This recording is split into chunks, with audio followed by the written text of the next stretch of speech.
What's going on, everybody? Welcome to another Saturday night live hangout with the Modern Playbook crew on Tales from the Flipside. We've got a full house tonight. It's going to be a fun night. I think we're going to have people dropping in and dropping out, try and get a little change up in how we do this Modern Playbook. I'm liking these live things, and we'll kind of just make it a place for everybody to jump in and jump out, talk about what they want to talk about, hang if they want to hang. Just kind of like your local neighborhood Cheers, right? Cheers, where everybody knows your name, maybe your comic name. So, all right, I'm not going to introduce everybody, guys. You guys know everybody. Listen, this is going to be fun, and let's just get to it, gentlemen. What's story number one for the day? Carter. Okay, I guess we're talking about our 50-cent sale. Ooh, yeah, that's what I want to hear. It was a good time. It was an excellent time. Actually, I'm curious as to what Nico picked up. This motherfucker. Because it's in the back of my head, because you were talking about books that you were like, oh well, shit. If you saw what I picked up, I would hurt you. So fair enough. See what's happening. All right, let's go. What you got? Yeah. All right. Hold on. Let me put Nico up here. Yeah. This is funny. Let me set the stage. The sale started at 10 o'clock. I got there early. Carter was already there. He was inside. Can we divulge the location so we kind of get the background? Yeah, it's about an hour outside of Carter's house. It was a 2-hour drive for me. Okay. Canton, Ohio. Long story short, he's disclosed that he was there for about 20-25 minutes beforehand. And scored everything like a vacuum cleaner. Just Definitely not everything. All right. So we'll just run through for haste. It's either a 50-cent buy or a $5 buy. You ready? 50 cents. Carter gave it to me as a matter of charity. Newsstand, right? Yep. Yeah. Nice. I take the second prints of 248. This second print, a little rarer than some of the later Marvel 90s second prints. That's the first Jim Lee on the X-Men. Yep. Get the fuck out of here. 50 cents. Nice. First appearance of Jubilee. She's not blowing a bubble. Doesn't count. It definitely counts. I know. 50 cents. Wow. And what's the grade on that one? Would you say? Yeah, they're gorgeous. So if I'm right, there's a few of those very early Wolverine issues that are super hard in 9.8. Yeah, that's not one of them per se, but that one's a high grader. 50 cents. Meh. I agree, but unfortunately we are in the minority, so I'll take it. I picked up a rack of these for 50 cents. I saw you pick those up. I'm like, why? Why? You ready? Why? So that's the zombie cover. You know, the other two are the ones that are the pricier ones. Okay. So why grab a rack of these? Because I'm going to put this one with my other two, and people will pick my sets over the other sets on eBay. I hear you. Okay. You see what I'm saying? Smart. Finsky. Oh, I love that cover, Nico. That's the number 2. Remember, that's the first full appearance of I don't know what you're supposed to call her these days. Let me see it. When is it? It was the Thor number 2. Thor 2. That's Ribbich. Jane Foster. Ribbich. Yeah. It's the preferred variant over the Samney variant of the same book. $5. Nice. Wow. Cool. Yeah, call out what these are there. Nico. Okay, sorry. The Cobra Kai variant. It's not variant. the 8-bit variant, but still, it's badass. Yeah, the number 1 though. You know, it's the Yes. Okay, that's Old Man Logan number 31. This is the 1 in 25 ratio. $5. These are the ones that are going to make Brian happy. Finsky. I'm looking at one of those right now. Yeah, they're like they're really expensive all of a sudden on eBay, like $1.25 a piece. Scott Campbell variants of yeah. I was just shocked that at what people are asking for these. Yep. You know, like just I don't know. Good grief, doesn't even make sense. GI Joe, guys, GI Joe. I love this variant. And you're saving that for me. $5. Well, I now have 2, so you're absolutely right. I am. Yes. So for those of you guys that don't know, I collect Marvel 25th anniversary homage covers. All right, we're back to 50-cent books. These were Carter's throwaways. Ooh, I love that. Believe it or not, Batman Beyond Volume. Well, that's 1. how we know he went in there and just murdered them. Right? All the real good books. Yeah, he just murdered them. Yeah, so it's like a GI. planet. This is that their first appearance, Brian? The Dreadnoks, Dreadnoks. I'll check. Dreadnoks. I'll grab the Snake Eyes for 50 cents. Nice. I'll grab the Storm Shadow for 50 cents. I'll sure as hell grab the last issue of the DDP run for 50 cents. 25 is right. It is. That was their first appearance? Yeah, issue 25. Oh, I'm starting to learn them. Watch the fuck out. When I know the first appearances of the G.I. Joe books, it's fucking lights out, I promise. I'll take this for 50 cents all day. Okay, what is that? G.I. Joe Reloaded. Yeah, just a great Cobra Commander cover. Okay. Yeah, nothing more. You guys know what this one is, right? Special missions. Yeah, but why is that important? Is that the first roadblock? No, but No? it's the first appearance of somebody, and I can't remember his freaking name. Well, I'll look it up, but I tend to stay away from those special missions, but maybe I need to start. But it's like 9/8 or bust, but at 50 cents, I'll grab them. And I've got stacks of them, don't get me wrong. These were Carter's throwaways. I'll throw this in with the Tomb Raider lots when ever they make another movie, or you know what I mean. It's just again 50 cents. All right, I got First appearance of Dial Tone. Thank you. There we go. I knew there was somebody. One of my favorite Joes. Yeah. 50 cents. Good Yeah. buy. So that's also the first appearance of Alloy's Naomi whatever or regular Yeah. persona. Yeah. And this is Hawkeye #1, the new Correct. the new Volume Kate Bishop. 3. Volume 3. It's the one now shattered. Okay. Yeah. The not Peacemaker first, Right. first, whatever. I don't fucking know, but I'll sell it. Without Okay, costume. I could have swore I grabbed all those. Solo Wookiee. We're gonna get Solo Wookiee on here tonight too, so Okay. keep an eye out. The Loki Doctor Strange is 50 cents. That's 381. Yes, I do, Kyle. Kyle will be on later on tonight too. I grabbed more of those. I'm sorry.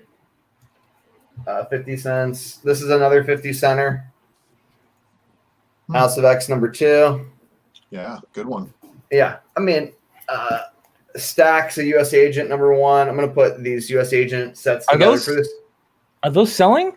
No, but it's the same sort of logic as Truth. the FF books with the Marvel zombies, right? So I've got tons of those Walker first appearances, right? Like I forget the numbers, but like there's 3 or 4 issues. I want to put together lots of them in high grade and have extra keys to make sure mine move and other people's don't. This is the first appearance of Help Me Out. The new Enchantress.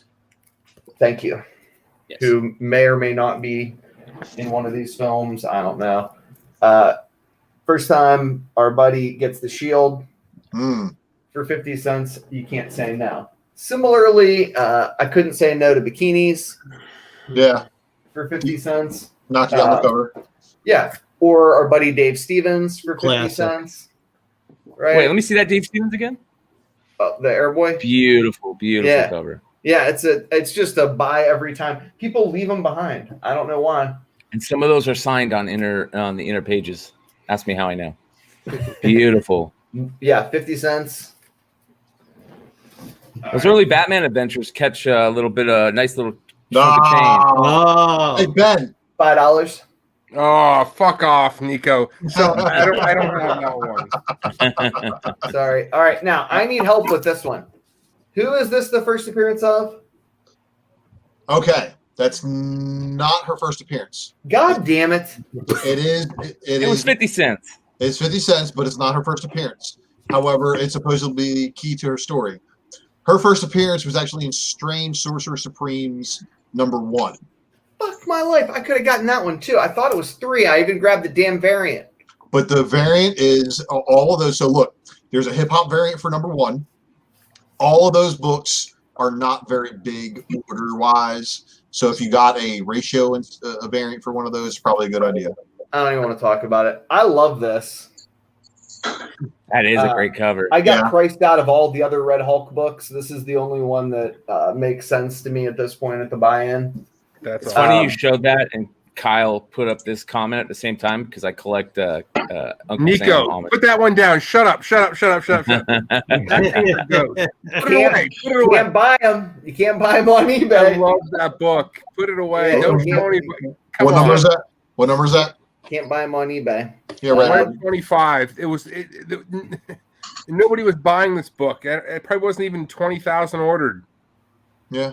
And what issue number? That's number 2. Yeah. So it's got all the players there. It's perfect. Yeah. See, there's our buddy, Mr. Longshort's girlfriend and her girlfriend. You know what I mean? So it's like, it's all right. It's a good one. Yeah. $5. Nice. Yeah. And fairness. Again, those are like $100 on. You put together the set, right? Is that the connecting cover set? I think I have them all. 50 cents. Star Wars guys. 50 cents. 50 cents. Nice. 50 cents. Nice. Yeah, all those Star Wars books. Back to G.I. Joe, 50 cents. Love that cover. Newsstand. Nice. 50 cents. Love that cover. All right. Listen, those Marvel G.I. Joe books are going to pick up some steam. I'm telling you guys. Almost done. 50 cents. Wow. Wow. Holy shit. Wait, was it 50 cents for the stack? No, 50 cents a piece. But first Ultraman, I'll roll the dice. I mean, look, if Static can hit, Ultraman can hit. I don't know, man. Static is a great character. Half his name is pretty good, so. Half of the world thinks that Ultraman's a good I character. remember the minute that was hot. $5. Yeah. Electro? They're like nothing now. But Mysterio? Very nice. $5. Like that. That was just for you, Ultra. That was just one. That one was just for you. I paid cover for this. Bianchi, right? Simon Bianchi was the detective. I don't know. Bianchi. I paid $3 for this. I paid $4 for that. Nice. And then I got me and Carter and our buddy each 3 of these for free because nobody paid attention but me. That's true. And that's all she wrote. Not bad. Wow. Nice score, Nico. Thanks, All right. Good job. Now we just need to see the what Carter was able to pull out of there. Yeah, which is going to be this is where I get embarrassed. It's gonna piss me off. You know what? I'm gonna have to run to the basement because I left the 2 best things that I found. Actually wasn't at the 50-cent sale. I went quarter bin climbing. And I pulled out this for 25 cents. All right. No, but wait. Because I watched what he did at the other store. He paid twice as much. But he got twice as many. But I happened to find 2 of those at the 50-cent sale. So I also, while I was quarter bin climbing, I found. So we found She-Hulk 34. Nice. Is this what the hell is this? No, She-Hulk 33. Looks clean. 34. Ooh. Well done, sir. 34. Do you see where we're going? Yeah. Don't even fucking tell me. We're gonna get in a fight if you keep going with this. 38. Don't. 39. All right. While quarter bin climbing, mind you, quarter bin climbing. Wow. Probably the nicest copy that They're all I've had. clean. Probably the nicest. Most likely the nicest. It's 51 in there. Wow. Actually, it stopped. Where the hell did it stop? No, it stopped around here. No, actually it didn't. It stopped here. Not bad. At Well done, sir. sensational number 40 Fever. Got very close. Honestly, I was more excited about this more than anything. Cool. Like when I was driving One home, of my favorite books. One of my very favorite books, Carter. Well done. Yeah, and an impossible 9.8.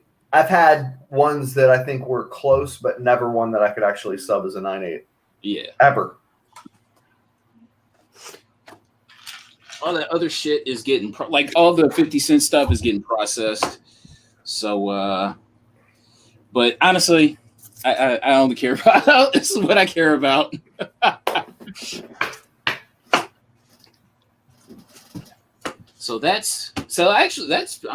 That's my day. I still got some more books to show, but I don't know if we're doing that right now.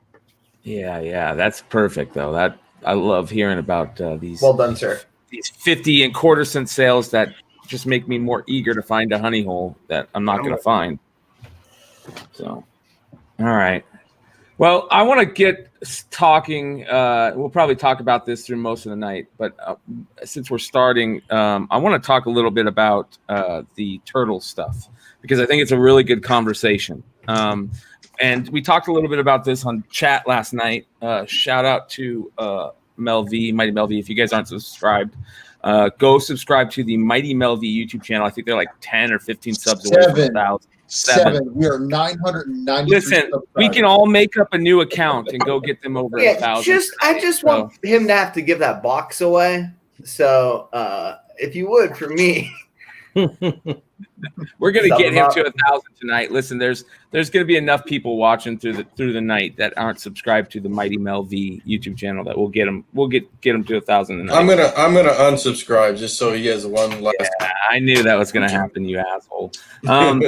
So, anyways, turtle stuff. It's the talk of the week last week, I think, right? The Ronin stuff, and I just don't see a way that they are not gonna string it out. Like you don't think that they really gave up the appearance or the person that's the turtle that's supposed to be the Ronin in the first issue, do you? Do any of you guys? No fucking way. No. Yeah, I makes me feel a little bit better if I can, bring a stable of decent speculators together and talk about stuff like this because you guys all know that I do own a fucking 9.8 signed Christmas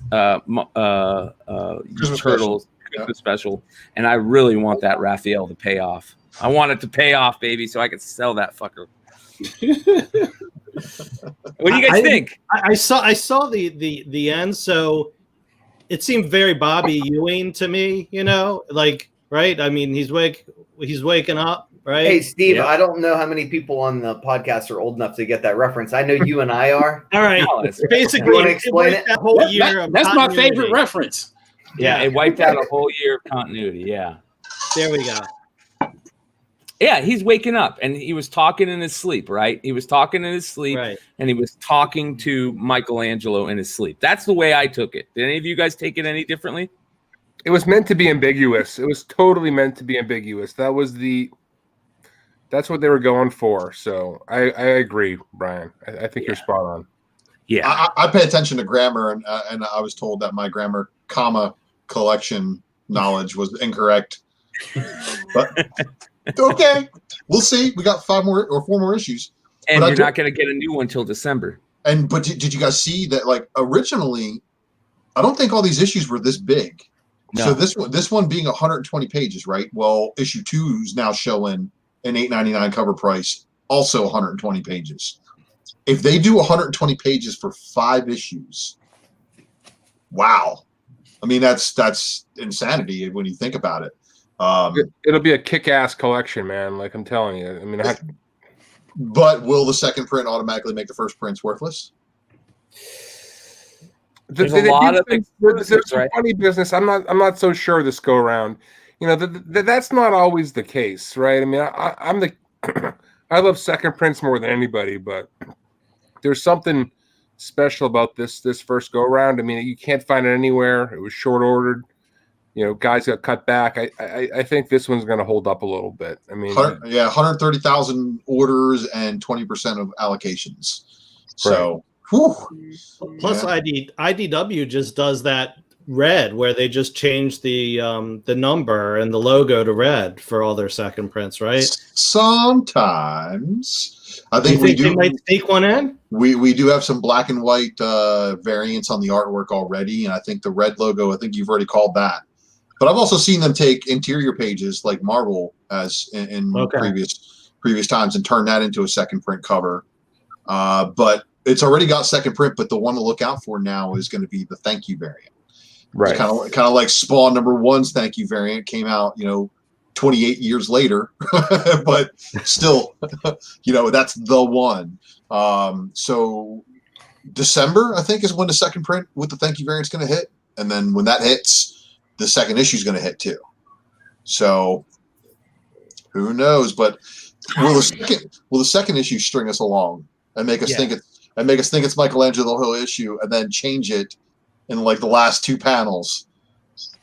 I think they're gonna fuck with us the whole way through, as they should. I mean, why wouldn't you? Yeah, why wouldn't you? Because I mean, look at like when Donatello died. Like next episode, it was like I don't think Turtles has had this, I guess, mythic, like rising. I mean, they had the Jenica thing for a second, but it's like, why wouldn't you string it out? At least you have, a good miniseries to kind of string it out and at least get good book runs and orders in. So we're gonna see if that comma holds merit. Totally. Does the comma hold merit? No. What do you mean? No. Yeah, it holds merit. I think it definitely holds merit. Right? We're going to find out, I guess, aren't we? Yeah. Yeah. I think that we don't listen. There's a very good chance that we don't find out anything, right? A very good chance. The whole thing ambiguous at the end. I mean, they could never wrap it up. They could leave the whole thing as a big question mark, right? Yeah. Like Mel said last night, I think it was Mel that said, he doesn't want that to happen, but it wouldn't be a bad thing if it happened, right? It would keep the story really good, like that. I think somebody was talking. I forget who. If it was somebody on the show, let me know. Somebody was talking like it's almost kind of like what was that Christopher Nolan movie Inception, where you kind of like the best part after. Yeah, the best part of the last episode of Sopranos, or any number of it's just a kind of a. It's almost a cliche writing device at this point. It's a Schrodinger cat, right? I love Schrodinger cat. We'll see how they do it. Yeah, if you guys all know about Schrodinger's cat, do yourself a favor and look up quantum suicide. Quantum suicide. All right. Yeah, I think that it's going to be long, drawn out, and it could piss off some fans. I know there's some fans already pissed off with how long it took to get out, and there's a shit ton of exclusives. Chill the fuck out. I mean, come on. Yeah. There's a shit ton of exclusives. Did you guys pick up any exclusives from the last Ronin set? I think I picked up the Hive comics way back when they first announced, and I said, that's the only cover I'm going to buy. I'm not going to go out there. Like? I can't even remember at this point. Let me find it. But did any of you guys get any exclusives for it?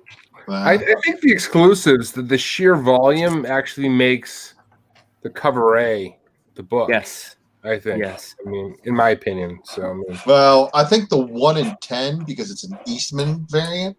Yeah, that's a good book too. It's probably going to be the one that people are going to want more. But it was supplied to everybody who ordered a store variant, so it's not like they're not going to be not common. But supposedly some of the variants may have been part of that allocation as well. So, how about the TMNT 110 with the preview? Any leg, you think? Which issue was that? 110? 110. 110 has a multiple page preview of the last Ronin. And a 1 in 10. But didn't they come out the same week? No. I don't think so. 110 came out 3 weeks ago, right? It came out October 21st, 2020. And I don't think people knew that it was going to be previewed. Correct. Right? That was kind of a surprise. Yeah. Yeah, I mean, I don't know. A book that's got a print run as high as this, with as many like retailer variants as this one does, I don't know that necessarily it's going to have 2 ash cans. Cataclysmic spike in price. I don't have any of those ash cans, but they're kind of interesting. I'm just excited that it has captured the attention of fans for the first time in a long time. I mean, there was that little spike with Jenica, but it kind of fizzled away quick. And now people are just really excited about Teenage Mutant Ninja Turtles, and that's cool. Yeah, but I think this is like a better. I think part of it too is like on some of these when you see them, like it's kind of like the Dark Metal, right? Like when they start writing characters that people actually give two craps about. And I think when you talk about Ronin, like it's actually a good story that like it's cool. Like Samurai, it's cool. Like it just is. The covers are cool, the art's cool, the writing's cool, Eastman's cool. Like everything's cool. And when you can produce something that reminds you a little bit of nostalgia, and at the same time produces something that's cool, people will who haven't picked it up pick it up. I mean, if you were at the LCS on that day, even though it was under allocated, still, dude, if you were there at 12 o'clock, you aren't getting a copy. And it wasn't just, it wasn't flippers and scalpers that were going out after it either. It was like that was the hype train, right? Like that was the hype train at the LCS. So these guys are out there and they're reading it, and that's the best thing you want, because if people are reading it, that means they're going to keep reading it. Because for some reason, a $10, even a $5 buy-in gets some of these people invested, right? And when they start spending that type of money and actually taking the time to read the book, they feel vested. They'll end up going through the whole series, and you'll actually get more people buying than you would normally think. Like when Mark, I agree, man. I totally agree. Like the fact that it was a cool story, a cool concept was what pulled people. I have been giving a shit about the Turtles in forever, but like this story was a great idea, and I think that's what drew people in. So I 100% agree with you. 100%. Yeah, I mean, it wasn't like, hey, listen, I mean, I think we all knew they got shorted, but like if you were on the LCS floors, there was still LCSs that had copies there for the first hour. But as the word went around the LCS, and the word wasn't just like, hey, get this book because it's selling out, because at $10, that's not something, Timmy the fat man will be taking. But he hears it's a good storyline, he's going to go pick it up for the $10. He's going to hee-haw and thumb it everywhere and turn it from a 9.8 to 5.0 real quick. But he's going to buy it and read it. And when that happens, that's what some of these books really start. That's when you got something on your hands that's pretty decent. So yeah, I'll tell you what. So I picked up. I didn't pre-order this. I wasn't actually into the whole idea ahead of time. But so Newbury Comics is a big Boston-based comic seller. I went, talked to the guys there. I was there when it opened. They had one copy on the shelf, and they said they were expecting to have 30, right, available for the shelf outside of what people ordered. They had a single copy is what they were able to put up. So I don't know what they were cut back, but it was a hell of a lot more than they were expecting. So, so my LCS has they hold down three LCSs in one, right? It covers the metro area, and they had they don't open at 10 anymore, which sucks because they used to, which was great because 10 East Coast. In the Wednesday Warrior days, that was the best because when you had 10 East Coast, you could get your books up by 10:15. That's a whole different story. But like now it sucks 11 o'clock. But at 11 o'clock, I was in there probably 11:05, and I wasn't expecting to. I was expecting to have one or whatever because they were doing one minimum, so I'd have one in the pull and maybe one. But as the guys were coming in, I spent 30-40 minutes just see what people buy because, why not? And that was it. Like their front rack went first, so that was 10 copies there, and that was in this store. And they had even amounts pretty much throughout the store closest to Dino actually has the least amount, but it was this store, the store that's further from Dino. No, this store, the middle store, and then the store by Dino. So, but two of them had 10 copies just on the racks in the front. They're gone. They had another 5 copies on the actual in stand, so that's 20, 30 copies there. And then their third place had 5 copies allocated that weren't in polls. In the first 40 minutes, they were all gone. And that's not just people coming in. That's not like people coming into poll because nobody thought it was going to be there because they thought there was low allocation anyways. It was a lot of guys that were going in hearing like, dude, did you hear about this book? And then they picked it up. And that's good news. I mean, how I see it, that's good news. Now, will they continue to read $10 books? I don't know. For 120 pages, $10 is kind of a good deal when they'll send you. Well, and we've talked about that being potentially the new price point that makes sense. Well, they've got to have 120 pages in order for it to make sense, though. And yeah. I hear you. But that's what I'm saying. When Max said, like, at first I was like, well, it's going to burn out because if you bring out another one at $10 and it's like 50 pages, it's going to be tough. But like if it's another 120 pages, that's cheaper. That's cheaper. That's like remember when the Marvel was trying to switch over to thin TPBs, right? When they were doing the 5 thing arcs or whatever the bleep they were. We can swear on this one, right? You can do whatever you want. You're gonna do those 5 fucking TPB arcs, and the last print was on there while they were pulling them out. People were paying the $10 for that. Finally, they had enough. This is kind of how I see the same thing. It's like those little 5 bits, but it's a brand new story. So why the fuck wouldn't it? And you know, that was like 4 or 5 years ago. So why wouldn't people be paying $10 for this? You know, people paid a lot more for shittier books. Damn. Yeah, but we're also in a time when spending money on shittier books is rough. But you're 100%. I agree with you. Like, let's make it worth reading at least. And I think that they took that thought and they also went. I think it was 50-50. I think they went. Maybe we need the hype around this. Everybody is really wanting to buy this. Everybody was talking about it when they first announced it. They probably didn't have a story fleshed out to string it along, because I don't think they realized the hype that this was going to get. And I think they probably went, okay, let's delay this a little bit. Let's string the decision out, and then let's make the story even better. Do you think?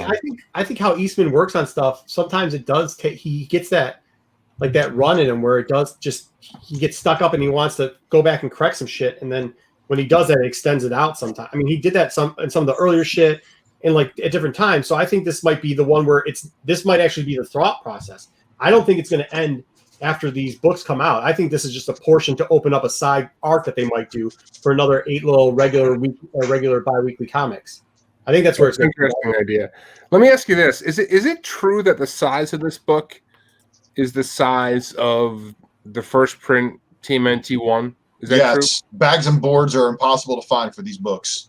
But that's true. So I don't have it. So the size of this thing. Yeah. So what you need to do is use a magazine bag, and if you want to be safe, you've got to cut the cardboard with a paper cutter, like you would those Life magazine bags and boards to try to do, for example, Warrior magazine #1, or it's going to slide all over the fucking thing. So this is kind of a pain in the ass. This is a book in a Mylar, and here is Last Ronin next to it. Hold on, let's see that. I want to take a look at that. Oh, yeah, there we go. Okay. Yeah. So Last Ronin is just barely bigger than a regular standard comic. Yeah. 2080 shit. Yeah, but that's not like a myth, like because I don't have TMNT. Yeah, well, first print. It's the same like dimensions as that first print TMNT 1. That's true. So. That's pretty cool. That's pretty cool. That's what I'm saying. I think it's like a whole thought process they put. I think they went back and he was like, you know, I mean, I know the Janica thing was what it was, but like, I think this was something maybe him and somebody else had a little chitty chat, and this is what they decided they're going to start coming up with, and you'll see a mini coming after it. And yeah, JJ, the slow drip did kill those TPBs, but like this isn't that slow of a drip, right? You're getting 120 pages, and it's every month, so it's not like the $10. I mean, I get it because like that was the one comment people were hitting up. Like, look, it's $9.98, man.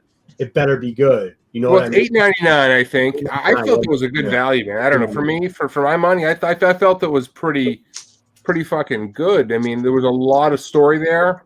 Like, I don't know. I didn't come away. I'm not talking about us. I'm talking about like average Tim Bob 2 that goes in there with the sweatpants on. Like when that guy's like, hey, look, you know, they are like very crucial on what they're buying to read at this point. Brian's right on that. Like there's been a lot of burn back and forth, and it always rotates in cycles. But with the Janica thing, I think even some of these guys were like, yeah, okay. Like the guys who flip and stuff like that got that book, but like the regular guys that don't read TMNT weren't like so sold on that book. You know what I mean? I think Janica failed. I think that was a failure. I think that they thought that was going to be a big fucking deal, and it was a big deal at first, right? Not a big deal, but it was a big deal. Like, you know, it was worth. People were talking about it, but I think it totally failed. I don't hear anybody talk about Janica as a good thing, especially Turtles. Like, I have a couple good friends that are Turtle fans. I'm going to try and get them on sometime tonight, but I don't hear them talking about Janica like she's a good storyline or character. Well, what if she appears in the next movie? I mean, that book's still going to go crazy, right? Yeah, no, that's a different situation though. What I'm saying is like the thing that will keep the sales up on this book. You know what I mean? Like if you can get a book where the sales stay strong and people are destroying the books because they're reading them, Like that's kind of what you want, right? Like you want it already to be popular, then you want it to go next level movie popular, because that's always the bangers, right? Like that's always what you get, especially if you kept your content clean. So like, yeah, but that's what I'm saying. Janico wasn't that.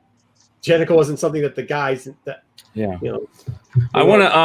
I also want to give a shout out because I haven't had a chance to shout out Phil yet. Phil, thanks for joining us tonight, man. Oh yeah, welcome to be here. First you guys time. Don't know? Yeah. This is Phil. Phil, you write on for what's the article you write over there for? So I was doing the dealer summary until COVID hit. Whenever I toured around the country, and I'm helping out with the back nine right now every single week. Not bad. That's back nine is for the record, that's not accurate. Phil is responsible for the back nine, and it wouldn't get done without him. He is 100% the back nine. It's all Phil, and if you ask anybody, they would all agree with that. He's very humble. Well, I got handed a great product from Ben, and then Chris took over here and there. So, it's been a pleasure, with working with all you guys on the picks every week.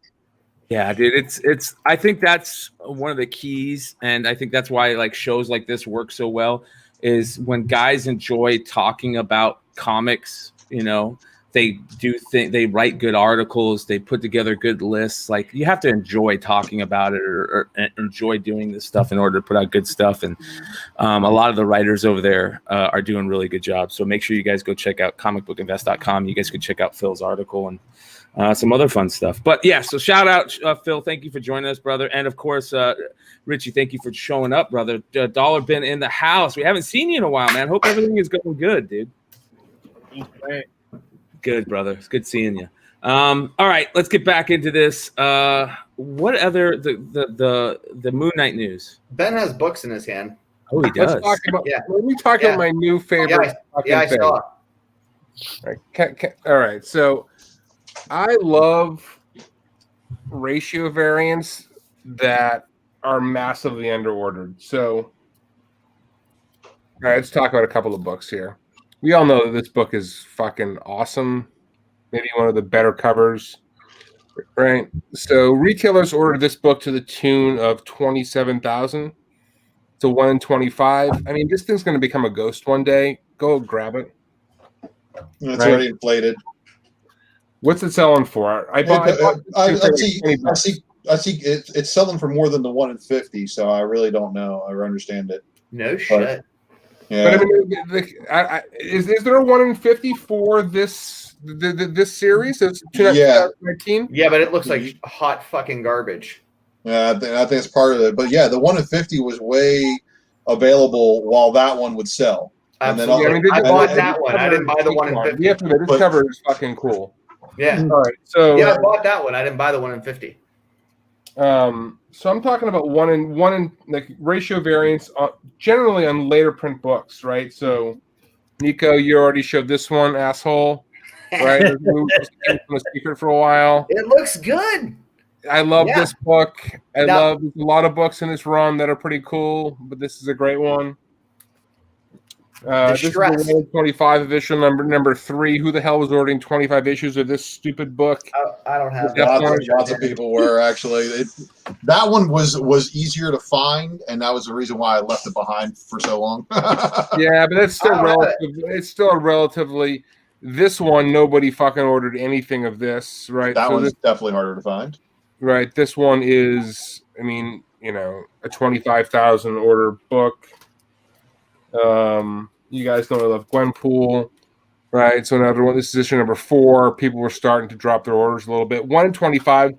So these ratio variants that were carrying on after the number ones. I mean, the number ones when you factor in all of the sort of the store variants and whatever there is. I mean, those numbers can get inflated. But 2, 3, 4, 5, those types of issues. That becomes pretty interesting to me. Echo's always been a cool character, so she's kind of cooled off. But so I grabbed this newsstand the other day. Nice, pretty good play. But what is she supposed to be in? I think this is a better play. Another newsstand. I think the Ronin play is the key, right? Well, I think the one Ben's holding up right now is probably the Play because it's got the most margin, profit margin right there. Big time. Hold on. Who said that? If you read this book, she shows up playing the piano on a couple of panels, right? This is not her fucking first appearance by any modern standard. Plus, it's priced out. Right? This 10, everybody's forgot. She's on the cover, and she shows up as Echo, the assassin that we know her. So, like, this is the book I would go out and look. It's still in back issue bins at cover price. What Like, TV show do they think she's going to be in? Hawkeye. Okay. Like, I think she's been confirmed. I mean, almost certainly confirmed. And the other book is New Avengers 11, which she becomes Echo in that. And there's a newsstand copy for that.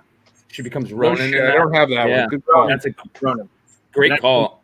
Yeah, Echo becomes Ronin in number 11. Number 27, Hawkeye takes the Ronin.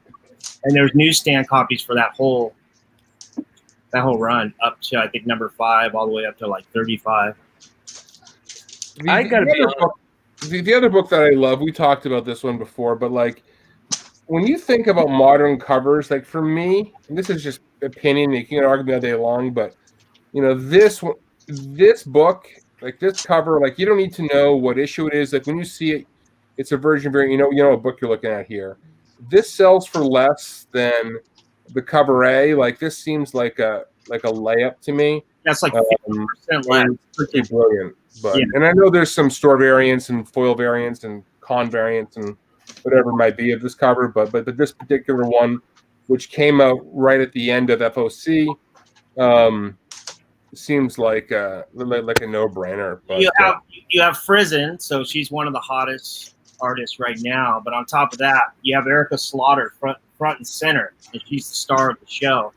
Plus, on top of that, you know, don't forget about the Jay Lee cover, where Erica Slaughter's on there, and they're emphasized on her and their machete while she's like doing her little run. I think that pick Ben and the Jay Lee cover have a lot of room to grow, a lot of spec value there. Agreed, and you know we talked about Outlawed. I mean, I've taken a lot of shit for Outlawed. Anybody gave me shit can go fuck off. I was at a store today that was selling those for $40. I'm still grabbing these off the shelves at cover price. I wouldn't pay up for them, but this is pretty cool. I talked to Tony Daniel on Instagram about Gwenpool in particular. I'm like, why is she so front and center? And he said Marvel told me to put her front and center. So, you know, I don't think Marvel's forgotten about her, but you know, I still like these. You can I'm finding them at cover price, just on the shelves of places. So I love how Ironheart looks in that cover. What's that, Ben? No, Brian. I like how Ironheart looks in the cover. Yeah, this is pretty cool, man. I kind of want to go through this cover because I don't even know like who all these fucking characters are. Like, who is this girl over here? Like, who is that? Like, I have no fucking idea. Wow, that's a great point. There's a bunch of characters in that's the girl from the Runaways. Like, Runaways. That makes sense. That's the girl from the Runaways. I can go over that cover if you really want me to. Yeah, from the Runaways. What's her name? I honestly I couldn't. It's the girl. It's the girl with the super strength. Arsenic and Old Lace. Wearing the cap hat. I forget her name right now. Wasn't that dinosaur name like Runaways? Who has the dinosaur? That's her sister. Okay. Her sister's the one with the dinosaur, and who's the one who's in love with Chase. And she's the dinosaur's right there, right? So that's Old Lace, I think, down here. Yeah. Maybe? I love how they chose the names for that. So I think the reason why, because look at the miniseries of champions they got right now. Look at the representation that's lacking thereof of any mutant representation, which they retconned Gwenpool into being a mutant. So that may be the reason why she may be the mutant representation that team finally gets. Yeah, I mean, we'll see where that goes. I mean, she may end up. I mean, I've read that series a couple times now. They leave it very open ended. I mean, she obviously walks in Krakoa through the portal, and I mean, but they kind of. I mean, she claims that she's not a mutant at the end of that, but who the hell knows? I mean, I hope she can't get into the sort of the mess that's the X-Men of just characters who have no place in the in the Marvel, in Marvel comics, but. Who the fuck knows? Your guess is as good as mine, man. Can we just go back to the Jenica thing just 1 second? I just wanted to respond to that. Yeah. Yeah, you know, I've had my ups and downs about Jenica, and as of right now, it does look like a failed experiment. But I mean, it's still fresh. I mean, into the pandemic, it wasn't even 5 months old. You know? And the shutdown and the pandemic, I mean, caused a lot of that. And then the last voting comes in, and all the heat hits that. Now, I'm not making excuses. That limited run wasn't the best. I mean, to be honest with you, it wasn't the best. But the fact of the matter is, it's organic. She's a female, a woman, or a powerful woman superhero, and you know, the age that we're in right now, you know, when the toys drop, like they said, when the movie drops or animation or what have you, I just don't see them not using Jenica.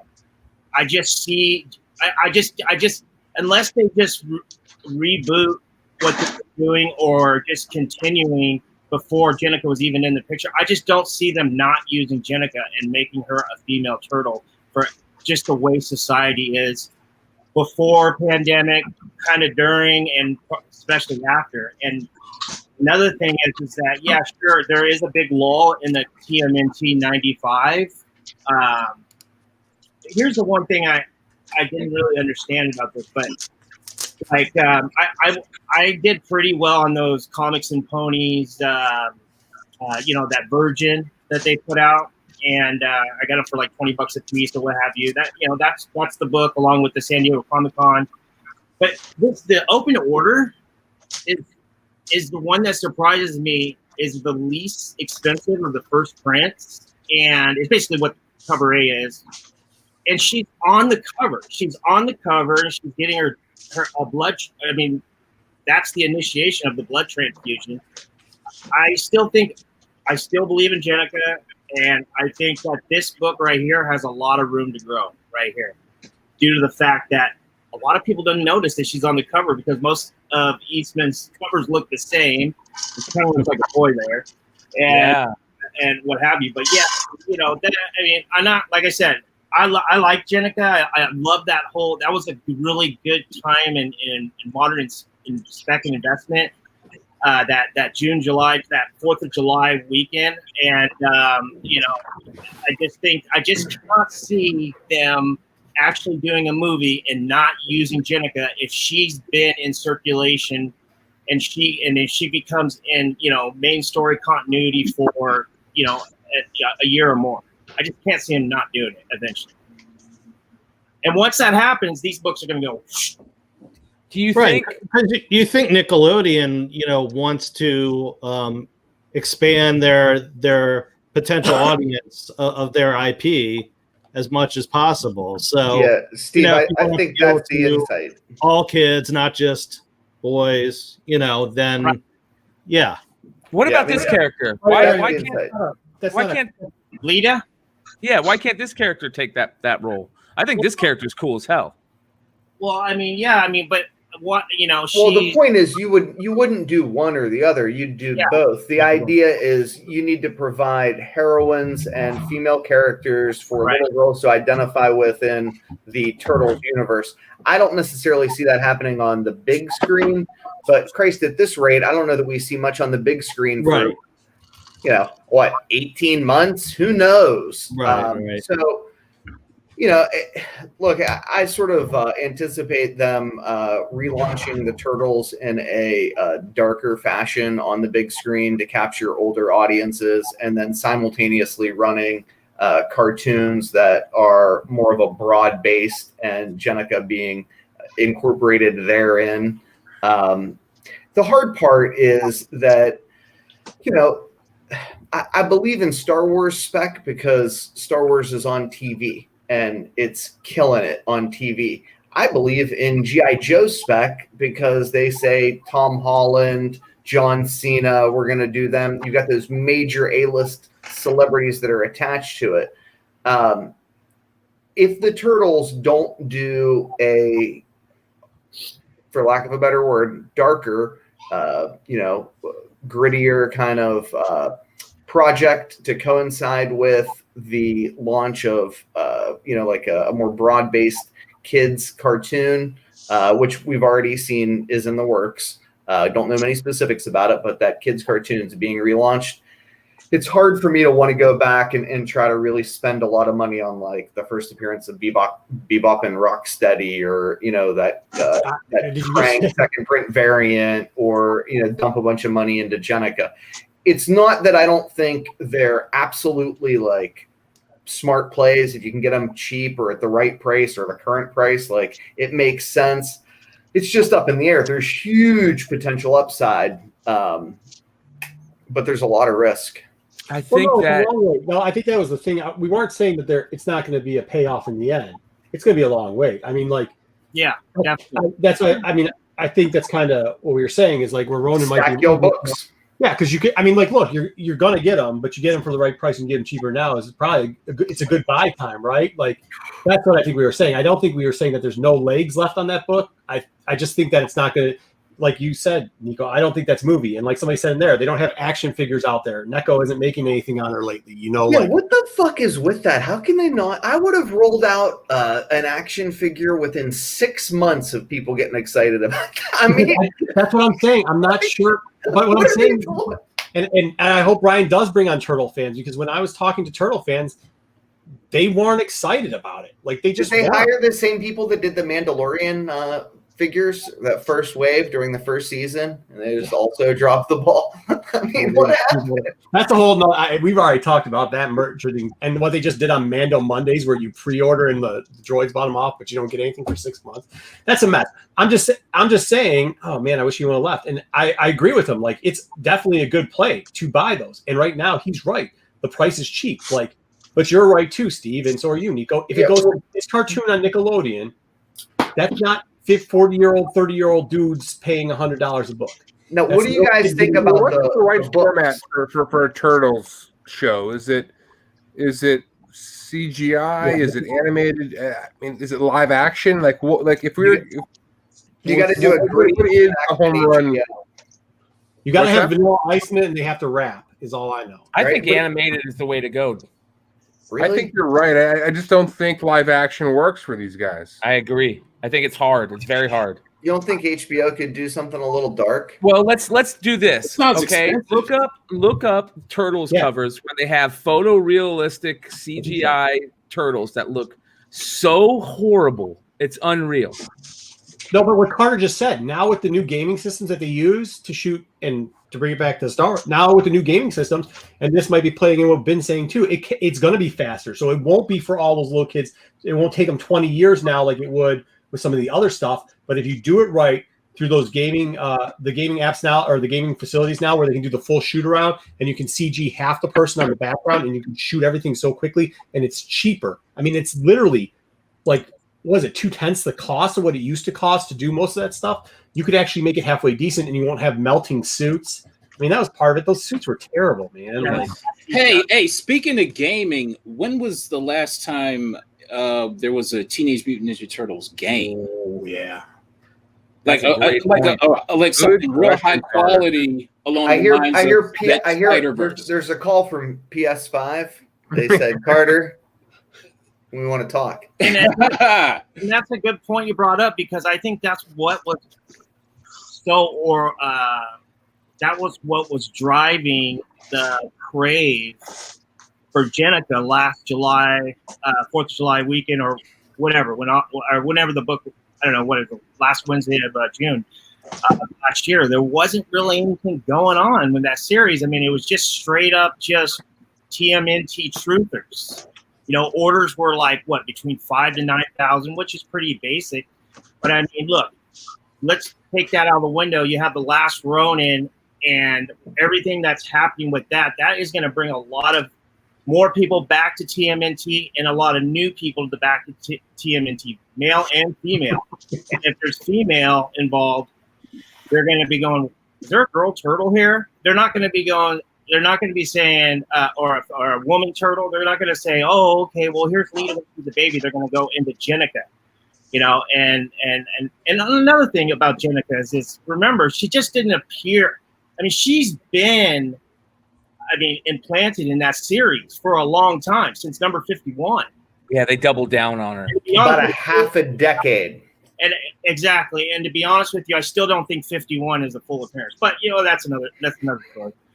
But yeah, I mean, she is a serious character in that ongoing 2011 ongoing storyline. So this Gary Nusser, shout out to Gary Nusser if you guys aren't watching Comic Perspective at I Gary's thought you were going to be channel. asleep, Gary. I just sent you the link. I'm sorry. This is a Gary, great where point. the fuck are you? Yeah, this point about trying to do like a Lone Wolf and Cub type series with the Turtles and trying to bring in all those characters, I think would be great.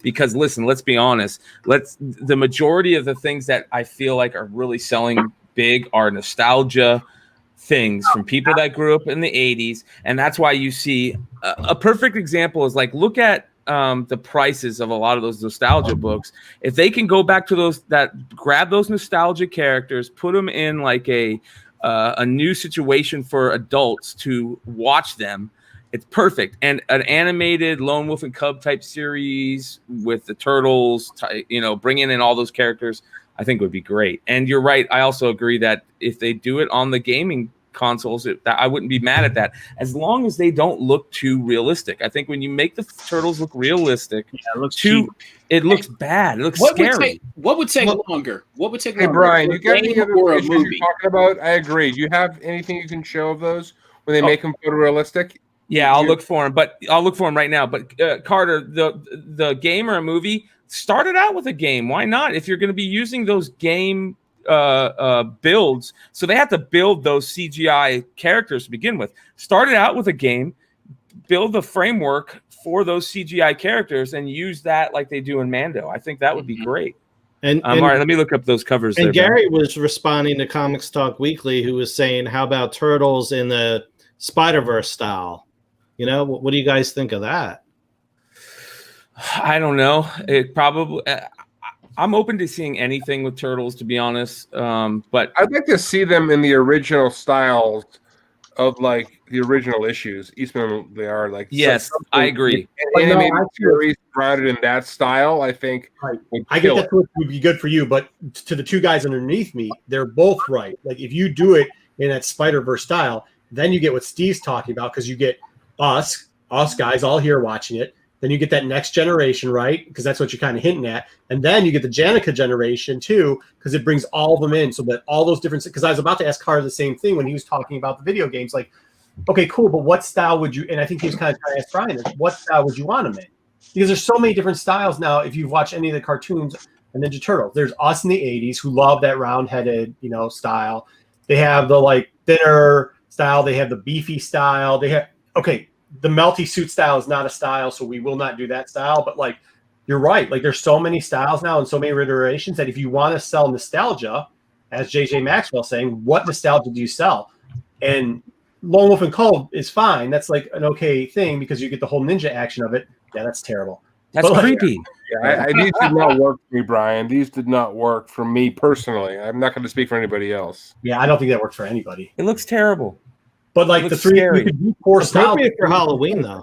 Yeah, but those scary. No, I love nostalgia though. I do. Nostalgia's a problem for me. Well, talking about nostalgia, I pulled up something earlier. Look at Nico talked about G.I. Joe. I've talked about Transformers, the Marvel run with Ultra. I always, and this here. Hold on. I know we're talking Turtles and machines, but if they can make Transformers work, I think they can. Yeah, same. So, have you guys seen that new Netflix show? Oh, go ahead. Sorry. Yeah. I caught the Netflix show, but what everybody needs to remember is this IDW series, Transformers '84: Secrets and Lies, has actually got the character Punch Counterpunch, which is a double agent, telling some things that happened prior to the Marvel series starting. So this is like a prequel to the Marvel series. This has also got a cover appearance of the original Wreckers. And I want to give a shout out to App Invasion Wreckers. I'm a Wreckers OG. Used to play some Transformers mobile games 24 hours a day for 3 days a week. Pretty stupid, insane shit we did. But that Transformers '84 Secrets and Lies 4-issue miniseries, we had an issue 0 drop last year. And then we had the 4 issues finally come out this year. And basically it's a whole bunch of revelations about things that actually happened in the Transformers series that we didn't know about, coming from the perspective of an agent who worked obviously both sides. And McClay, you heard me talk about this a bunch of times, and it's hanging up on the wall. I'm gonna pull it off the wall here and just in front of me, because this is something that a lot of people still do not know that exists, and everybody's going a little crazy over your GI Joes and stuff. And man, I gotta pull this thing over. Looks like I got something inside the case, but this is given to me by my wife. This is actually a third print. Yeah. Nice. So Blackhead. Well, yeah, and here's the thing: it looks identical to the second print. The only way that you can tell the difference between a second and a third print is actually opening up and looking at the print where it says second or third print on the first page underneath. Gotcha. So most of those came in like Whitman packs and stuff like that, and they are exponentially harder to find than the first two printings. Look at some of this stuff. So this is perfect way to example of nostalgia. We've talked about Turtles. We've talked about G.I. Joe. We've talked about Transformers. Look at the price for some of these 9.8s on these Voltrons and some of these older Voltrons. You ready? Go to Thundercats next. Yeah.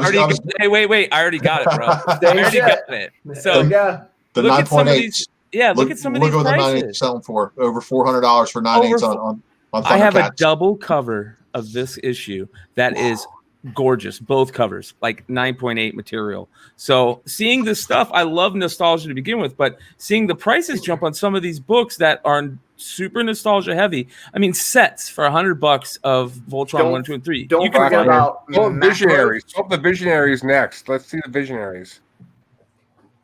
I'm joking. Nobody fucking remembers that. I do. I have. Yeah. Oh yeah. Well, I have a Visionaries Transformers 1 in 25 variant that is a absolute complete ghost. Shout out to Tim Walker. Yeah. There's nothing there. That Visionaries set is hard to come by. I pick them up whenever I can find them. Perfect. Hold on. Shit. I was fucking around. Well done. Yeah. Steve, let me put you on. What the fuck?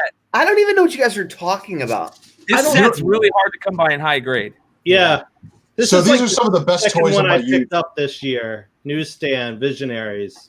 Wow. Good score, man. Good score. Star, and that's just it. Look at all the books that Star was printing for Marvel. Yeah, for the record, I like that none of this is ever canned or prepared, and all of my friends are sick in the same way. It makes me so fucking happy. It really does.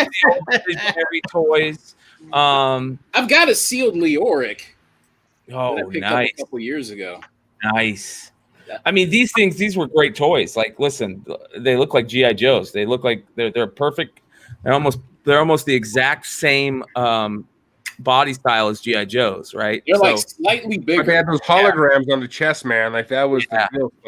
Yeah. See, and I was a Macros guy when I was a little kid. Macros guy. I was a Centurions guy. See, when I was because I was the right age to be too young to be able to really process what was even going on, but was watching it at some sort of like crazy hour and just loving, Japanese cartoons as a small child.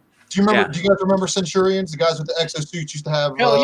Absolutely. Oh, yeah. All right, cool. All right, then you all are very high in rankings of honor among me. Yeah, so tell me now. My sort of thought on this is Star Wars came first, like a fucking locomotive. G.I. Joe is coming next, 83, yeah, and then it will be followed, God willing, by Transformers.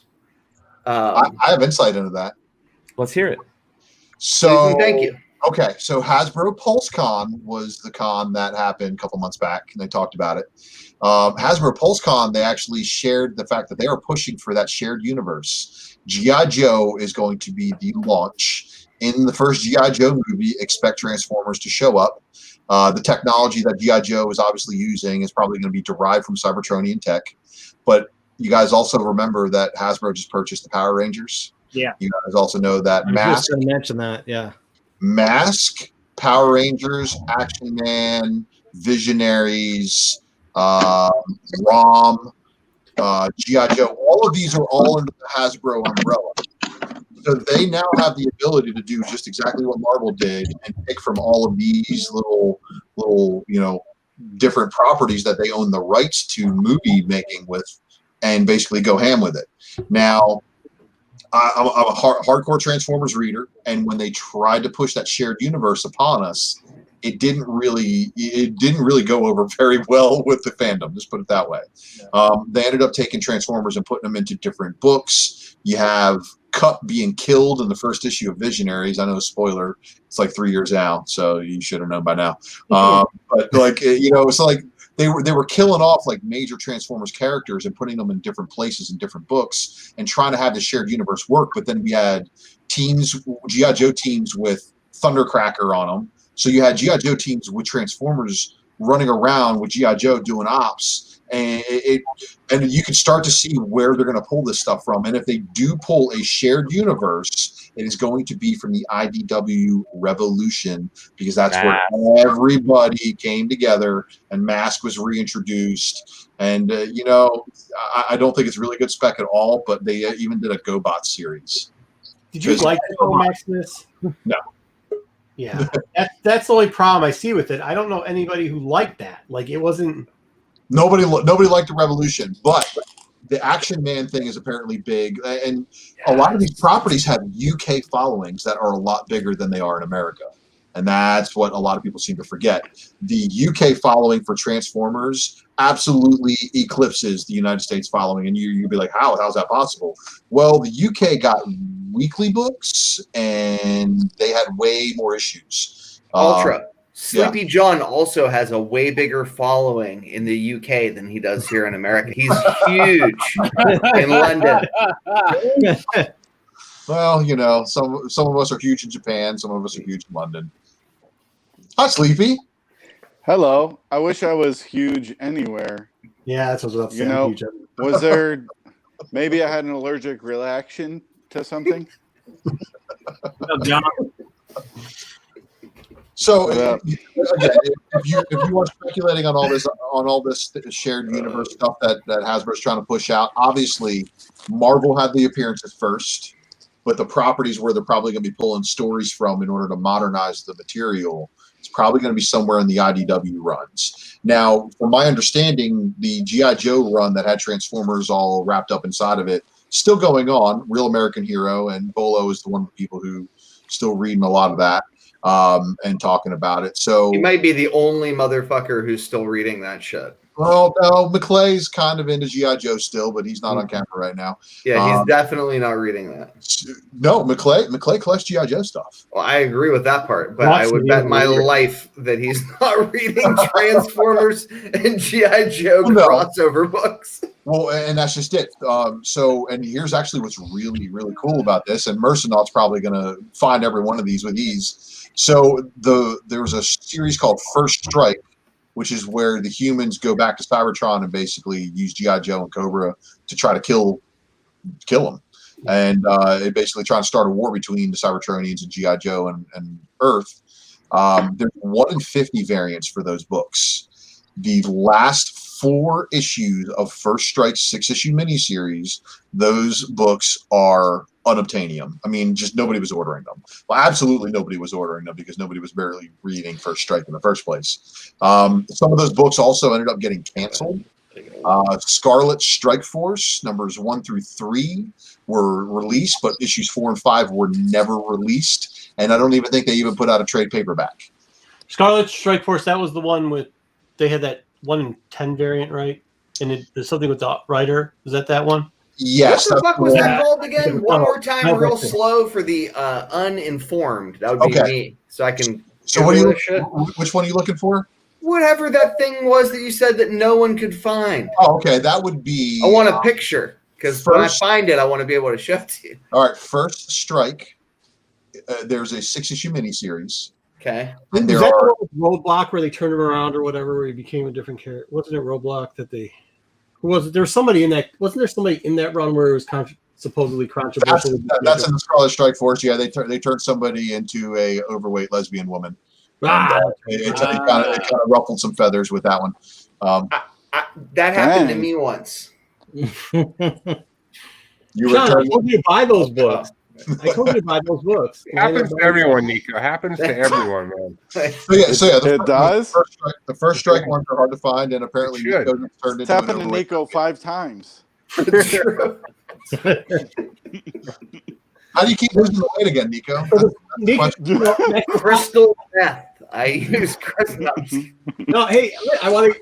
This first strike was Bad before that, joke. right? It Yes. was before Scarlet Strike. It was the one series that was right before that. And I thought there was something about one of the characters in there. Not that they turned into lesbian. I think they kind of changed. Maybe I'm wrong. They changed genders on a character. And you talking about this thing? Yeah. So those 1 in 50s. There's a connecting variant that alternated. That I think is a 1 in 50 through those issues, and then there was just an incentive variant. The connecting variant's insanely hard to find. Order 50 copies of that book. IDW had to have just given those away after a while. Like, hey, so we got these other. I think. Well, you would would hope sell those on their website. I'm assuming. So it's like one of those things. Look, it's a variant that nobody was able to qualify for because they just weren't ordering enough copies. So and it happens to a lot of books. Hey, not to interrupt you, Brian. Are you still reading the G.I. Joe Transformers crossover comic books?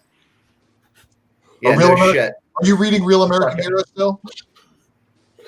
Well, no, he's not. He's not. I don't read any new comics, man. But I'm so busy being a professional podcaster that I can't even read my comics anymore. Shit. Well, somebody's Tortino's is done. That's bullshit. It is. It's not Tortino's. I'm a cream of wheat dude, man. Wow. Where'd John go? All right. Well, if you look at it from the trade paperback side, that classic G.I. Joe, I think it's volume 9 where they reprint the Marvel Transformers G.I. Joe.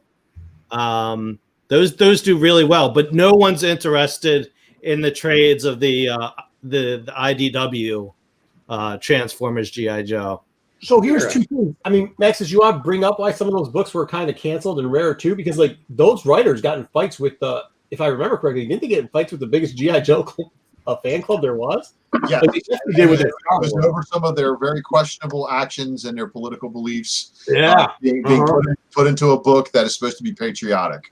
So yeah, they upset a lot of people. But hey, look, I'm sorry, I don't care. I didn't read either one of them, but I bought them because you know that it's good news whenever they cancel. Look, it's kind of like everybody who's really upset about Jane Foster being Thor, but exponentially harsher because they took a fan favorite G.I. Joe character and said, no, I'm not going to make it a guy anymore. I'm going to make it a female, but not only am I going to make it a female, I'm going to be very, very harsh and do worse than Lego treats some Star Wars characters in design.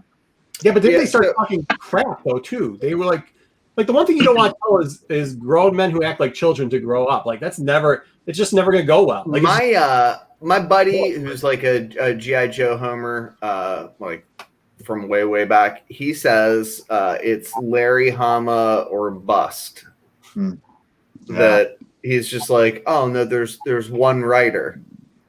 Yeah, you didn't know that, and he looks at me like I'm a That's moron. the mean guy. Yeah, right. Like he wrote from the beginning, and people have tried, and nobody will buy those books. And he's gotten to the point he's been disappointed by so many lackluster attempts. He's just like, I don't even buy them anymore. I tried to get Larry Hama on one of the podcasts actually, and he said he wasn't going podcasts for some period of time, but I'll try. Well, I don't, to be honest with you, the Jane Foster's Thor, I'm sure that's a temporary thing, right? I mean, eventually, if there's more Thor movies. Yeah, she's got to become Valkyrie. I mean, we already. Yeah, okay. I'm totally fine with that. And I like the idea that she's going to become Valkyrie because I have a bunch of those War of Realms and a few of the 1 in 50s. But the thing I'm pissed off about is the market chose that freaking What If book as the first Jane as Thor. And it's not in continuity. It just drives me nuts. And I've gotten in so many debates about this.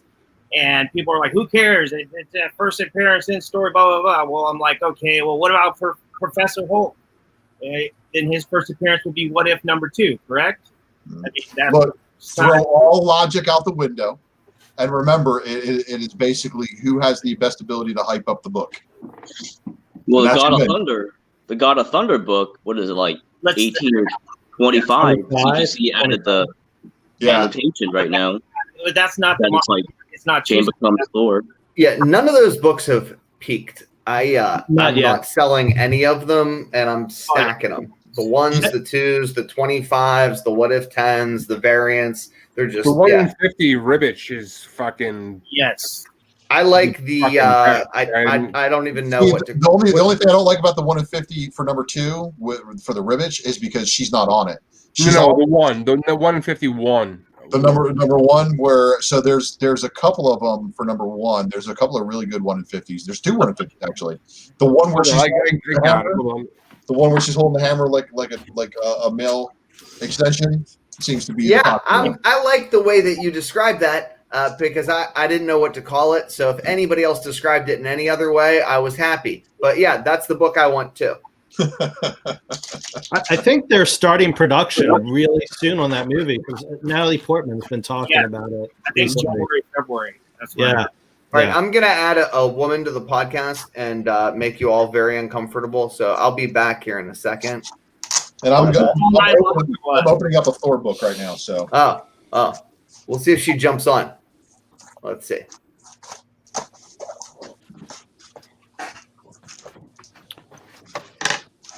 So, Marco, I'm surprised at your Transformers knowledge. Very impressive. Dude, listen to me. You've been to cons with me before. Nothing sold from yours, and what's his name was screaming at me over the table about how bad your setup was. People were spending thousands of dollars with me, so don't ever question my knowledge. You know what shit talking has begun. You know what the thing about the This one. Hey, I don't know about thousands. I don't know about. Is this the one we're talking? 2,300. That's 2,000s. That's at least 2,000s. That's beautiful. That is. This is the one. This is stunning, right? I mean. Oh yeah. I mean, for me, that's the book, but. Hey, real quick, the thing I like about the IDW stuff, I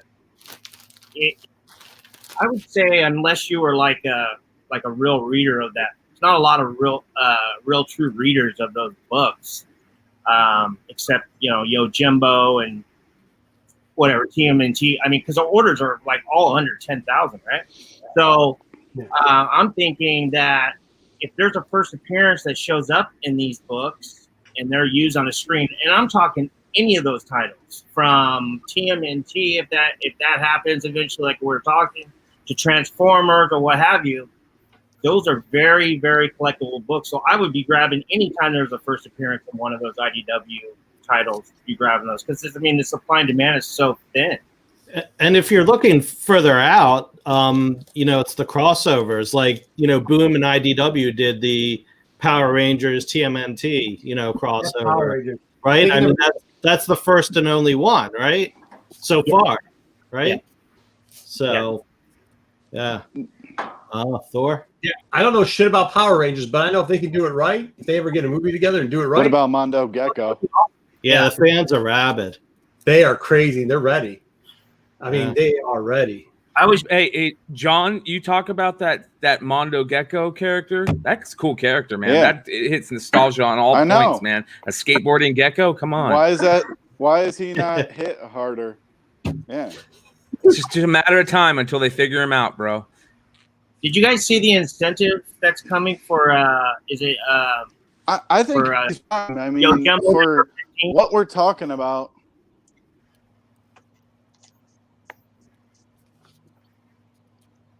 Sorry, my mic was off. It's all good, brother. Go ahead, John. Go ahead. What? Missed that.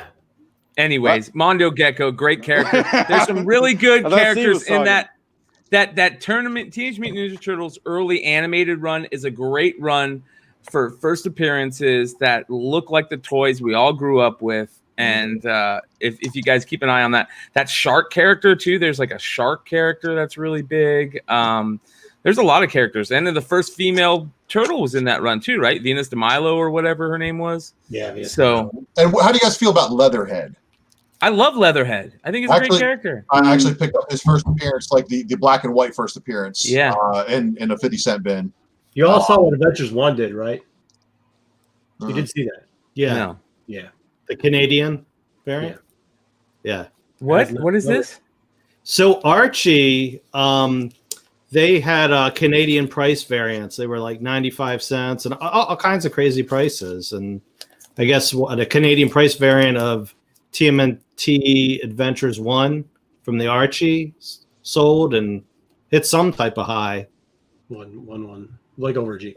We get them out here because we're close because they're right across the border. So like that's books right. Yeah, I think it sold for 1,200. Yeah, it's like 1,200. Okay. 1,912, yeah, some shit like that. I mean, like, look, dude, people are collecting. No, that's ridiculous. That's ridiculous. Key Collector put out a key alert. Let me. Who's doing a key alert right now? Well, I think Sleepy's been the first Archie Ninja Turtles was the first color. No, the first color was New End or something like that. It's got Spirit, the Spirit on the cover, right? It's called. I'll find it. I have a bunch of. A sale. There was a sale for like 12. It's the wasn't it Grimjack? No, Grimjack was supposed to be, but they're on the back of New End. I'll find it. Hold on. Yes.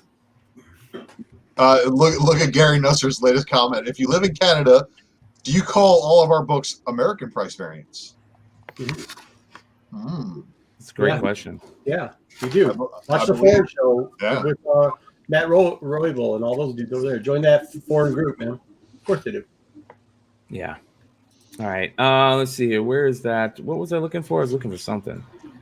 So this week another I think we have all the parties here. Another book came up that was like, should I buy it or should I not? I was at a Second and Charles, so I had some fried pie variants, and the question was, should I or should I not? Because you know, fried pie variants. They're made by Books A Million, and they also own Second and Charles. So, was it? I think I forget who was of which opinion. The American #1 variant. Should I get it or should I not? And I have my $5 rule where I rarely pay more than $5 for a book. All right, I did get it. I got it for. Put it on the big screen. Put it on the big screen. Let's see this. How much? And I think what persuaded me, America #1. There we go. Fried pie variant was whoever said that this book doesn't have many variants. That kind of tipped me over, and also the art. It's Barbieri. So. I mean, fried pies. They've done some terrible, awful things covers, but this is pretty decent. And when I did go back and had the chance to look, most of them are. There are not a lot of. There weren't many America variants. #1. So Steve. I mean, first of all, I'm a big fan of this book. Yeah. Fried pie. I was the one that told you to buy it for $5. I think it's a fair buy for that. Yeah, so I went with you.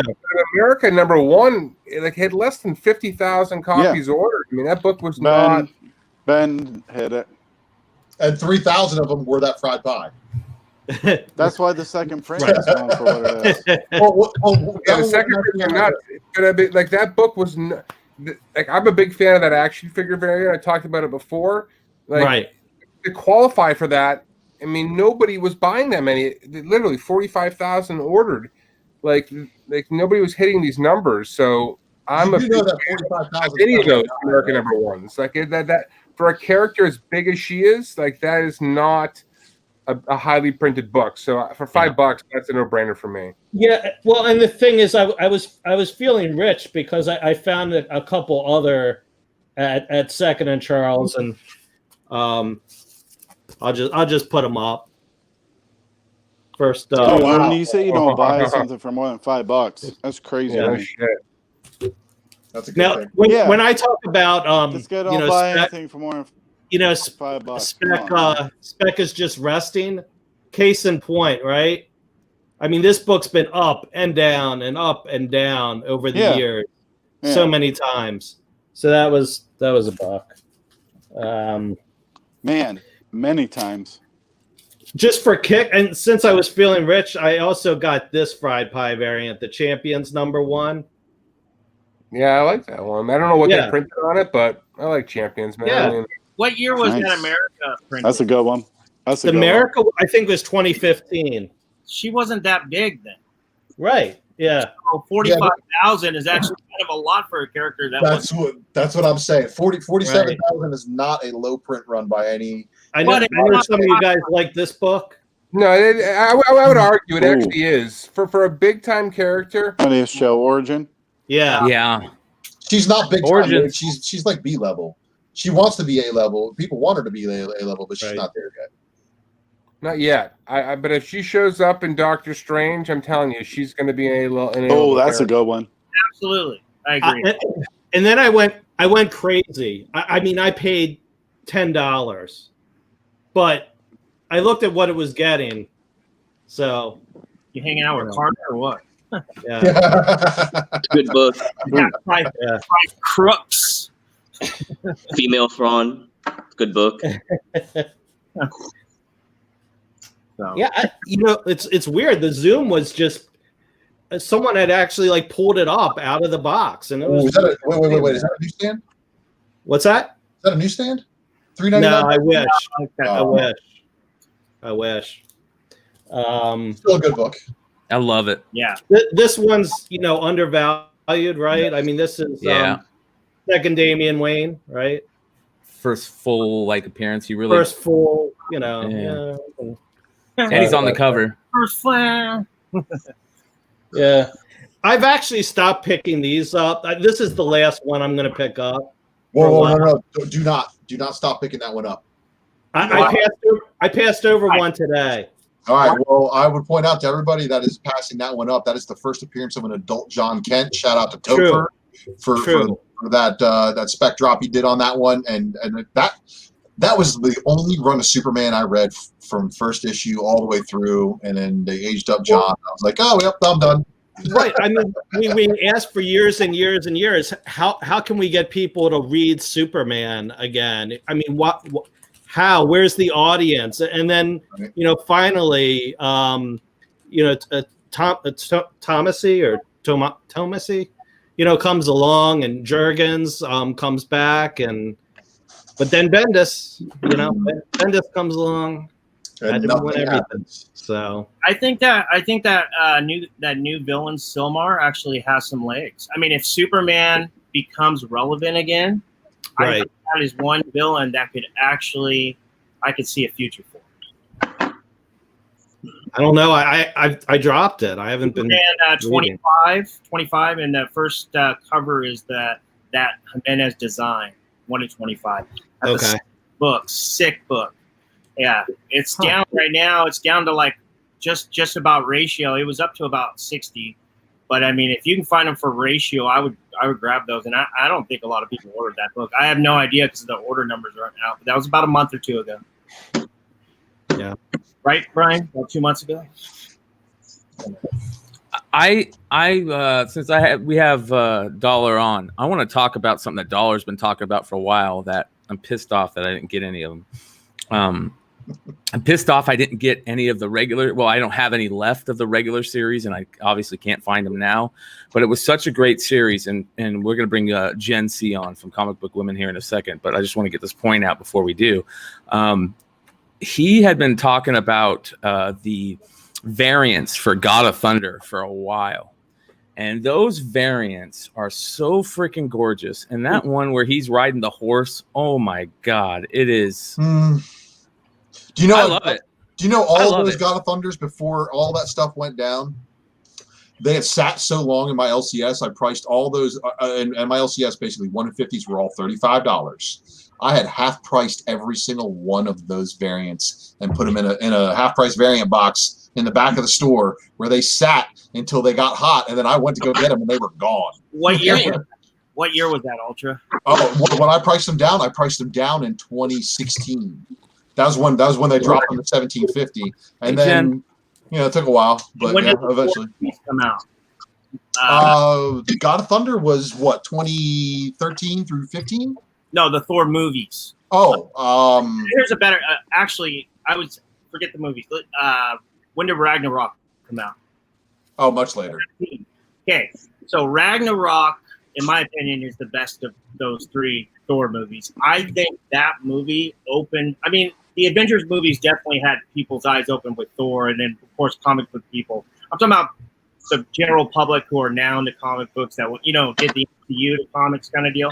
Well, Ragnarok, and the way how rock and roll that movie was directed and written, I think that just opened a lot of eyes to Tiki. What's his name? Taika Waititi. Yep. And then once the news came out that Jason Aaron's run was going to be a big influence on this script, those Thor God of Thunder books took off because I must have had at least 15 to 20 copies of Thor God of Thunder #2, just cover A, that I've pressed and I've never really flipped it over like $45 raw. And then now I don't have any copies and I'm pissed off. And that the book's what, $150, $200 book. And another thing, A cover. That's not even the variant. And there's a 1 in 50 for that book. And have you seen what that thing's doing lately? No, I know it's out of control. But what I want to add to Clay's point is that those high ratio incentives, a lot of them are like 1 in 50s. I mean, there's 1 in 25 and stuff, but there are some. Those aren't just covers. There are organic, key in the guts appearances in this storyline, all the way from one that will be going on far in the future. And characters and the storyline was so good. And shout out to Comic Book Women. Jen, thank you for joining us. Comic Book Women's actually doing a really cool thing that I enjoy. Is they're using God of Thunder as their book club for this month and rereading it. And Jen, it's fun to watch because you've read it before, and it's fun to watch Laura and Lucy get into this series because they're all going through it for the first time, and you can see their excitement. Like when they read the first 4 issues and they're like excited to talk about it. It's such a great series. Like. And you're rereading it, right? Or are you rereading it? Yeah, I'm rereading it. Like, and that's why it's really hard to kind of break it down because how I remember it is like as a whole. But I thought it'd be a good chopping off point for like Thor MCU stuff going forward. Very, very, very great book to pick as your first book. So, but yeah, I love that series. I don't own any of them anymore. I sold out. Yeah, I know, but they're so expensive. I just found this for half a cover. What? So, nice. Yeah. 25? Yeah, 25. Yeah. So I found it for she just gave you the finger wag. No, I'm just it's still fucking Jen. Jesus Christ. It's still out there. Like the thing is that like, but you have to go hunt in the back issue bins, right? It's not going to be on eBay. You have to just go and do the digging. And I kind of feel like when you go into a comic book store, you kind of know right away like the feeling like, okay, like this guy knows the older stuff. That means the newer stuff's like fair game. And then, it just a little bit. This is another crazy, real quick, just to jump on this comment by Gary.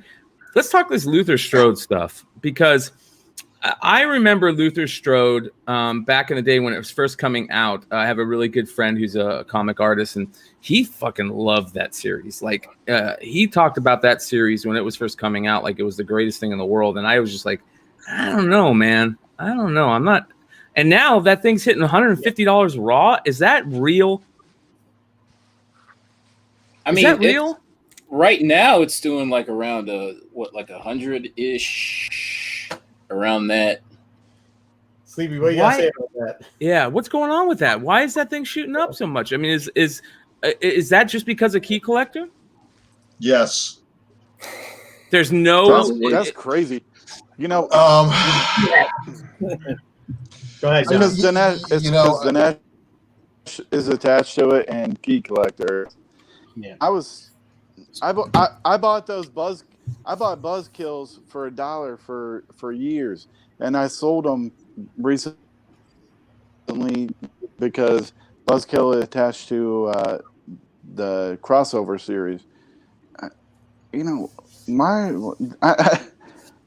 I think you got to look further deeper into why something like Luther Strode is getting hot and the key players in there. and I want to say key collector players. That's why it's getting pumped up. Well, is it getting pumped though because there's a reason? Like, are they looking at optioning this movie or this for a TV show? Is there any real tangible evidence out there? Has anybody seen any real tangible evidence out there other than the key alert? Yeah. I mean, I don't want to be harsh on him because listen, let's be honest. He's running a business over there. He's got to run a business. And you know, for whatever reason, you can say that book got put out there, and you can talk about the whole pump and dump aspect. But the majority of that stuff that he puts on his alert has legs for a reason, right? Well, they're also trying to promote. Look, there's a promotion campaign going to be starting for Luther Strode. Okay, if you want to call it the launch of that promotional campaign being the key alert, you probably can. It's probably not going to be the last time you're going to see the words Luther Strode coming across. People are talking about it in Facebook places and other, comic book related areas. But let's be real. This is old UD spec that got hot back in 2015 with the first time it caught an option. It died down. Now it's been attached to something, so somebody's collected it. And yeah, I mean, a movie is supposedly in the works, and this is the reason why Dinesh and Key Collector did the news. So call it what it is. He's promoting the movie. He's trying to let the beat build on it. And what's it going to do to the books? Because I haven't actually checked to see what the books are selling for. But 150 raw. 150 raw. Okay. Yeah. I mean, October 31st. Yeah. See, that's a little bit of either FOMO or fuckery. Yeah. I wasn't going to say fuckery afoot, but it might smell like some fuckery afoot. Well, let's be honest. Like, I know everybody's kind of it's like just, in that thought. It's supply and demand. It's supply and demand. Yeah. Or the first volume of Luther Strode was not really super printed. I will. The sales figures on that one aren't that great. His first appearance is probably the only one that's really going to be worthwhile, and it's probably the only one that people are really going after right now. But it's 2015 again. But last time it was a $40 book. Wait, but Gary Nesser just said it might hit Bloodshot. If you guys weren't buying Bloodshot cheap and selling them, like, I'm okay if it is, because I'll make money off of that. Like, it wasn't a hard book to find. It wasn't a hard book to get in 9.8. It wasn't a hard book to slam in it. It wasn't a hard book to sell, man. Like, that's the one thing Bush has about him is, like, when he says something, he knows what to do too. Like, he knows what to do. So I'm not surprised it hit Hollywood Reporter 2 days later, because he knows who to call. Yeah. He knows who will take his phone calls, and he knows what to tell him to push. But what if he is looking? I mean, is Bad Idea doing Luther Strode? Is that the what we're hearing, that this could be a Bad Idea produced type movie? And if that's the case, then listen, like, it's not like he went out there and just said, or they, whoever they are, went out there and said, let's pump and dump this book. If there's a real story on this that could be put into a big screen or TV, and Dinesh has done good things with Bad Idea produced movies in the past, right? Am I wrong? I mean, he made Bloodshot, even though Trey swore up and down it was never going to get made. What was the other movie that there was a couple other really good movies? That was good or not? That's the problem. There was. Let's see what Bad Idea has put out actually a couple good movies in the past, right? I mean, I know everybody gives Bloodshot a bunch of shit other than Mel. Mel loves Bloodshot, but by the way, congratulations to Mel. I saw he hit 1K. Yeah, we just hit 1,000 subs tonight. Yeah. Congratulations. Thank you. Yeah, as a matter of fact, hold on. Let's look on that real time. Let me see here. Mighty Mel V. We can give Mighty Mel V a congratulations shout out on live on air. This is actually kind of cool. 1,004. Right. Hell yeah. 1,000 subscribers to the one and only Mighty Mel V. Ladies and gentlemen, let's give him a round of applause. Yay. Finally. He's on a full blue moon. Yeah. So for all you Mighty Mel V fans out there. But okay, Bad Idea. Let's get back to Bad Idea. What are the movies that? I mean, look, is there a conflict of interest? I mean, let's just out it. Let's just say what everybody's thinking. Just be honest. Yeah. Is there a conflict of interest with a production company being tied to somebody releasing the news related to their production company release that promotes comic books related to that release. And also sells them. Or is it just good, promotion, right? I mean, in the big scheme of things, take Key Collector and compare it to like Deadline or Hollywood Reporter. I mean, it's peanuts, right? But if you own a portion of both things, like let's say you own a portion of the production company and you own a portion of the news outlet that's promoting your news, some people are going to have some problems with that. And I just want some people to understand. Is it kind of like though, but like Disney owns ABC, right? And when you tune into ABC's, Thanksgiving or Christmas, special, it's all one big commercial for their parks and their movies and everything. Is that kind of corporate synergy? But are we talking about CP&I here? Yeah, well, I mean, it's a different. Is it just because you think it's not explicit that he owns a stake in this and owns a stake in that?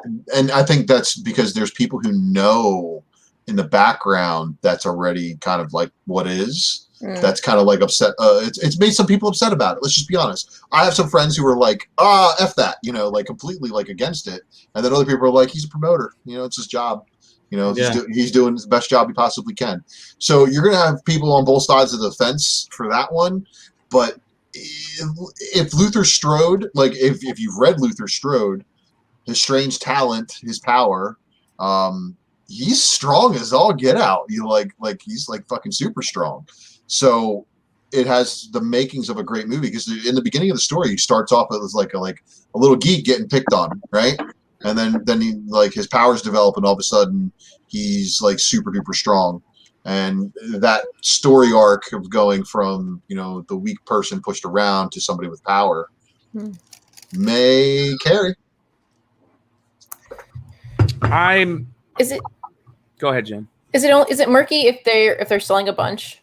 If they have a bunch of number ones, and then that'd be a little murky, I think. Wouldn't you say? If they don't, right? Let's say they just are trying to promote. Bad idea. Yeah, Key and Collector. like if both those people aren't selling and they just are giving out news, I think that's where it seems better.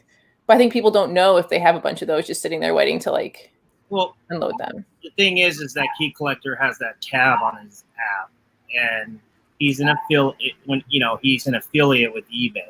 So a lot of, we all know that, right? So there's a percentage when it's bought through his app, that link.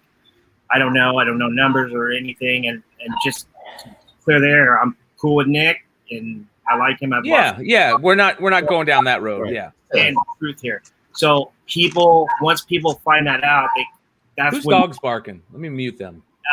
That's my neighbor. I'm just giving you shit, bro.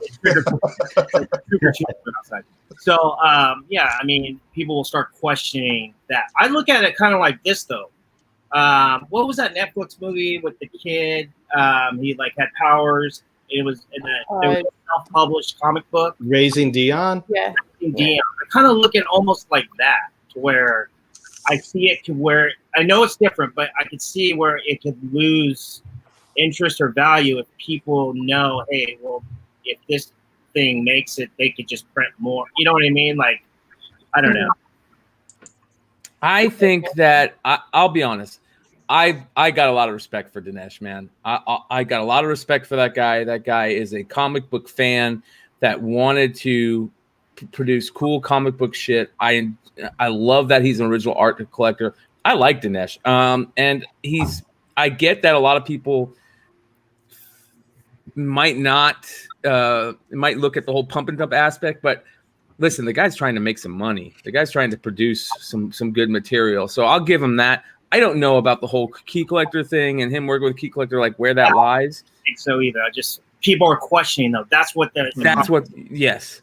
But I will say, I imagine those guys would be totally open to talking about it. We got to get them on a show and say, hey, come on, let's hear what's going on. Like, what is the deal? And if that's the Dinesh has been very open about going on shows with people. He was on Drunken Chat. He talked very openly about what he felt about the speculation market, which I give him a lot of credit for. He answered a lot of questions that I didn't expect him to answer.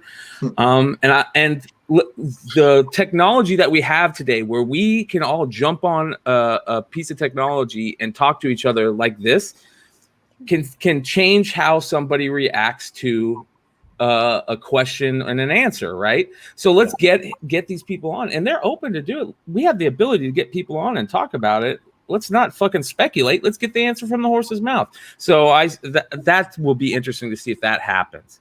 And if that happens, more shout out, more respect to him. But I see what Dinesh is trying to do. He's trying to make money and do something in the same community he loves. He's a marketer. He's a marketer, and he's very good at it too. And I will promote that. He is definitely a promoter. I mean, like, look, you got to use critical thinking with any of this. We talk about it all the time over on the Star Wars show too, like how some things didn't happen that everybody wanted. And if you actually go back, you can find where the sources come from, man. It's 2 clicks. It's the internet, dude. At least with that news coming out from them, it's not coming from an anonymous source. And then they're forcing the anonymous source. Yeah. Correct. It's not that circular news cycle that we've seen coming from like Cosmic Book News and We Got This Covered and all those other wonderful places that put out. And then you got to chase down 15, and it's the same guy that started off with it, and they're double verifying. Yeah, like that's what I'm saying. Like, at least we know what Dinesh is, and he doesn't lie about it. He tells you exactly what he's going to do. So right. Highmind was involved with The Witcher, and like you don't see like key collector going Witcher. Yeah, let's talk about that. Like, Bad Idea and Dinesh had something to do with The Witcher, which is a great property, right? And whether you could harsh on him for producing shitty movies or shitty products, but they're not. The Witcher was fucking awesome, man. That was really good, and more shout out to him. And more props to him for doing that. And I like shit like that. I like to see excitement in the comics community. And don't get me wrong, a lot of us are pessimists and we're quick to call fuckery is afoot, but let's get these guys on and let them tell their story is my point. Right. You know what I want to ask though? Like, and I know it's a little bit, you got to take this, I gotta get murdered for this in the chat, but like, take what Donnie Cates does and then take what Dinesh does. And like, I don't think you're going to get murdered, man. I respect Donnie Cates for what he does. It's not too far of a step what he does. And Donnie Cates, in my opinion, he knows what's going to get shit hot and sell fucking books. And he'll get on the fucking Twitter and tell you, hey, this, or do some fuckery in a book where it's like 3. We all know what he does. I'm not gonna get into what he does. He's a former retailer. He knows, how to sell a book, right? So I know the other role. Dinesh was a publisher. That's the difference. Dinesh was a publisher head, so he knows how to get the entire company to sell books. Yeah, but I get that. But what I'm saying is that's what I'm saying. But if you take it for what it is, it's all from the same place, right? They're trying to sell their product. Whoever's the Facebook guy said creator pump. Yeah, I guess. But like that's what is their job unless it's to sell the shit to you? I mean, that's what their job is to pump their stuff up. Right or wrong, and that's what he's doing. I mean, that's what Dinesh is doing, and that's what Donnie does. And I don't think anybody here in this room can say that they haven't sold either people's stuff. Because if you haven't, like, you can not like it, but the bottom line is if you didn't get ahead of it, like, you didn't make money off of it then. And I mean, like, there are things I won't sell, and there's like pump and dumps that I'm not fond of, but like those two guys who are creating the content, like, if you have a problem with that, that's fine. You don't have to buy and sell their stuff. I understand that, but you're going to start getting in so many wars that you're not going to win at the end of the day. You know what I mean? You're just you're not going to win. That's why I say we have the ability to get answers from these people, and this just doesn't go. Like, let's be honest, this just doesn't go with Dinesh and Nick over at Key Collector. It goes with our whole community. Like, we have the ability just to ask somebody or say, hey, what's going on with this? And we're very quick to throw some strife in their direction without asking. So I'm just, I'm standing on my white knight soapbox so that everybody hates, and I get it. But that's how I feel. I'm tired of it. We have the ability just to ask these people, so let's ask them. All right, let's get off of this. Hey, can I go back to one of the books that Steve held up? Yes. Okay, so I don't know if you guys all know this, but Steve, go back to that Thrawn 6 book. Oh yeah. And what Maximus call it, female Thrawn. Yeah. I didn't say that, but somebody else did. I said that. Yeah, female Thrawn. Yep.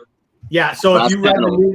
so they just for everybody that doesn't know, they're rewrite. They wrote the 3, they rewrote the 3. Now they're coming back and doing the prequels. The prequel, the female character in there, the female Thrawn, she has a huge part in that, and looks like she's gonna have a huge part in those the prequels. She obviously has to have it in the post too, because the character that Thrawn sends to the army pretty much holds on to her, and she moves on to the next 3. So if they ever do anything, she is going to be a key in that, just so you know. Because I mean, she's in the first. So you're saying don't sell quite yet? No, yeah, you should sell that to me for $1, but like, okay. we'll talk later. So she's going to be in the next 3 because she's going to be in the prequel 3s, right? Because you saw her. Because in the actual novels, she doesn't show up in the novels till 5, at the end of 5, and then into 6. So think about it as a trilogy of movies. So she shows up in 5 and 6. Then she's now in 1. So she's in 1. She's going to be in 2 and 3, 5, 6. Then she's got to be in 7, and that's where Ezra apparently comes in over there. So yeah, definitely a good book to pick up, especially if you get it for a couple bucks. So good job. Let's jump into some Star Wars talk, and let's talk about Mando spec. I don't want to get into Mando the episode. We don't have to get into this, but let's talk if there's anything that new has popped up. What you got there, Vintage? Yeah, hold on. Vintage is holding something up. Oh, yeah, we got a couple of them. Yeah.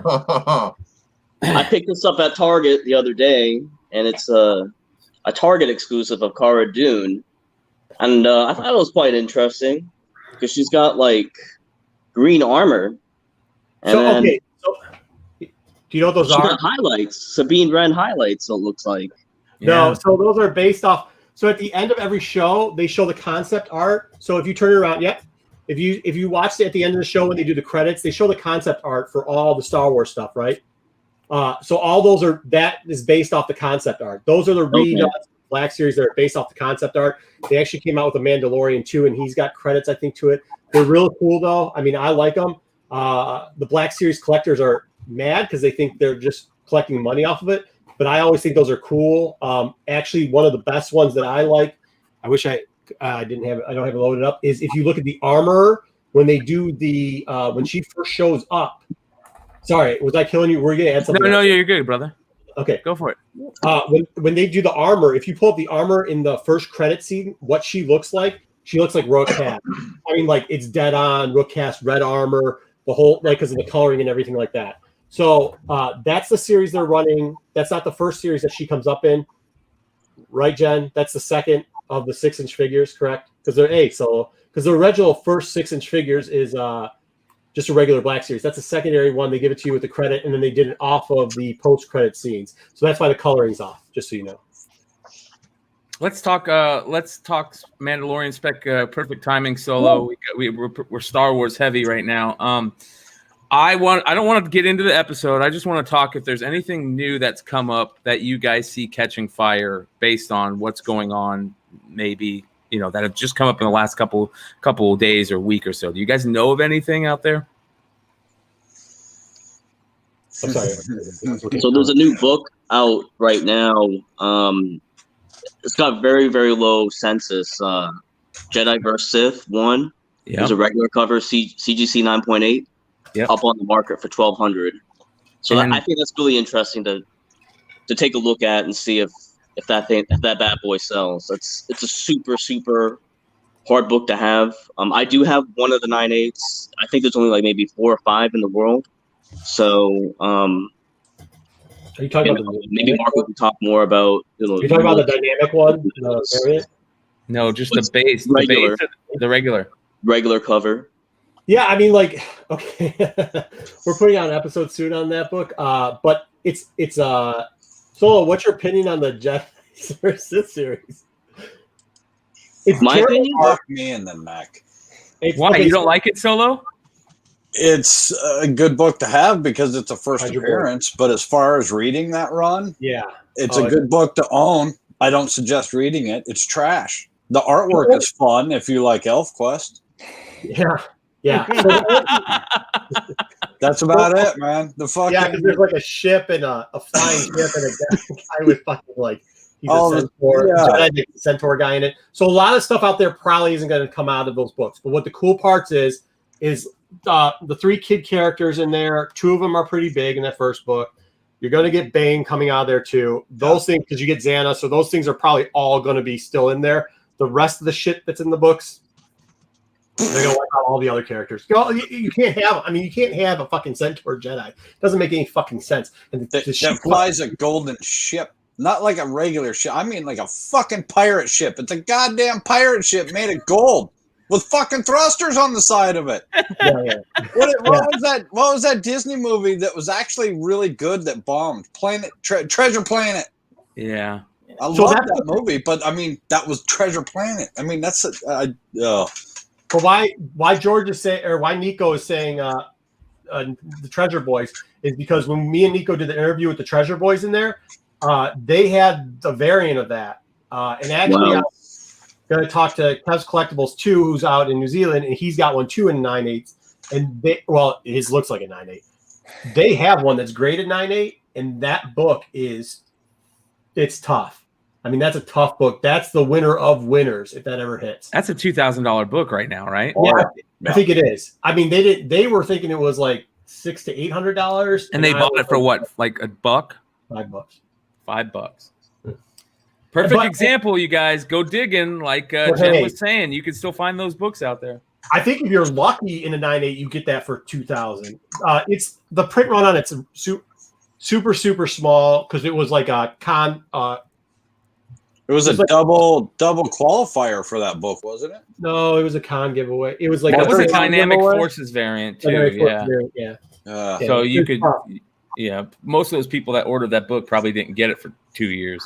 Yeah, it was not. I think it showed up at a con, and like it is number 2 though. It's 1,500, right? That book's. I have no idea. And they're numbered on the back, so there's actually certifications with it still on the back. So there was only 1,500 ever printed of that. So do you look? Here's DZ has a question. Will Darth Bane be in High Republic? You're saying no. No. Did you guys go ahead? No, it's all right. I was just going to ask. Did you guys see on Twitter that the press and like Charles Soule have started getting their like comp copies and press copies of the High Republic books in the comic? I did not. I'm really looking forward to this. Yeah. Go to if you want to look at Charles Soule's Twitter. That was interesting. He doesn't do a lot of it, but he opened up the promo package for it. What JJ Maxwell's referring to in Clone Wars is they did like an image of him on it. Like it wasn't like you couldn't even. You could because Yoda went in there and saw the vision thing of him or whatever, but it was like this. Yeah, he interacted with Yoda, I think, in that episode. It wasn't really actually. I mean, it was him as a spirit ghost image type thing, but it wasn't him. It is in the creepy dude that cuts off everybody's hands. Because that was the one thing in Jedi and Sith. Like every book, somebody loses a hand. Like the hand count on that.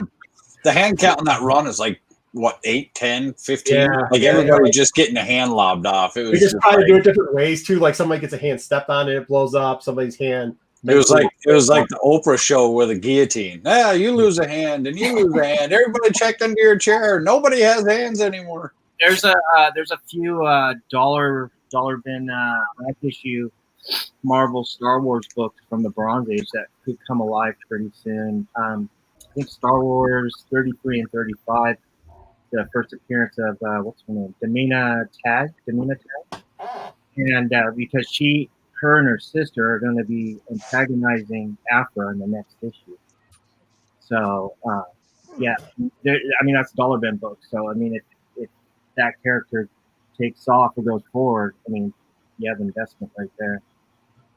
I love that they're doing this book. I'm actually excited for this. Yeah. Same. There's some cool colors and some cool covers and some cool ideas and some cool characters they already released for it that are just, it's going to cross everything. It's going to be pretty good. And like, look, you get a blank slate for some great writers who've already done good stuff. Like Saul, you know what he's done already. He puts like all these Easter eggs that you don't find out till 3 arcs down the road means something. Like, so it'll be a first appearance or a background or an artifact, some bull crap he'll put in there. you'll be like, "Yeah, that was weird," and then all of a sudden, 2 years later, the shit is like, "Oh, everybody's looking for it because it makes sense," and stuff like that. I mean, he does a good job. So like, it's great that he's in charge of writing stuff. It's great that they have him on. It's great. So like that 400 BBY period is just, it's like the one gapping period where they've never had anything happen.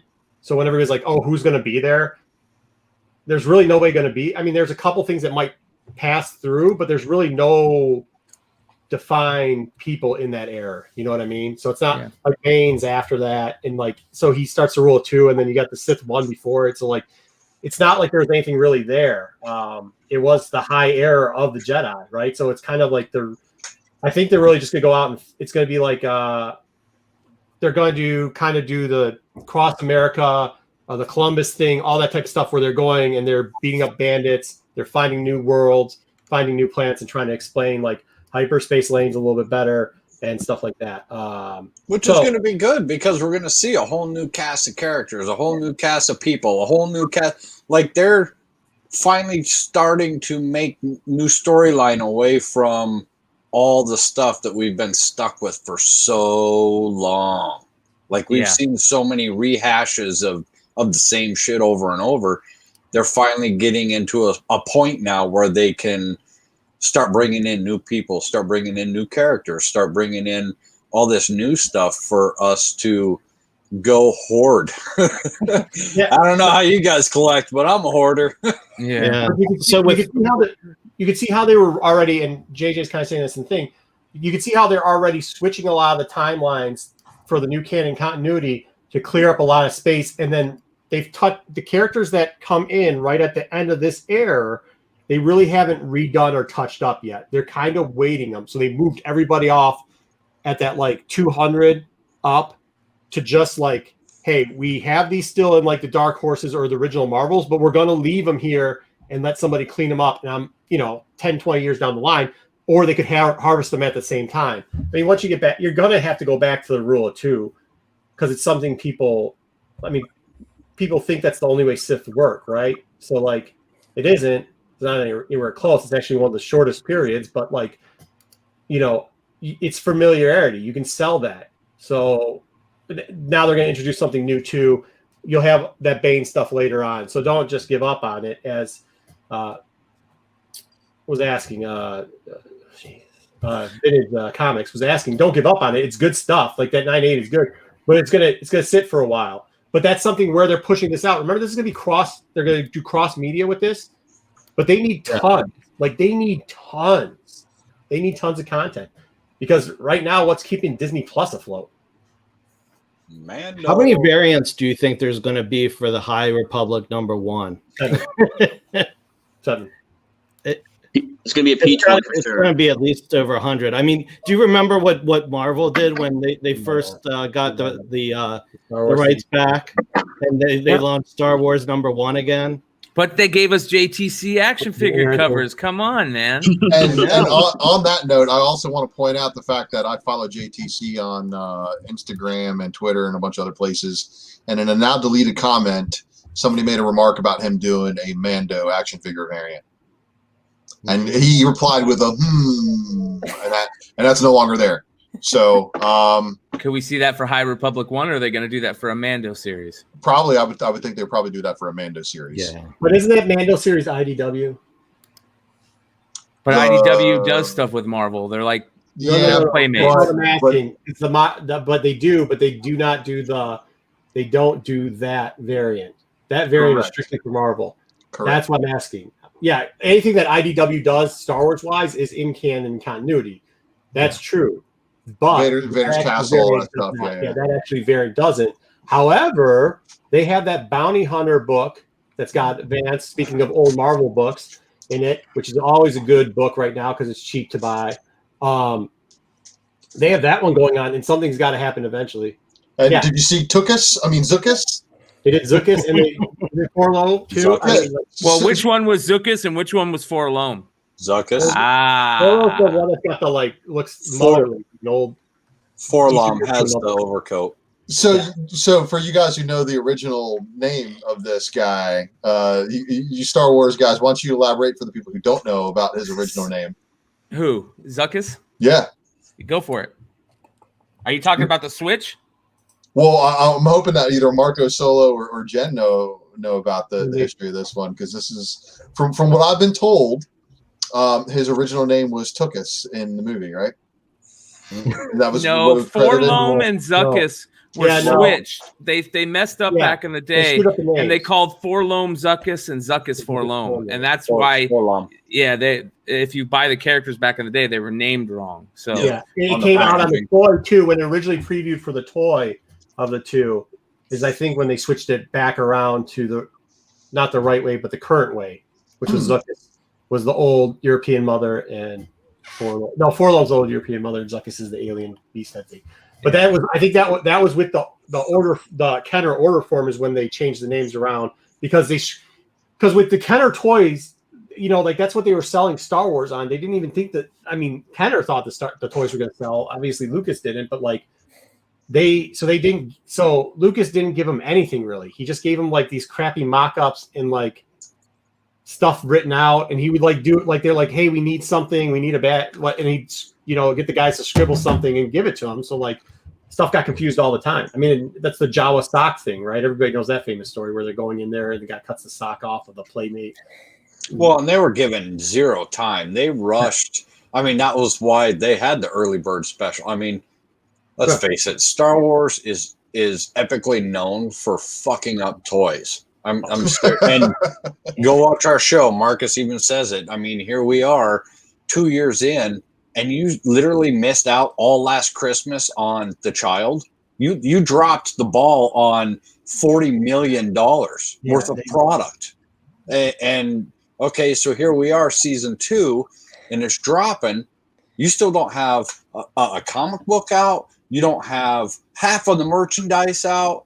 You don't have. I mean, even after the Mando ended last year, why were you not pushing out plushies left and right? Plushies in the cart, plushies in the sell The Child like there is no tomorrow. Throw it out there. Even if you're spending $10 million on a product and you're putting it on the shelf, it's The Child. Somebody's going to buy it. Whether it was an epic win or an epic fail, the market will tell you automatically whether or not it was a win or lose. You have your Disney. You have tens of millions to piss away to find out what's going to sell and what's not. So then before your second season run, you know exactly what they're looking for. You know exactly what they're buying. You take that marketing from all of that first season and you put out their comic books, you put out their buttons, pins, plush toys. I'd find a way to make a fucking floating baby carriage with The Child in it.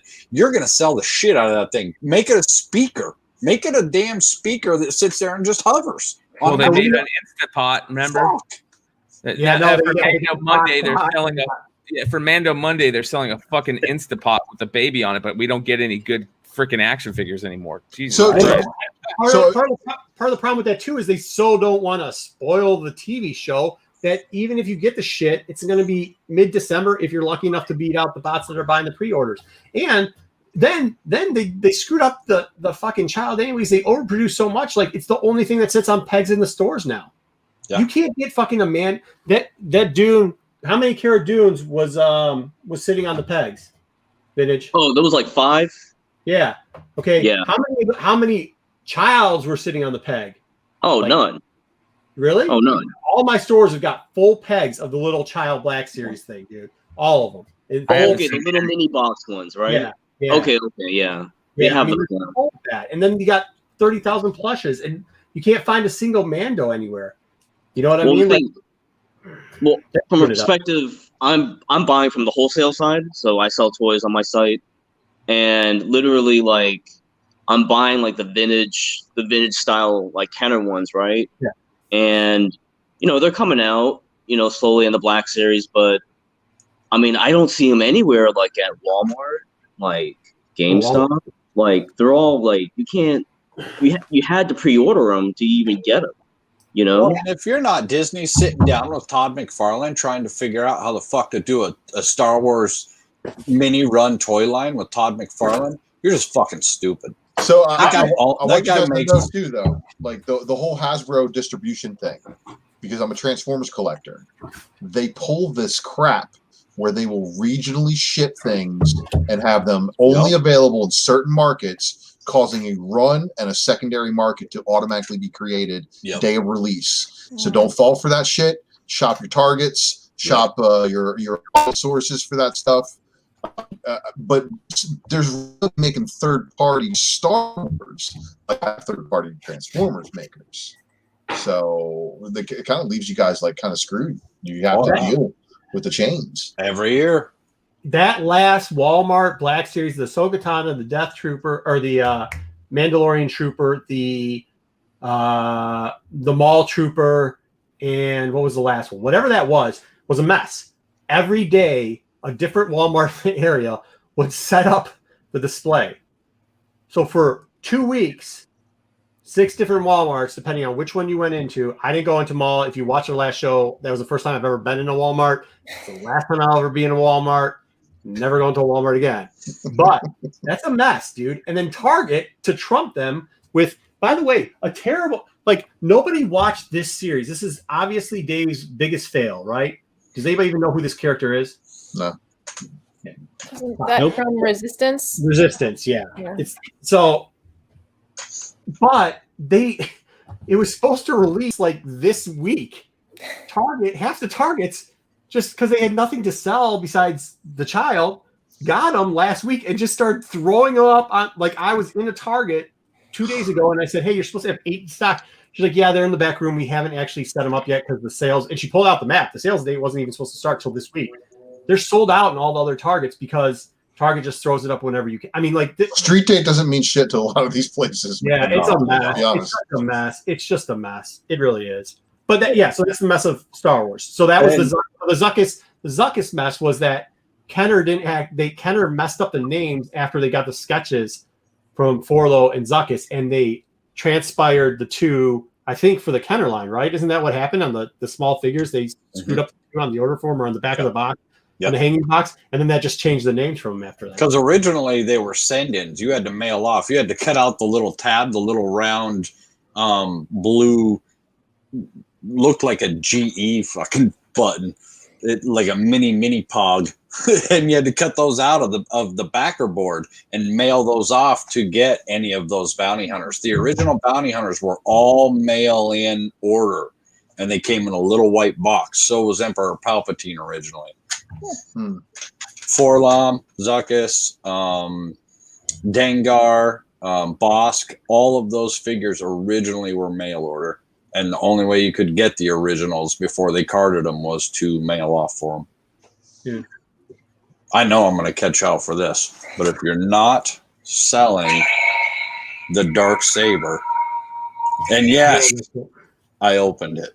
There's a ton of those, though. I mean, like, they're good. They're cool as hell. There's a ton.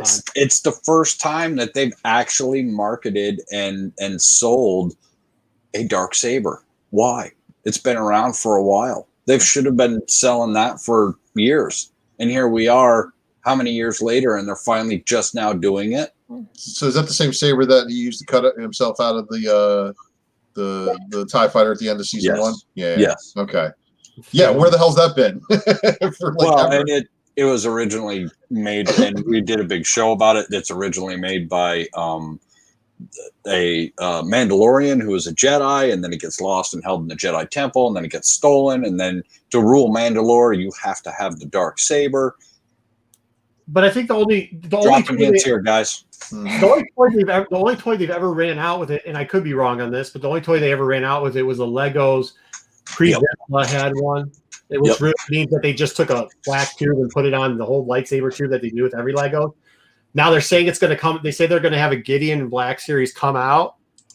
Is it in a 6? It might be in a 6. So I think they're having a 6 come out, or is it in the 3.5? Is it, Brian, is in your favorite size? I can't remember. Either way, so people are really looking. So that's going to be short too. But they're already limiting all this stuff anyways.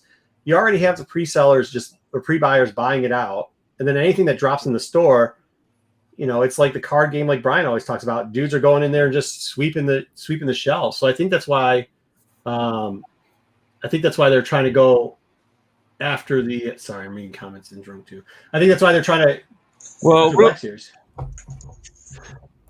Yeah. I want to get back into some comics, and Ben's already gone, so I didn't have a chance to talk about this, but he was talking about Gwenpool, and this kind of goes back to some of the stuff that Ultra has done on Drunken Chat, where he goes in and he kind of lets us all know what books are really hard to find.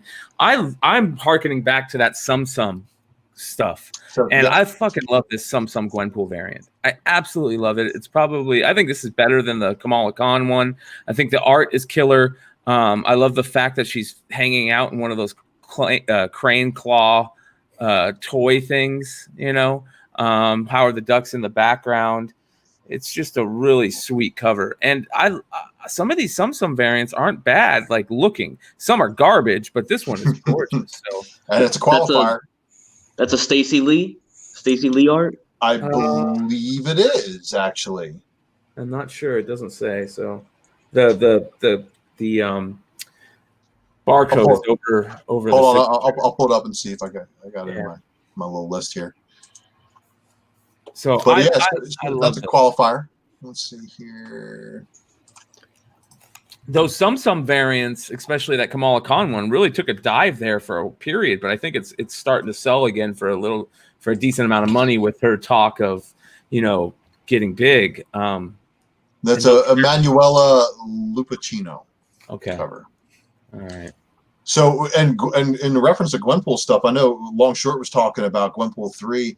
You know, the incentives for the first 4 issues were readily available because there was a ton. There's a nice Gwenpool #1 Paris Comics Expo at JSC.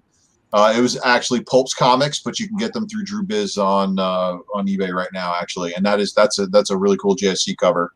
There's also a Hastings cover for #1. But let's talk about some of these other rarities, because the Sum was a qualifier variant. There is another qualifier variant that hit for issue 8. That's one of Long Short's new faves because it's got Gwenpool blowing a bubblegum on the bottom there. And basically everybody chasing after her, mad at her for something. It's typical Gwenpool. But I want to talk about this one, because this one is old Trey K-Spec too. He even mentioned this book way back in the day. Yeah. So this is the number 13 1 in 25. What makes this one even more insanely hard to come by? This issue had the Venomized variant. The Venomized variant did not count towards your incentive ratio qualifying, but it was open order. You can order as many of those as you want. So they still had to order 25 copies of cover A just to be able to get the variant. But then they could open order all those Venomized they want. And as you guys know, they went ham on those Venomized variants in just about every store. And my store did not qualify for the 1 in 25, making this 1 in 25 very, very hard to come by on release day. And at one point, that book was up over $100. I definitely waited for it to calm back down. I was a little bit more comfortable paying, 28 plus, or 29 plus shipping on it than I was paying the 100 plus for it way back when. But that's super hard to find, and it's probably, I think, one of the rarest Gwenpool variants, probably behind number 21 second print. Wow. I love shit like that, man. I'm all about shit like that. So you about that? So what is it? What is it that you guys love so much about Gwenpool? Okay, so Long Short totally ham about her. Like he's in love with her. He loves her, yeah. He would marry her in a heartbeat. Yeah. Gwenpool breaks the fourth wall, but she's got the ability to break the fourth wall and basically kind of communicate with herself at the end of her own comic and find out what the hell happened in the whole issue. And if she went really, really haywire somewhere, her future self will knock her around, smack some sense into her. So she breaks the fourth wall like Deadpool, but the comedy that is in there and the joke about, haha, I would have Dead Gwen was already taken for her name, so I chose Gwenpool. I mean, that right there, the whole Gwen Stacy thing, and again, she started off as a variant of Gwen Stacy. Yeah. The whole they did a month of variants for Gwen Stacy swipes, and this one just happened to be the one that hit. And she's now kind of taken the role of what Marvel's Harley Quinn would be. A big joke. Right. But so is this a personal spec for personal PC, or I think with is Ben, this a long-term spec? Like, oh, watch this, 15 years down the road, all of a sudden we're going to see a big giant hit. Some of the best things in comic books are definitely the underground secrets that nobody really knows about, but finds out about later on, and all of a sudden they become popular. I will tell you this: some of the things that I follow are way more popular in Japan than they are in America. Gwenpool is one of those things. There's a foreign market that's after her. The Gwenpool Strikes Back variants that that Long Short was showing earlier. There's two 1 in 50s, and then the 1 in 25 for number 2. And then the ordering was so short for 3, 4, and 5. There were no incentives for those. So making issue 2 kind of like a drop off. Again, they're not hugely ordered. She was a joke, and then she appeared in Howard the Duck. But obviously somebody's after her, because the Gwenpool variant sold for $406 raw this week. Which one? The one that Richie just showed up? Howard the Duck #1, Ron Lim, 1 in 25 Gwenpool variant. And look, I was working at the stores when this book came out. It was one of those tricky FOC variants where, hey, we got a book that's going on FOC on Monday. There's a code we can add and get this other 1 in 25.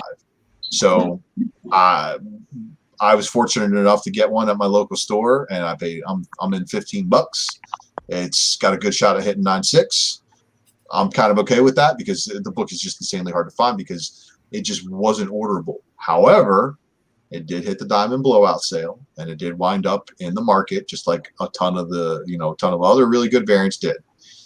You can't be mad at that, because again, how overprinted do you think they're going to do? Oh yeah, Marvel's really printing 4 extra cases of these books. Said nobody ever at anywhere in Marvel's little business plan. And Ultra, just to back up your argument too on her popularity, I'll just drop a little bit of cornbread if you don't mind. Sure. Yeah. Go ahead. Push this one out of my realm again, because no.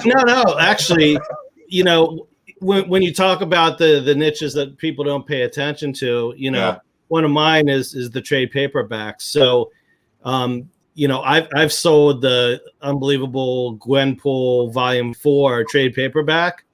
People pay $70, $80, $90 for that one. Volume 3 does well too. So, that's ridiculous for a trade with a what, a $12.95 cover price? I don't know if it's $12.95, but it's like maybe $17.99 or something like that. Okay. Yeah. So 5 issues usually per collected edition. Gwenpool had 25 issues. Right. I think some of her collected editions might have run a little bit more than that, because the last art. It's no more than $20. That's for sure. Yeah.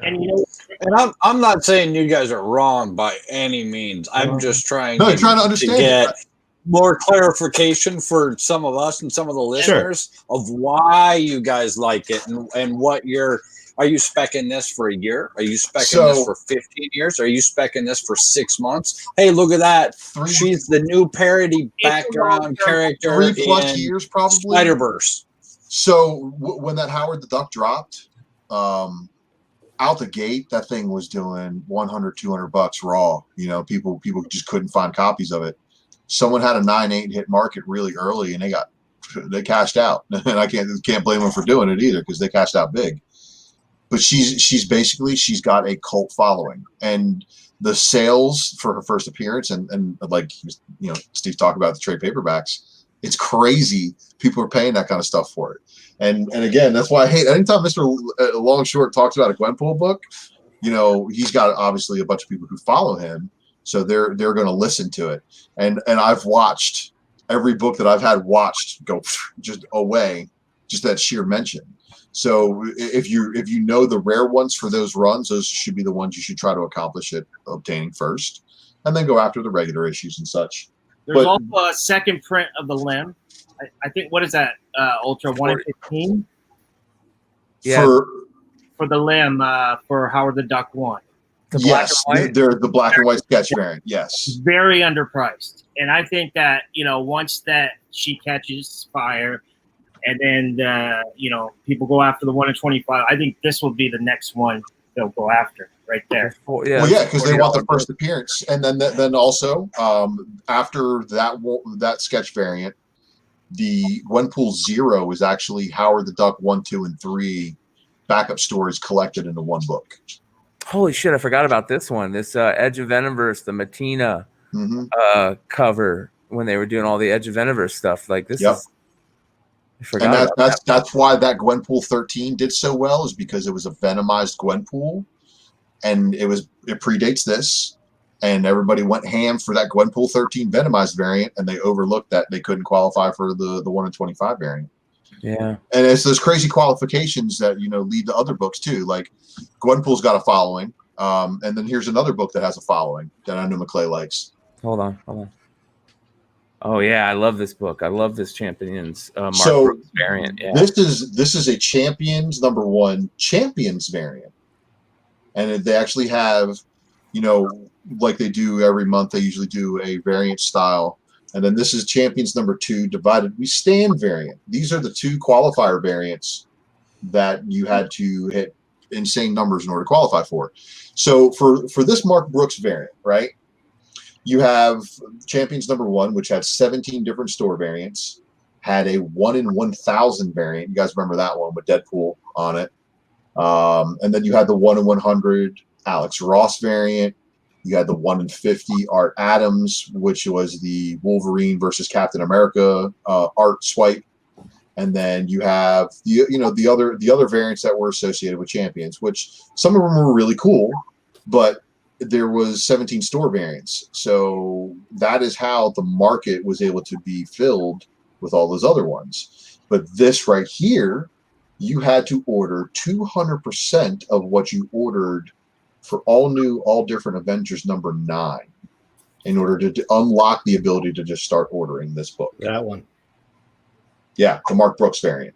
Yeah. So that automatically makes the Mark Brooks variant probably less common than all the other variants for Champions #1. But, again, you could have small shops that only ordered 4 copies of all new, all different Avengers #9, and all they had to do is order 8 copies of Champions cover A, and then they can order all they wanted of that variant. But how many shops do you know of that were sitting on that stuff? Like, there's none of them out there. But that's again probably the hardest to come by first appearance of that Champions team. And I like it because it's not only is it outstanding artwork from Mark Brooks, but it actually has the old Champions team at the bottom of the artwork, kind of like in the broken glass as they're breaking out of it. And then something I'm noticing, and this is a little bit of my own personal spec, they're setting up the all new, all different Avengers from 2015 in the MCU. If you're looking at the chess pieces they're moving in place, look at who's on that team, with the exception of Tony Stark. But it's not Tony Stark in the armor. I believe it's Riri Williams in the Iron Man armor for that all new, all different run. But Falcon as Captain America, Spider-Man, Vision, and Jane Foster Thor, and Hercules are on this cover, which is the Divided We Stand for #2. But that all new, all different Avengers team is the one that has Miles Morales also on it with Kamala Khan. So I really think that they're starting to push towards that, and that's the 2015 Avengers team. But those are cool. Qualifier variants, as you probably are noticing, is kind of like my thing, because I working at the stores, I remember how hard some of these have come by. You had to, again, hit numbers for stupid things in order to be able to just unlock the ability to get some of these. So Spider-Gwen Dodson. That cover is so awesome. Yeah, and again, the two of them fighting. This is one of the ones I just talked about on the Spec Matrix. Phil Noto with Jane Foster Thor meeting Lady Sif. And if you guys know your mythology, Lady Sif is supposed to be the mate of Thor in most of the mythology. And I like Lady Sif. I like that that character in general. Yeah. Let's see here. I got some other things. So yeah, and I saw a CBSI article was done on this, and all of a sudden these were all cleared out of eBay. How you guys feel about this? What's the deal with that? What is the deal with that? First full animated Ms. Marvel. Like she meets the Avengers, and she's her, Inferno, basically it's her first appearance as Ms. Marvel in the animated universe in that one. That's weird. What animated universe? Yeah, so the animated Avengers Assemble universe. Oh, I get you. Okay. So those are basically frames from the animated show. Like, and you guys remember when they Spider-Man had that, and this is actually in the CBSI article where they talked about the first appearance of the animated Deadpool in the Spider-Man comic. Yeah. Here's Bolo talking about the Brooks variants too. If you guys aren't checking out comicbookinvest.com for some of these articles, like there's a lot of good information over there. And you're saying that's kind of where that Miss Marvel animated series stuff, I didn't even know about that at all. Completely. But the Midtown sales and stuff blow me away that you can find some of these books over there, but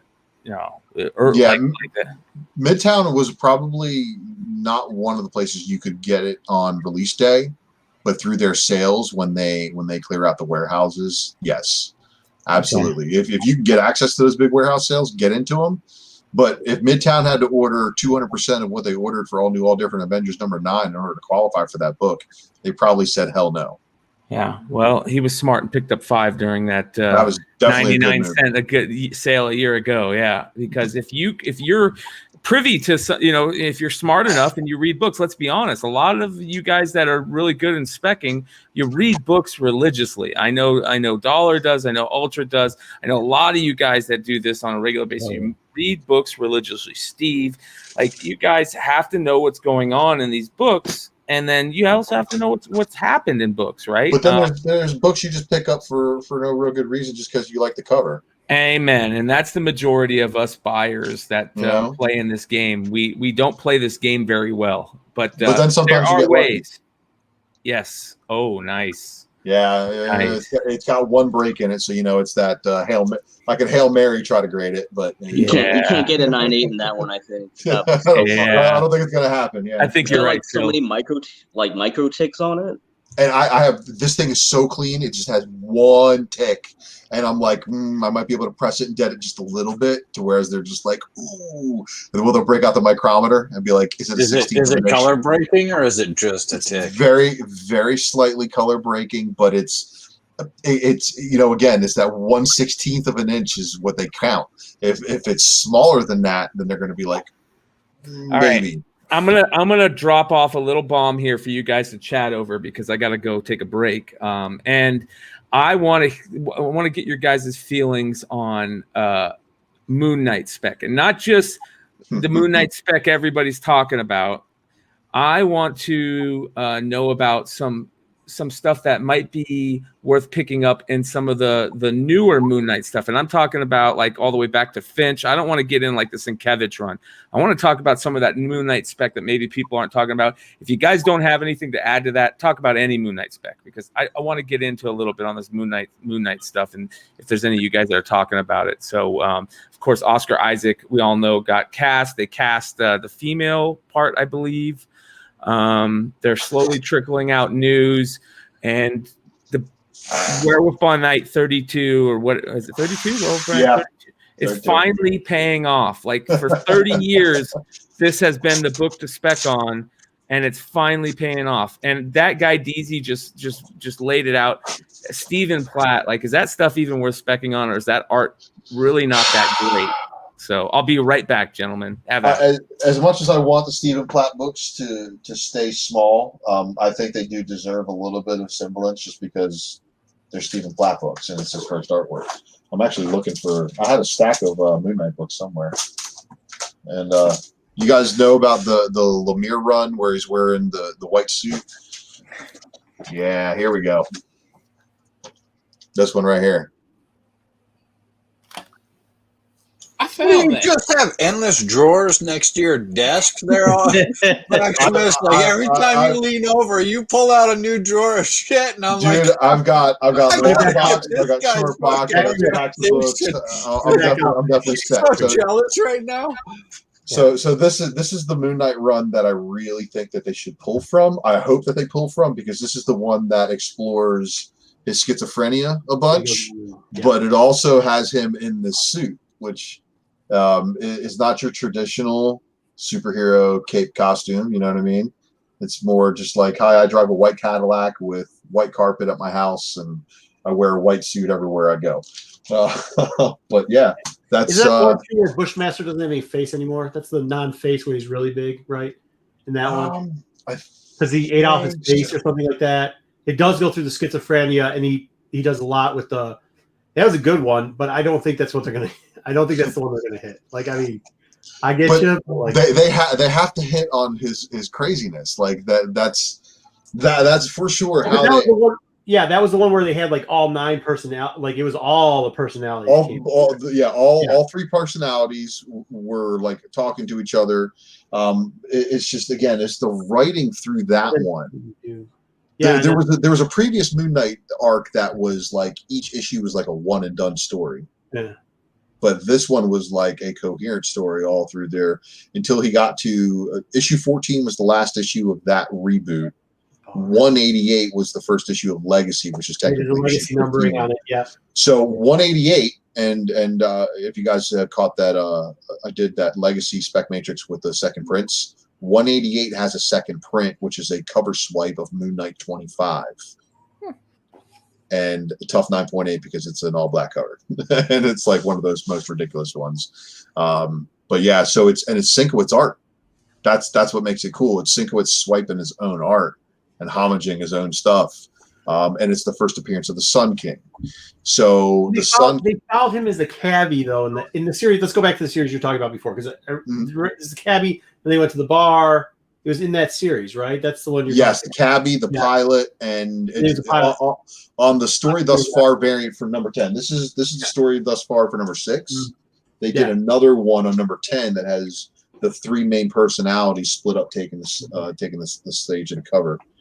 But so Sun King, I'm trying to think who are they going to put him up against?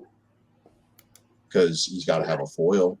Is he going to fight Khonshu the whole time, or is he going to actually fight somebody else? Sun King Ra doesn't actually appear until 188. Yeah, way later. Yeah, so he's new. He's real new. Mm-hmm. That has a 1 in 25 variant. That's the lenticular book, of course. So you have the trading card variant. You have the lenticular second print, obviously, and then you have that Don't you think cinematically they could do some real cool stuff if they go back even with the first volume and like do kind of almost incorporate some of like volume 3 into it, right? But with the personality aspects of it, but do kind of almost like a throwback, do it a little bit grayer, not like quite a noir, but like do kind of like you know how they used to do those cop movies that were thrown back to like this, like the Dick movies. Unless Dick isn't detective movie type thing. They do that type of shit. That's inappropriate. Jen's on the panel. As much as that would be inappropriate, I actually think it's going to be more towards Dracula and Blade. Because look at what they tried lining up the Blade movie. Now they have the Moon Knight TV series. Marvel Knights is probably something that they're working towards. Hey, so do you guys want to see what I did when I left? Sure. Well, I was listening, and you said that Luther Strode cost $100. So I went and pulled them out of my dollar bins. I got to put them in bags and boards, but at least I've got that. Thanks, Dinesh. Thanks, Nick. I'll be selling that shit fucking immediately. Is it Strange Talent of Luther Strode? Because there's three different volumes. Yeah, it's the right one. I'm not a fucking asshole. I mean, I gotta find the second. I gotta find the second prints. Anyway, Moon Knight books that still haven't gone fucking bananas. Yeah, I like this one, third print. Yeah, third print number 1. Yeah, they're fucking dirt cheap. Is there a key in that one? Is there a first appearance in that one? Yeah, Phil, it's the first appearance of the Moon Princess. No, there's like fucking 4 first appearances in all of Moon Knight. Come on now. There's this shitty Crystal, what the hell's her name? The book that went to $1,200 and then it's down to like $400 from the volume 1, right? Scarlet. That's our girl. They did casting for her. People still don't fucking care. Yeah, thank God for Jen. Jen still reads. But yeah, dude, there's no first appearances. It's fucking trash. Bushmaster or Bushman or Bush whatever Yeah, is volume 1, number 1. So it like fucking ruins that book. Faceless Bushmasters in that series you just picked up right there. So if you get Faceless Bushmaster, I have no hope left for comics, and I'm so happy that there are people like Jen who still reads and who still fucking has like hope that there's like something cool, like new characters and shit. About the coolest character I've seen in the last 10 years is Starkiller. You know, when they mashed Darth Vader and Skeletor together, or whatever the fuck the thing is. I was like, they finally did a good mashup. That was Phantom Starkiller, not Starkiller, by the way. Starkiller's the original Luke Skywalker. So. Yeah, well, I liked him too, but also arguably a mashup and a trade paperback, and nobody fucking cares. Well, but let's talk about that. But I know Marco doesn't give a fuck. Yeah. But Dracula's a. I'm glad that Phil may. Thank you, Phil. For sure. What's up? Werewolf by Night. Yeah. Oh, yeah. No, dude, I agree. I think your take on Moon Knight is spot on. That it's Tomb of Dracula 1 is still got room to move. They have to do Dracula with Blade. And the meme's too fucking good for them not to ride that pony into the sunset. Have you been seeing some of these memes out there, like Dracula hiding under the table and Moon Knight looking for him because he has the money? It's the only joy I find in life these days, are those fucking memes. That's all I've got. The only thing is like how many Moon Knight movies do you think they're going to come out with? I guess that's the question. 0. They'll have TV series, yes. They'll have one season, and I think no matter what, they'll do a second one. And if it takes off, you know, fuck, Katie barred the door. But I think the first one is going to be sort of looking for. Much like that first issue of The Last Ronin, like not a lot of answers. They won't really tell you whether or not it's all a psychotic dream or not. And we talked about this, I think, on another show. They'll focus group the shit out of it and try to figure out which iteration's popular and then double down on it. I think they'll introduce Stained Glass Scarlet since they're casting for her, apparently.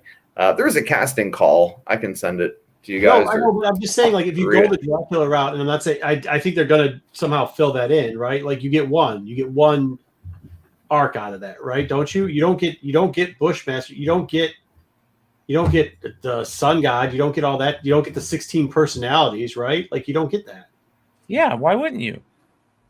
If you do the Dracula, one season?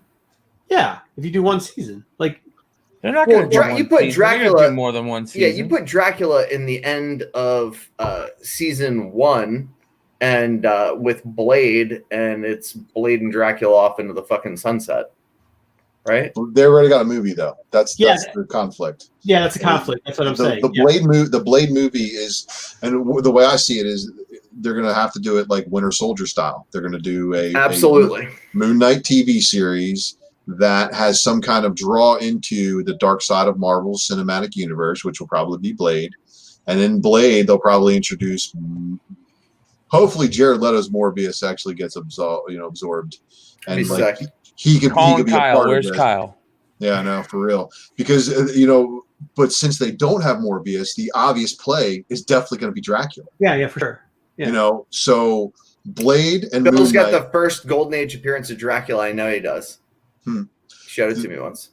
You got to, the supporting role that Moon Knight's going to play in the Marvel Knights establishment, I think, is really what it's going to be after. But remember when Daredevil?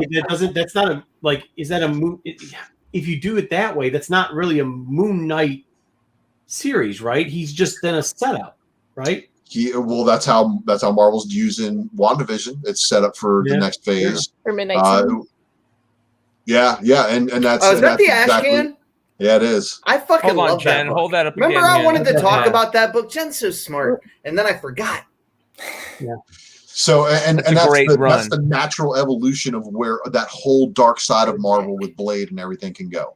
Ghost Rider then could be easy, pulled in, and I honestly see them, using us as a test market. Basically, let's feel out what these people want us to make the movies out of. And are we telling them exactly what we want, or are we just kind of like, Morbius? You're just going to do Dracula instead of Morbius. Yeah, that makes sense. I don't see why they wouldn't. I don't see why they wouldn't and couldn't do this. You set up the TV series. The TV series are gonna do well. You know they are, especially with what's going on right now, where everybody can't go to the movie series.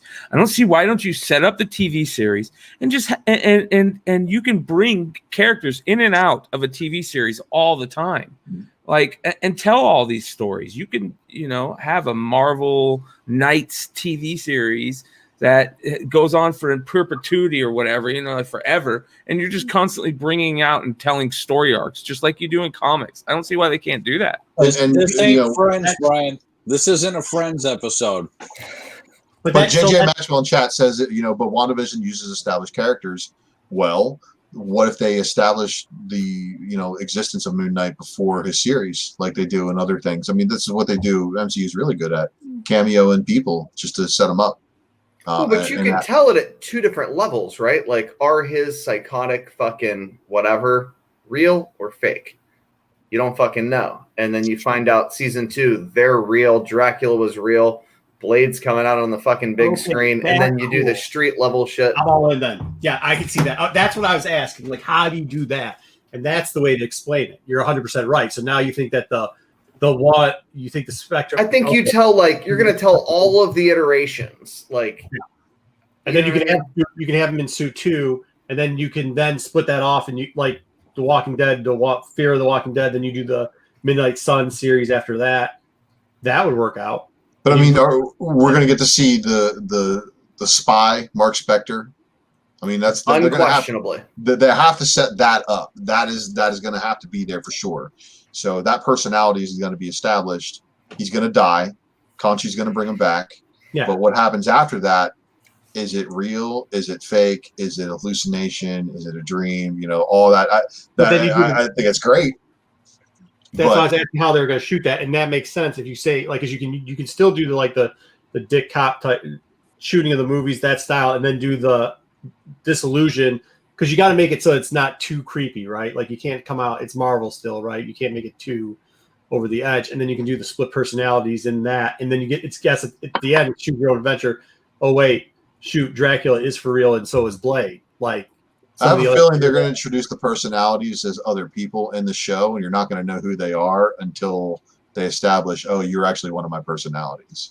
But if they can actually get that kind of whoever was directing Jessica Jones the mercenary. needs to be on that, honestly.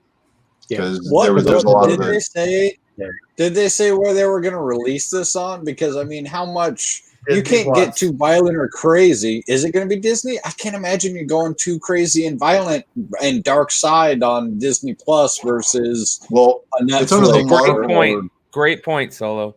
But it's under the Marvel tab of Disney Plus, which currently shows Logan and a bunch of other very hyper violent movies. Iron Man isn't really like. I had to fast forward through Iron Man for my 3-year-old. Be like, yeah, you can't see him shooting people and blowing people up. So, go ahead, Jen.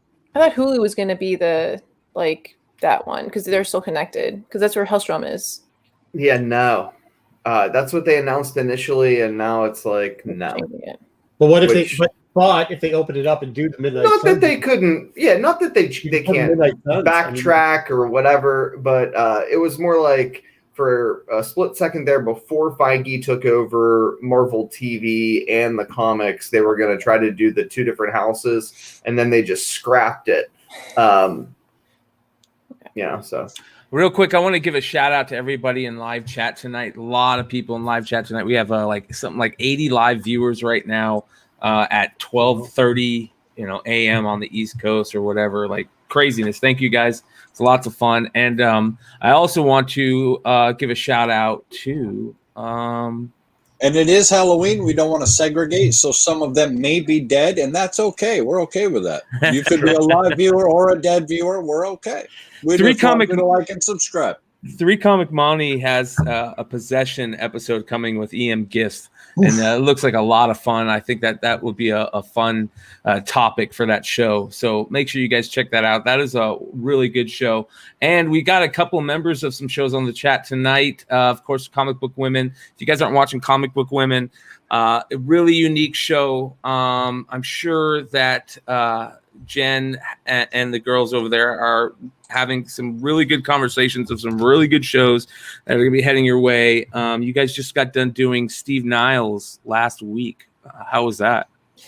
It was cool. It's my first time really dealing with interviews, so I like understanding the lag in the connection, was interesting. I definitely hope he comes back because I have more questions.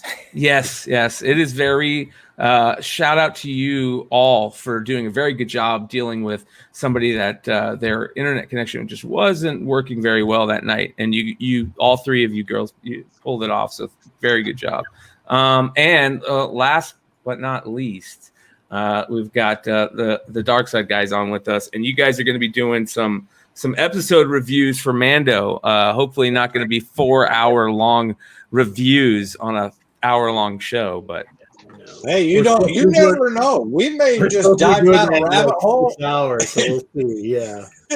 And it just may happen, but you're going to enjoy it and have a darn good time. There we go. All right. We're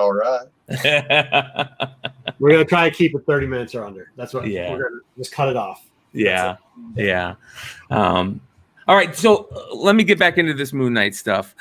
Do we see any of those newer things, like, for instance, that David Finch cover, I think, to #1 when he took over? They have that variant that has the blood on it. You guys remember that one? Knuckles, yeah. Yeah, the bloody knuckles. Like, shit like that. The Stephen Platt, like, all-black covers, where he does a couple covers in that run where they're all black. 55 through 60, the final phase, Mark Spector, Moon Knight, Volume 1. Yeah, those are books that I sold when I started selling my comics again to pay for my wife's engagement ring setting. So I have not replaced all of them yet, but they're for Platt fans. It's his first published artwork. Very hard to find. The big one. I've got short printed. I have stacks of all of them. If you need them, McClay. I don't because I recently became an ex-Platt fan because I looked at Platt artwork as an adult and realized it's dude, I'm a fucking homer, bro. Did you guys see the Batman's Grave? I'm just wondering at this point. I'm sure his new stuff is knock out the park great because his new stuff looks like David Finch. There we go. And can we be precise that Platt on Prophet and Deathblow was some of like the greatest shit that happened in my childhood? Yeah, that's what I mean. Like, I'm a Liefeld homer. So, that was like that's where my childhood peaked. It's been fucking downhill for the rest of my life. I was stoked when they announced that they were going to continue doing Fighting American, I think, and they gave it to like Ed McGuinness, and then Platt and Liefeld, Ed McGuinness did variants on that run. Like that was some of the best stuff, man. But I'm with you. Like I've got Platt, some of those really rare, like gold collector's editions and tour editions of that stuff. Like, you guys know I'm a Liefeld homer. I'm in the extreme group. I get to see all of that nostalgia from the '90s that takes me back to my youth, and I don't care how badly feet are drawn. So yeah, I think Moon Knight fever's coming. You're wearing those Levi jeans, huh, bro? The question is like, Werewolf by Night. Will he appear in season 1 of Moon Knight? So this and what's with the recent push for a new Werewolf by Night in Marvel? Yeah, I mean, but they just do that with every character. Every character gets like a Gen Z, whatever the fuck you want to call it. Like, here's iteration number 2. If it sticks, it sticks. If it doesn't, they get another one until it sticks. Spider-Man Platt too. Like, right? Look how hard. Remember Alpha when Spider-Man got a sidekick? Like Marvel just, if it works, it works. If it doesn't, it doesn't. They move the fuck on, find something that does. Anybody read that? Super jacked. Yeah, that Finch Moon Knight right there is probably one of this my one. Yes, gorgeous this cover. Yeah, the second prints. Oh, I need to get one of those, man. I don't own one of these. So I think that's the 1 in 100 virgin variant of that. Good on you, Maximus, for finding a woman that you will sell comic books to get her a ring. That is fucking awesome. And 2, that must be one hell of a ring. Like, that's got to be a nice ring because those books are going pretty decent, are they not? I mean, yeah, I splurged on her setting. I mean, I love that, obviously. Good on you. That's stellar. No, I mean, we got real sentimental real quick. I actually Look, I took my comic collection that I started when I was 9, and I sat on them for 20 years, and then I sold them, and I started selling them in like 2012, and I proposed in 2014, and we were married in 2015. So yeah. Good on you, bro. And if my old lady hears you fucking talking about selling comic books for a ring, I swear to God, I'm gonna hunt you down. We're gonna have words. Well, just let her know that I did it at a loss, because a lot of them were like the first appearance of Carnage, the first appearance of Gambit, first appearance of Deadpool. I mean, books that I should have very well graded that I sold raw. But you know, we live and learn. And then I went to work for a comic book store, and now I have 6,000 comics in my closet. So. Kudos to you, man. That's awesome. I want to take the time to point that out. Fucking thanks, awesome, man. Dude. I appreciate that. What do you guys think about? I love Linnell Yu. What do you think about his cover run on Vengeance? Yeah, it's good. There's a new yeah. By the way, that Moon Knight second print Finch variant is selling for like $60, $55. That's not a bad buy-in. Is there a version for sale though? I can't believe that's selling for that much. $84 for the Alex Ross Vengeance and Moon Knight. Well, I'll just do this. Let's check this out. I think you're going to see a lot of those going back to Plaid and stuff too. Like you got to remember when they start hitting. I like that Alex Ross one you just showed. Sorry to interrupt. Can you go back up? No. Hold on. Look at this one. Go actually do. Oh, that's cool. That's sick, and it's dynamic forces too. That's so. The Alex Ross. Do you know about the Vengeance? I've never seen that one before. Edition? It's the same one. Nico, there's the purple one. The purple one. I didn't know that it had a dynamic forces one. Yeah. $61 for there you go. There's the Virgin version of that one sells for 10 times as much. Oh wow. At minimum, if you can even find one. Because I think it's a 1 in 100 of that. I think John Z's got one. Yes, he does, because I think that was a grail of his that somebody had found, and we don't let friends miss grails. I think he'll sell it to you if you want it. He's in a selling mode right now. Well, Moon Knight is. Let's just see what Moon Knight is selling for right now. I mean, $135 for the Sienkiewicz 1 in 50. Yeah, boy, that thing took a shit. I love this run. Nice to always see that book. Yeah, I don't know. I really hope that some of this stuff takes off. I don't own a lot of it, but I love seeing stuff that used to be dollar bin fodder, just jump. 35-cent price variant never went bananas. It's got a real small census. I think it might be like one of the last plays left. The record was actually August 9th, and a Werewolf by Night 32 sold for $10,600. There it is right there. Yeah. I was talking about this Marvel Spotlight 35-cent, though. That thing, it's like of all the keys have jumped, but that one has not, I don't think. At least the last time I looked at it, but you just couldn't buy any like high-grade copies. Let's see if anybody sold a 9.6 for like 1,000 in the last 2 days, and they're kicking themselves. Or like a week ago. Yeah, Can you imagine selling like a 9.8 2 weeks or 3 weeks ago? That book's never come down that low. I promise. From the Second Mile High collection has a one bid. Yeah, shit? What's that? Can you show me up a little bit what that 35-cent sold for? Someone did. Is that a 9.8? Which one? I don't see it. Oh, is that not? That's not even the fucking variant, is it? No. Jesus Christ. Yeah, man, this book's going crazy. I mean, what the fuck? Wow. So, 30 copies of Moon Knight #1. Oh, look, Phil's got it. 3-pack. Phil's got it. Yeah, Phil's got it. Oh, lucky. Yeah, look at that. Look at you, you fucking stud. Good eye, bro. Yeah, we have a raw copy of this. He actually rated pretty conservatively at CGC. Wow. I think this was like someone sold this to me as a 7.0, and I pressed it, cleaned it, this and that. Nice. And it came out. I thought probably looked like a 9 or a 9.2, and they just gave me the bump. Small census. Oh, this person right here. Good on you, man. Good on you. That's gangster as awesome. fuck, I bro. love hearing Gangster that as fuck. story. This person right here is pissed off. Oh yeah. Sold it August 17th for $1,000. Oh. A 9.6 signature series. What a moron. Ouch.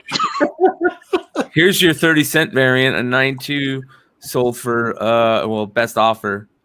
So man, Yeah. and that was August 6th. This guy feels like an asshole too.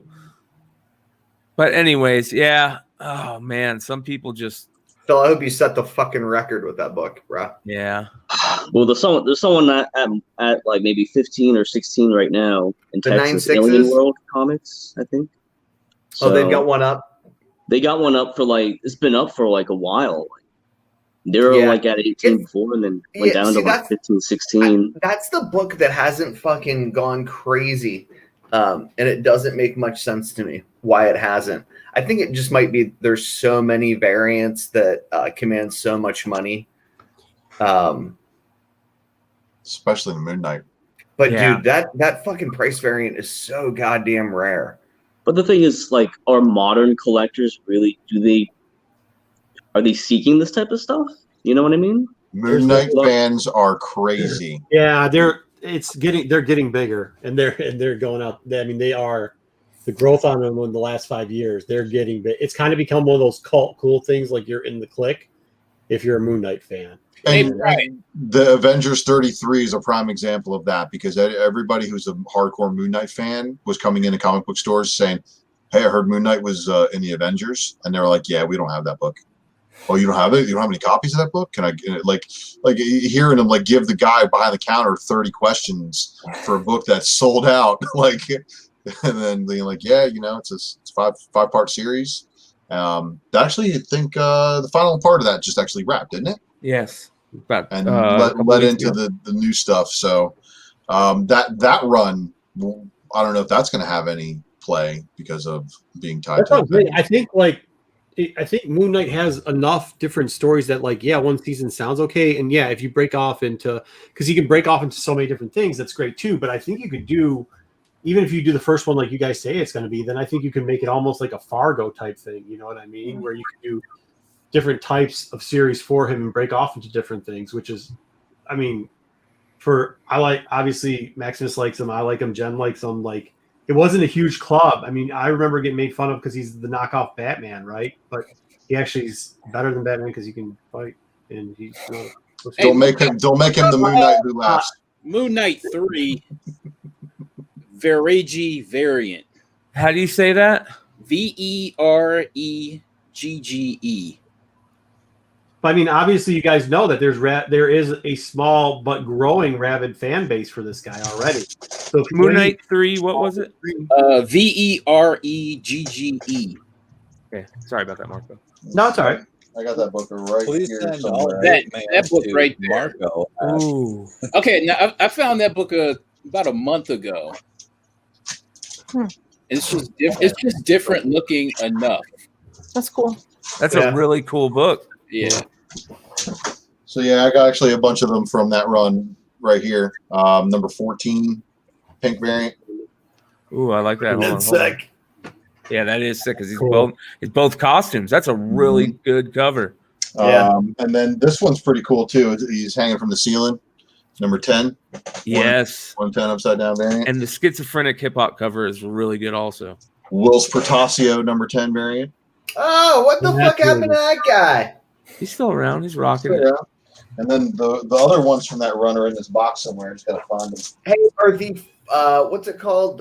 Story Thus Far variants doing anything Ultra for Midnight? I don't know. I just showed the number 5 or the number 6. It's recently out of my stash here. I like that. He's a character that's got a bunch across it, right? So he's got nostalgia. He's got different artists that have done. I mean, different artists that people are fans of too. I mean, and he's got different storylines. You can buy him cheap if you haven't already.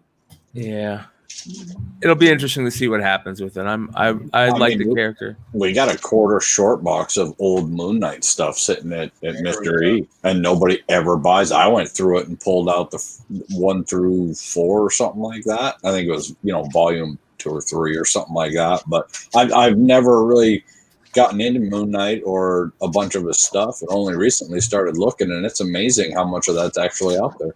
Yeah, so I got the rest of them right here. So the on that latest run, this is the 1 in 25 for number 1. Yeah, it's a tough book. Then issue number 2. Yeah, that book's sweet. Number 3. There you go. Yeah. Number 6, story thus far. Great cover. Which this artistically blows out the variant that I'm about to show you, which is actually the variant for number 6. Yeah.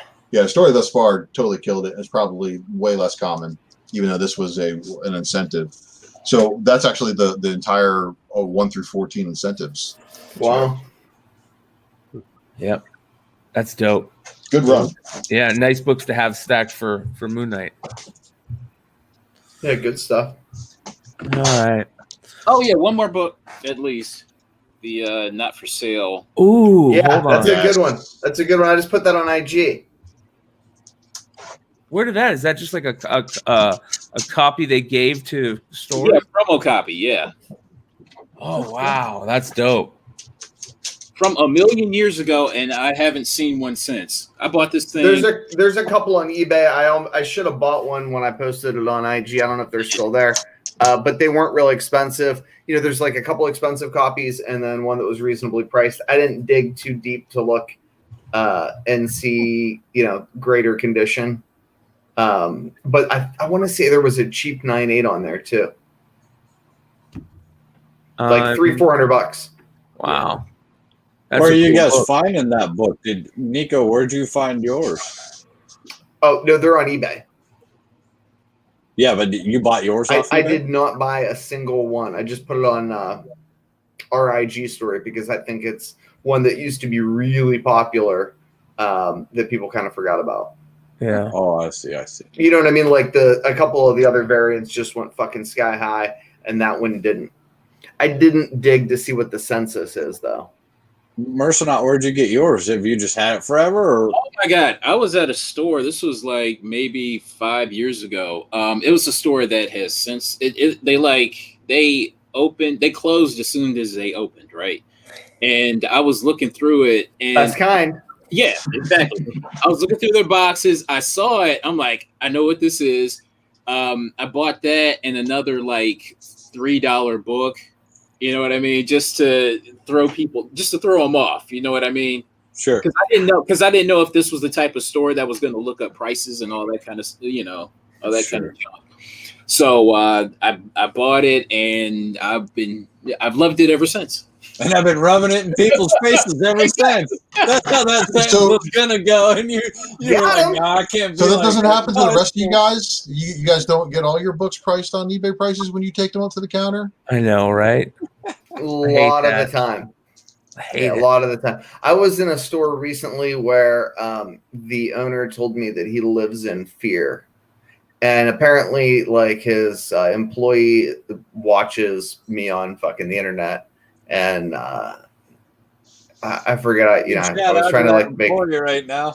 Yeah, the employee fucking hated me too. It was just all bad. I was just like, Jesus. Is it because you're smarter than them? I'm not real smart. This is what actually caused all of it. I was like, I don't really understand the modern market. And the kid from behind the counter is like, you fucking talk about it enough on YouTube. And I was just like, son of a bitch. This fucking kid. Let's talk about that. I want to talk about this one.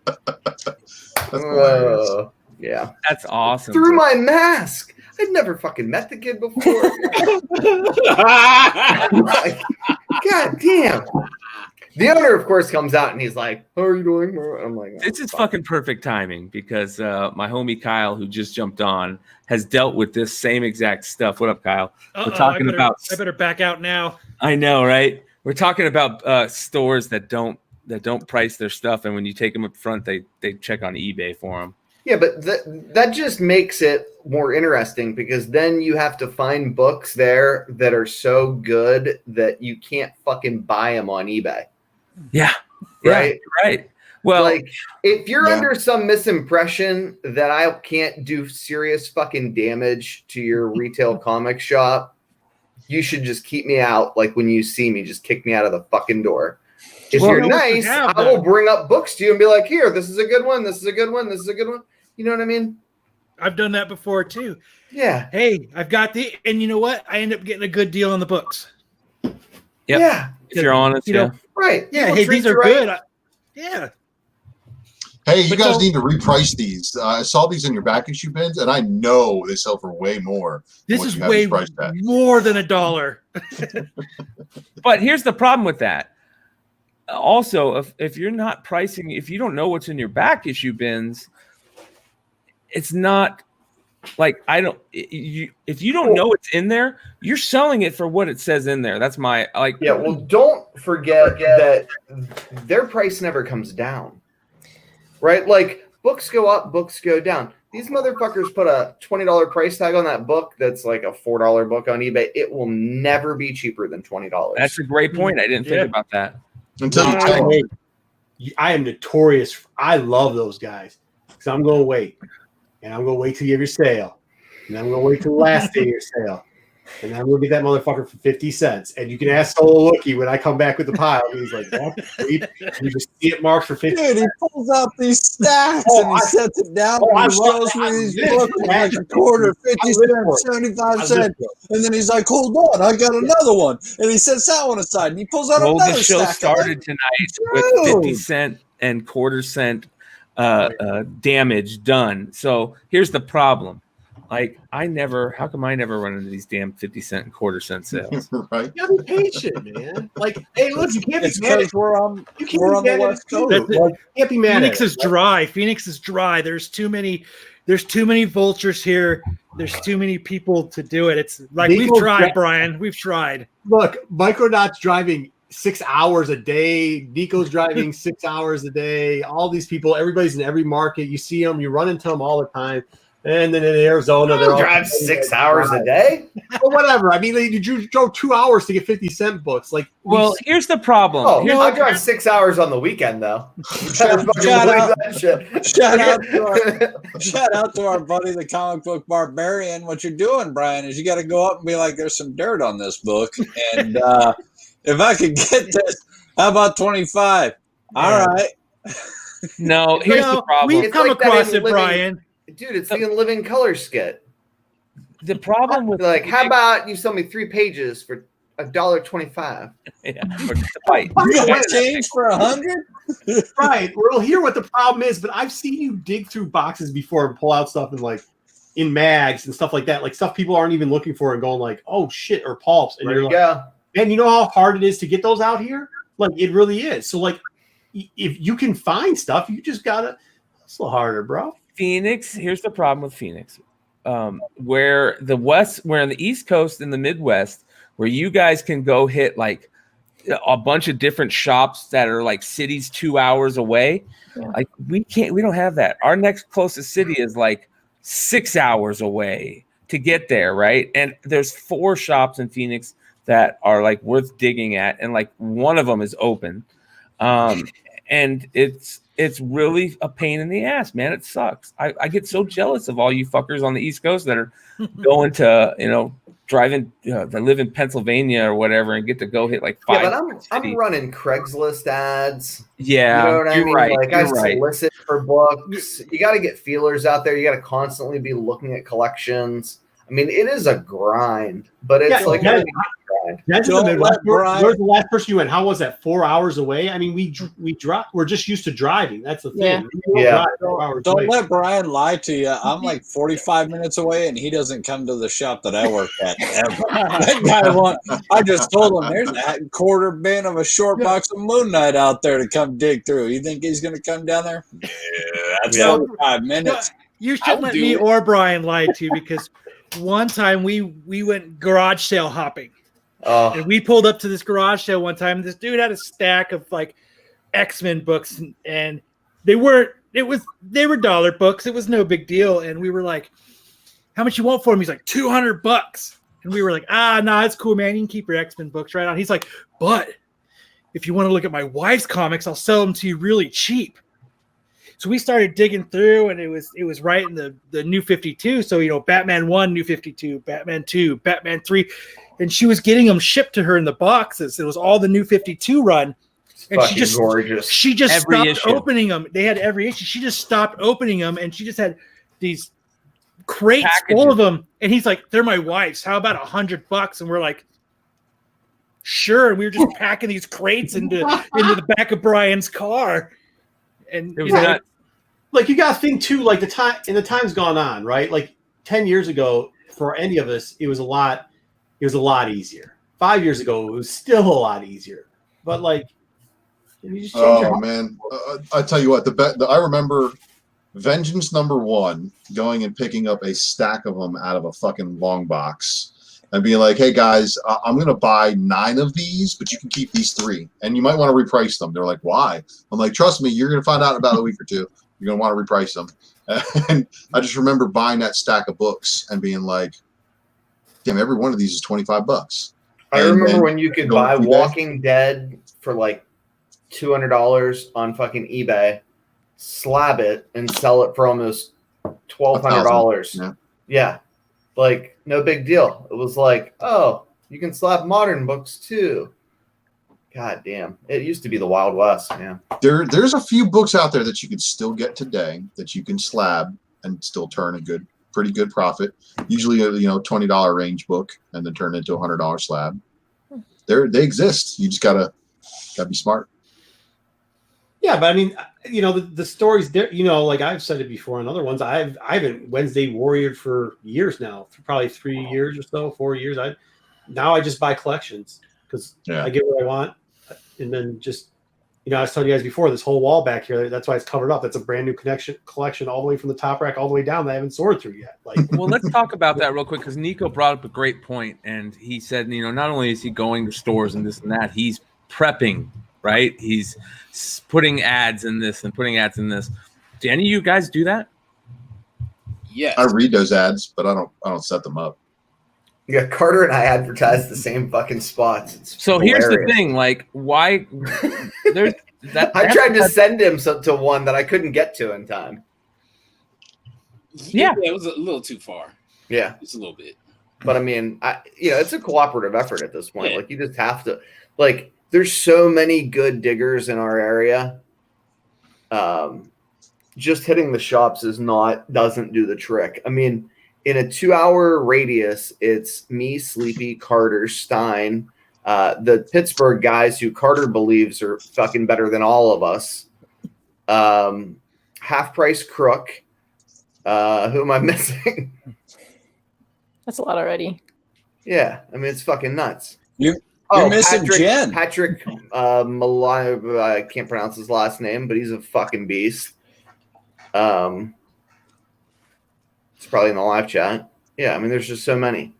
And it's like, if you're not cooperating with other people, like, letting your card shop owners, like, hi, if you get comic books, call me. Magic the Gathering shop, like, hi, I'd like to be your comic book guy. Weird ass antique people, like, hi, I'd like to be your comic book guy. You're not doing your homework. And it doesn't take that long to like go in and drop off a little fucking flyer to post like some Craigslist ads, to put out like a stupid fucking classified ad in a green tab or whatever. There's a lot of people that used to do that here in Phoenix. They'd be like, me and my son have decided we want to start collecting comics. We'd like to buy your collection.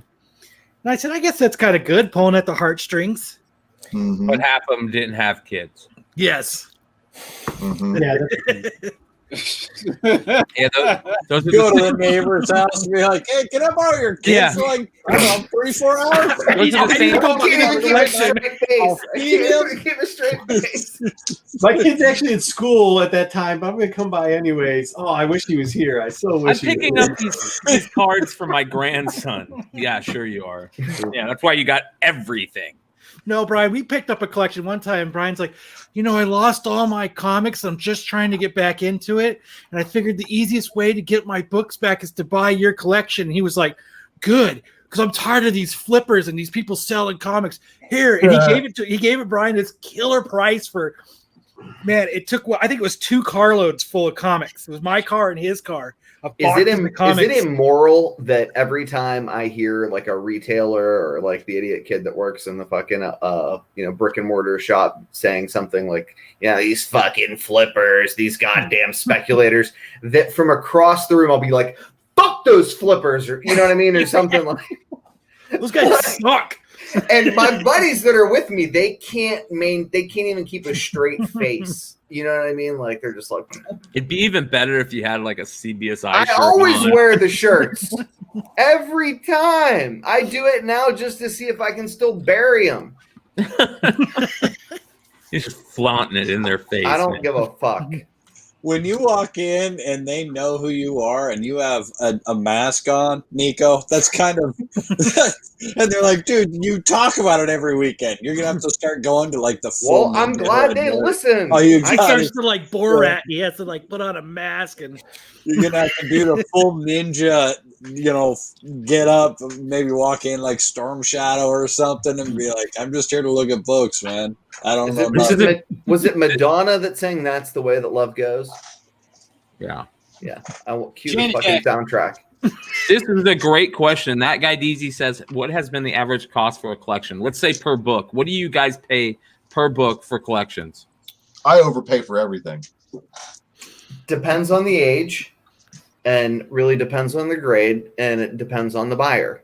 But I like to cherry pick books.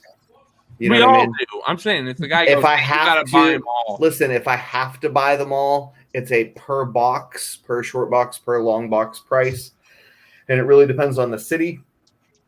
And I know what they can get at the fucking whatever it may be, New Dimension, Bill's Books. Yeah, and I offer more. Yep. Yeah, go to those places first, and if you don't say yes there, come back to me. Well, no, I just know what, you know what I mean? Like, you have to know what they'll pay. Yeah, because they'll call around. Yeah, absolutely. Yeah, most comic shops don't give you anything. And you got to give the speech, right? The speech is, I can afford to pay you more than a brick and mortar. The reason is I don't have to pay overhead. Yep. Workers' comp, an electric bill, a water bill. Plus, I'm not here to price gouge you. This is stuff that I love. Am I going to sell some of it? Probably.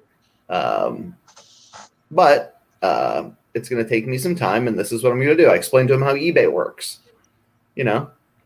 Most of the time I bring a Overstreet and an Overstreet grading guide with me. I'm like, hi, this is the price guide from this year. It's the big hardback one. It's kind of like eBay.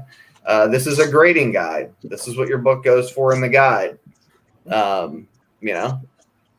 So, like, I just was in a running for a collection for an Amazing Fantasy 15, CGC 4.0. Guy had saw me at set up virtually on Baltimore Comic Con, and the guy also had some pretty decent, like, Fantastic Four books, like 6, 48, 52.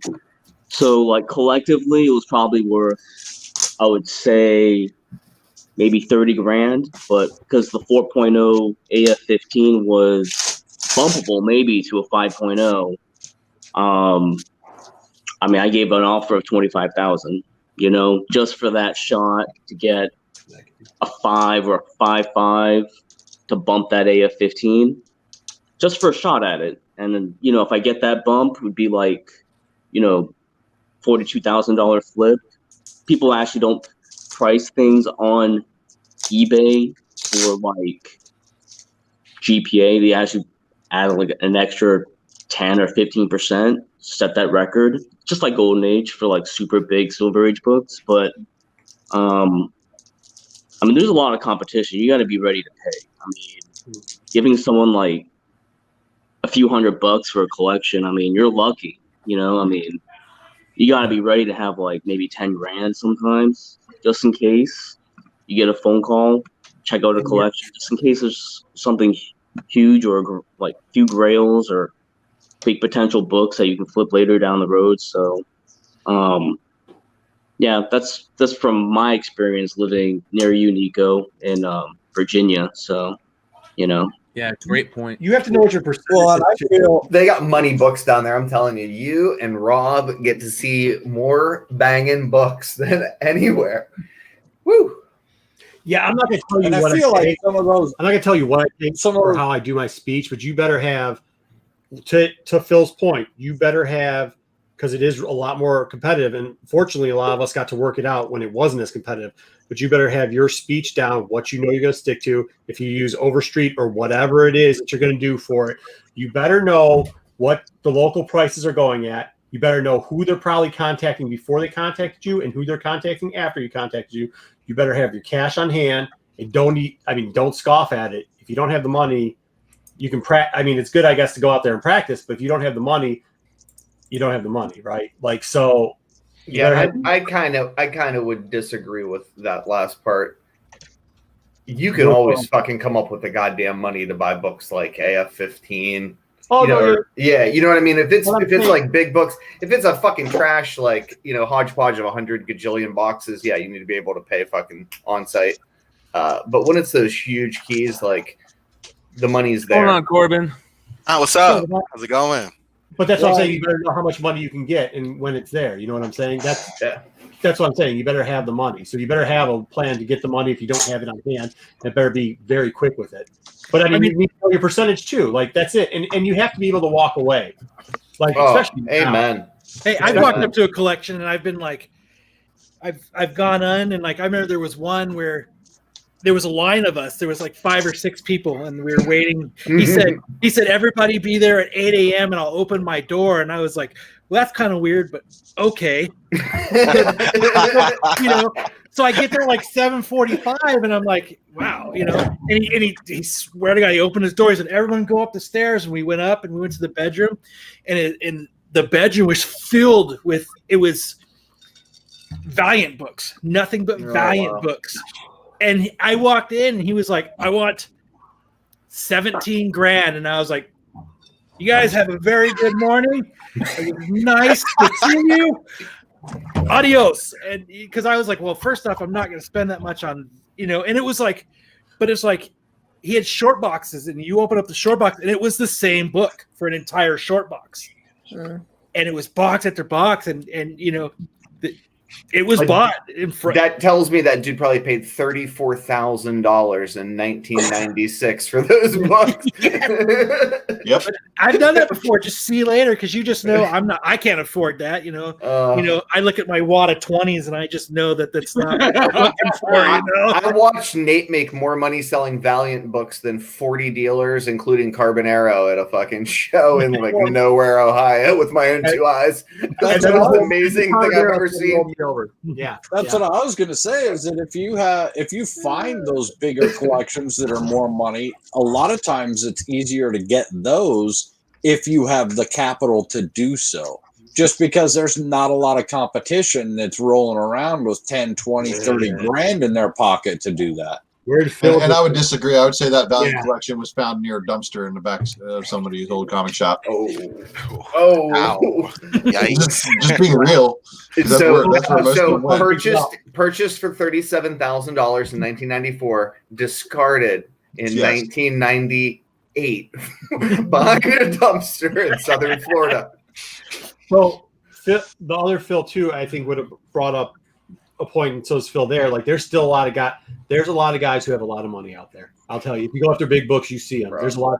I mean, Nico and me, we have a story where Nico came up and asked the book, and I was like, I can get you 12 grand for that book because it's never sold before. And the guy who he was selling the book for then decided to put it on the wall for 10 seconds, and somebody else came out with 12 grand. It was literally gone from that. Like, I walked across the floor go talk in Baltimore and give him $12,000. Talked to Nate, and then walked back over, and I was like, fuck, it's gone already? God bless America. Yeah, I was like, I got 12K for it, and by the time he got there, guy said, was it 15K, 16, something like that? But yeah. But I did good on Valiant. I mean, look, I got the right price though. Like, that's the one I'm saying. Like, whatever, you have to know what your price. And people were making fun of me for selling Valiant, but I sold a crap ton of Valiant, and I made. I watched you do it one day. Oh Lord. I mean, I only had like $400 with me, so I knew it was time to go home because I think I was actually messaging Brian, and Brian was like on his way, and I was like, "Never mind, dude. Just turn around, dude. It's all good. Don't even worry about it." You know what blows my mind is that like Harbinger 1 still sells regularly for top fucking dollar in CGC 98 condition. I'm like, who's buying that book? Like, I got a soft spot for Harbinger. Okay, I'm the right age to have that soft spot. But there's no way in the fucking world I would be buying that book. Dude, it's such a hard 9.8. That's why. It's one of those stupid. You're going to get a 9.6 on that book. If you think you have a 9.8, you're getting a 9.6. Which one is this, Harbinger? Harbinger number 1. Because of that coupon, right? Or the insert? Because of the coupon and the third staple. Yeah. They almost always have covered splits. We know Solo Rookie can never pump and dump Turok.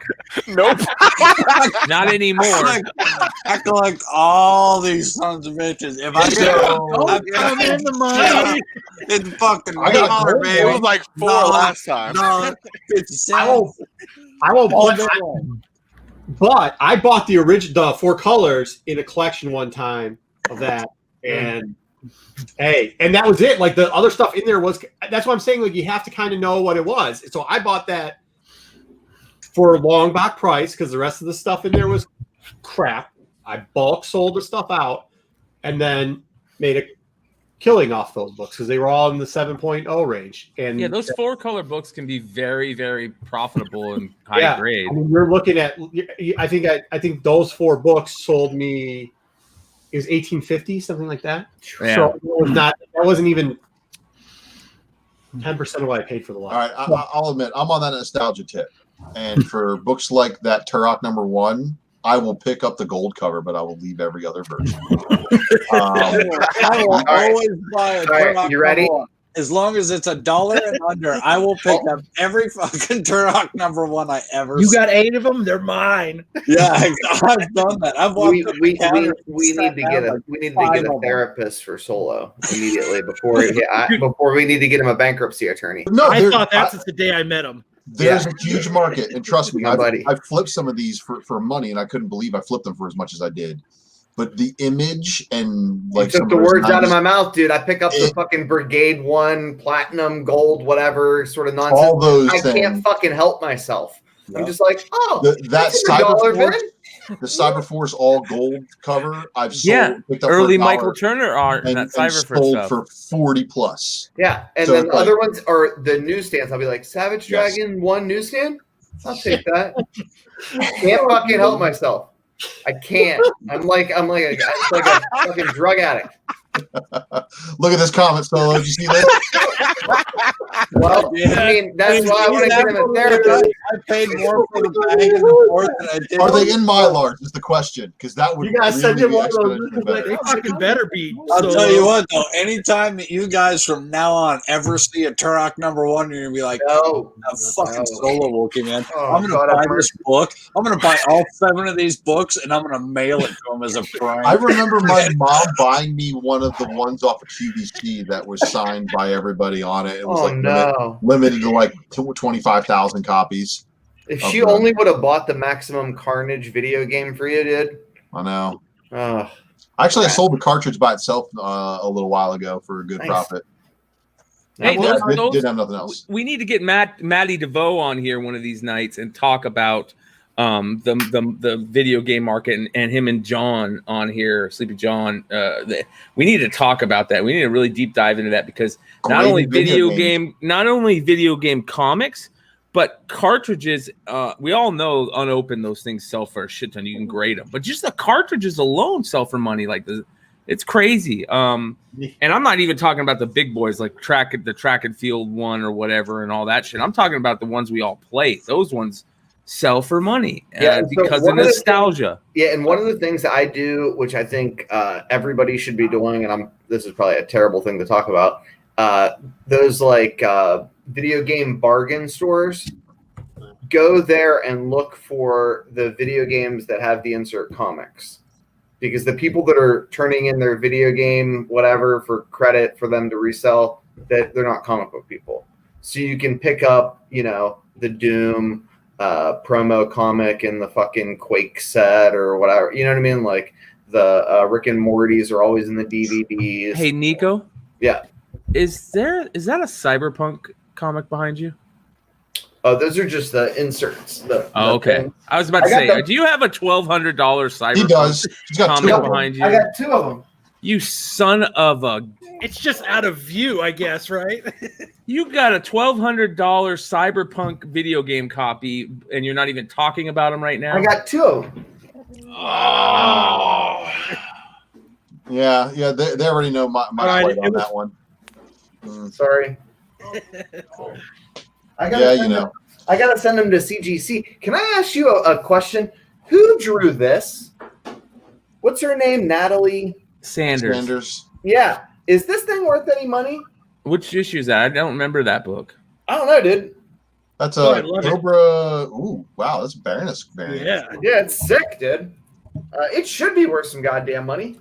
I feel terrible as a G.I. Joe fan not knowing what that book is, but that book is Let me stellar. down, Brian. Right. Yeah. That's what I thought. Chat, if there's anybody in chat, definitely let us know what that book is so I can look it up and buy one right now. Yeah, because I have someone who I still owe a favor to. I remember, I can't even remember how I met them, but they went to a con, picked it up for me. I sent them the money and they fucking sent it to me. And I was just like, you're like the nicest human person ever. It was like a couple years ago. Not bad, dude. Yeah. But I love her. I think she's just a super talent. I mean, I've never met her. I don't even know who the fuck she is. I couldn't point her out of a crowd, but I love her work, I should say. And I wonder why she hasn't taken off. Jen, thank you for hanging out with us tonight. We appreciate it. Jen, rocking and rolling. Yeah, good luck on Tuesday night. If you guys don't already know, check out Tuesday Night Comic Book Women. Jen will be there. She's the it's best, definitely my favorite podcast. It's a good one. It's a good one. Yeah. So it's pretty good. Yeah. All right, Jen. Thanks. We'll see you next. Good to see you, Jen. Good night. She's smarter than all of us. She's over there just dropping these in files in her head, you know. Yeah, I mean, I say that with a straight face. It's fucking true, right? Like, you notice the rest of us drink and talk so much. She's just sitting there, like she'll go, actually, you need this, and she corrects us, and then doesn't say anything. Very kind. It's very kind. Very motherly, you know. So I found it. It's like you got Joe, Real American Hero, Sierra Morte, #2, Natalie Sanders exclusive from KRS. How much is it? $25. They still for sale? No, they're sold out. What? That's disappointing. I'm gonna write that down. Brian just opted out. He's like, I'm searching now. I gotta go off camera. Search this fucking book. They won't be for sale much longer. Brian, I did talk about it on YouTube, so I know what happens after I talk about a book on YouTube. Usually eBay gets racketed. I think Kyle needs to come on more with Brian to these, though, because when Brian's here, he cries that he never can find a single book in his entire life of ever finding books. And then Kyle, listen, wait a second. If we're off air, you had only one leg. When we're off air, okay, occasionally he'll be like, "Oh, but here, do you want to see some books?" And he'll pull shit out that I swear to Christ, it should be like in a fucking feature auction on Heritage or something. I'm just like, what in the fuck is that? I've known Brian Like, for where years. the fuck did you get something like that? Jesus I yell Christ. at him all the time for that. I go, we talk about something. He goes, I got that. And I said, no, you fucking don't. I know what you have. We go hunting. No, I got it, man. No, you don't. And he pulls out like 5 of them. I'm like, what the fuck, man? He does it to me all the time. But no, yeah, he'll say it, man. But me and Brian have scored some pretty cool shit. Yeah. It's not whatever the fuck it is, really $1,200 goddamn dollars. That's insane. It's a big book, man. That thing's hitting. I might have to sell one of those guys. Here we go, guys. Oh boy.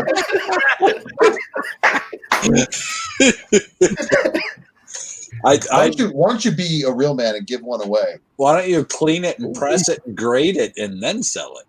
Well, I was planning. It's in my little to send to CGC thing. Oh, can I complain about something I got since we're gonna well, complain? real quick. How good are they? Are they nice? Are they clean? Are there ticks? Oh, they're clean as a fucking whistle. But you want to know what's not clean as a whistle? The spine breaks on those Spider-Mans you got right there? Yeah.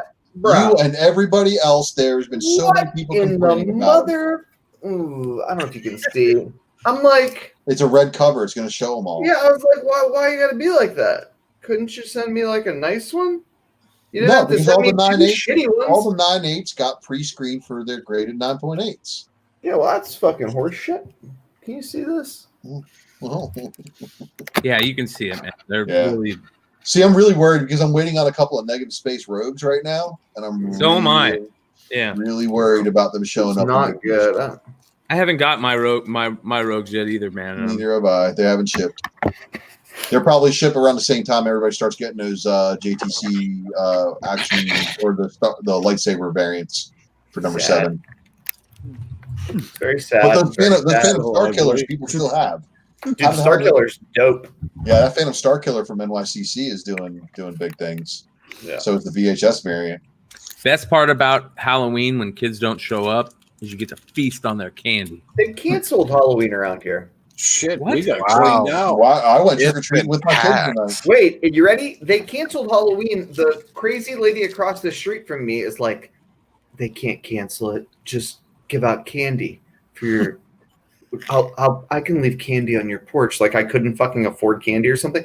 I was like, ma'am, respectfully, if you read the news article that I just fucking sent you, it says that the police are going to be patrolling the streets. I'm an attorney. I can't be cited for violating some sort of ordinance by the Department of Health, endangering the dignity of whomever with a Snickers bar. I would love to participate in Halloween. Maybe we can double down on it next year. Like, you're so lucky I don't live by you because I would just come and dump a big take on all right on your. Wow. Right on your we just had some drunk guy that said he's from Compton. Good cameras that be like, look, there was an angry dumping of candy. Officer don't know what to do. Straight out of Compton. Could have been poisoned. He did. Want me to touch it? You want some? Yo. Stickers? It's been more busy this Halloween up here than it's been in like 3 or 4 years. It's like people just actively going, you know what, screw it, we're gonna do it anyway. Like people who haven't done it. I went to a comic store, I got my free comics, I came back, that was it.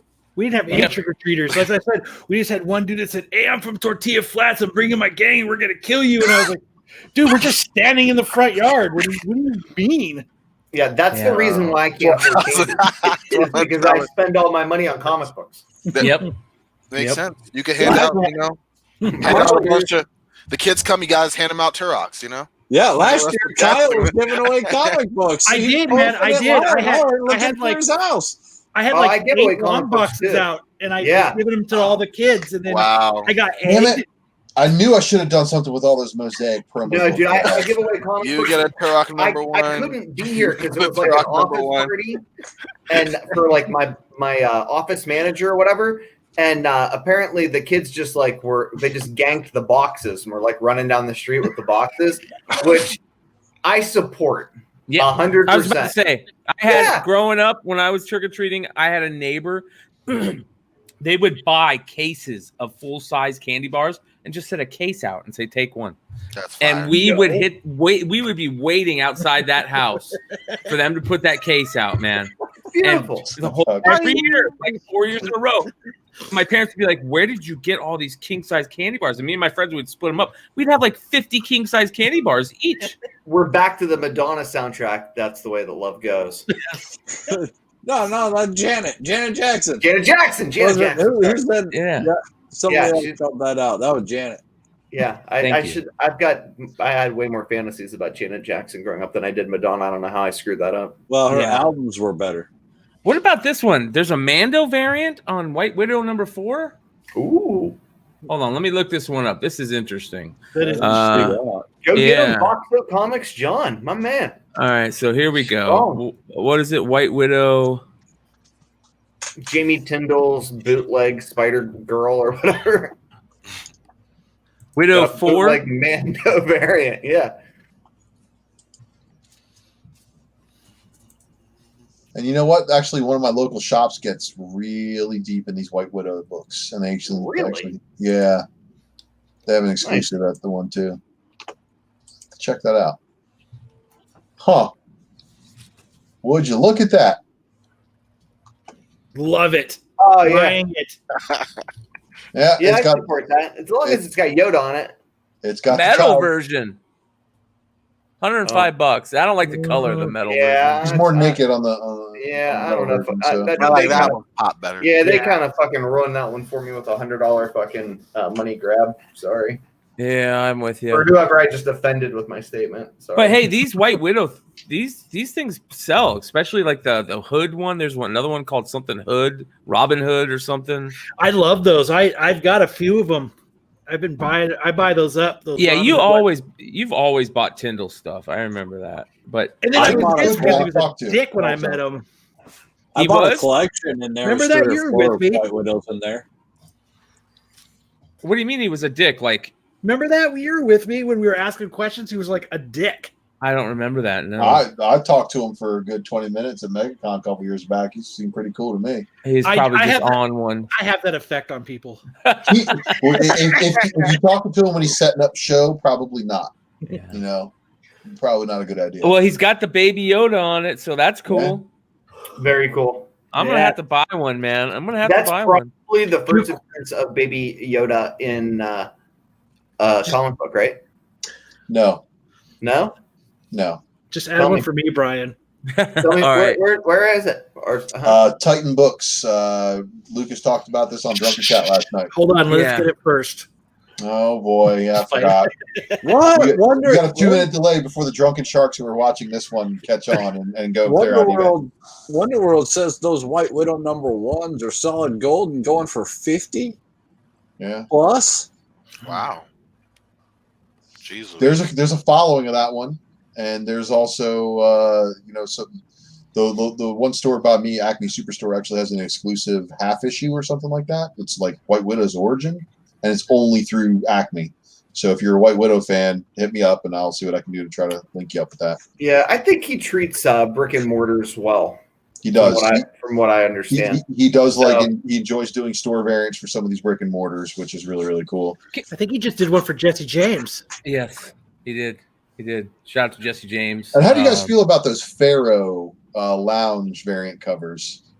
I like the dude. I think we talked about him the other day on chat too, right? Didn't we? Yeah, we were talking about some of those books. Yeah. Some of them are a little bit extreme. Yeah, Hey, I don't like the really extreme ones, man.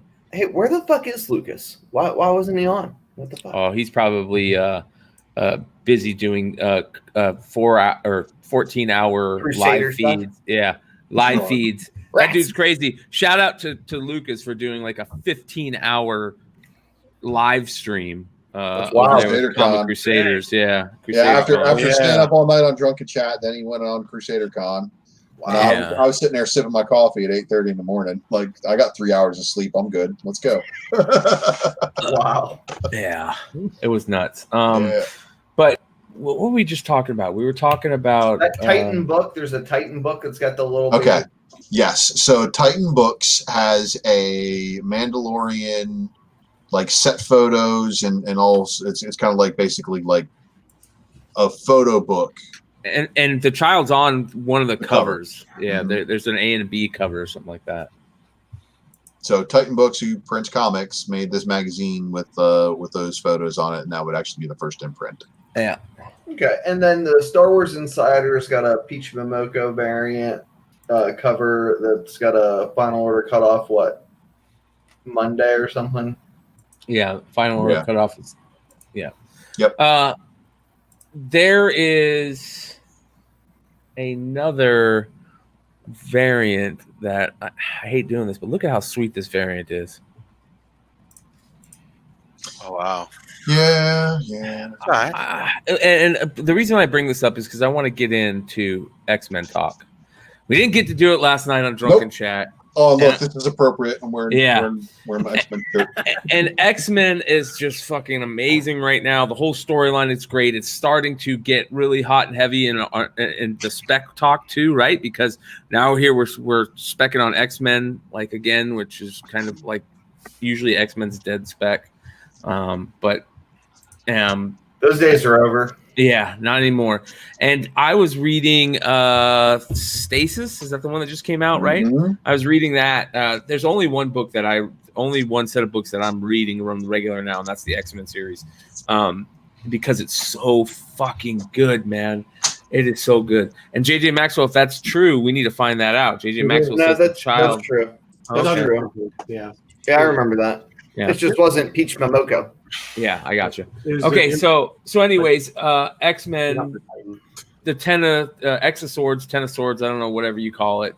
Story has been just absolutely awesome, just killer. Mm-hmm.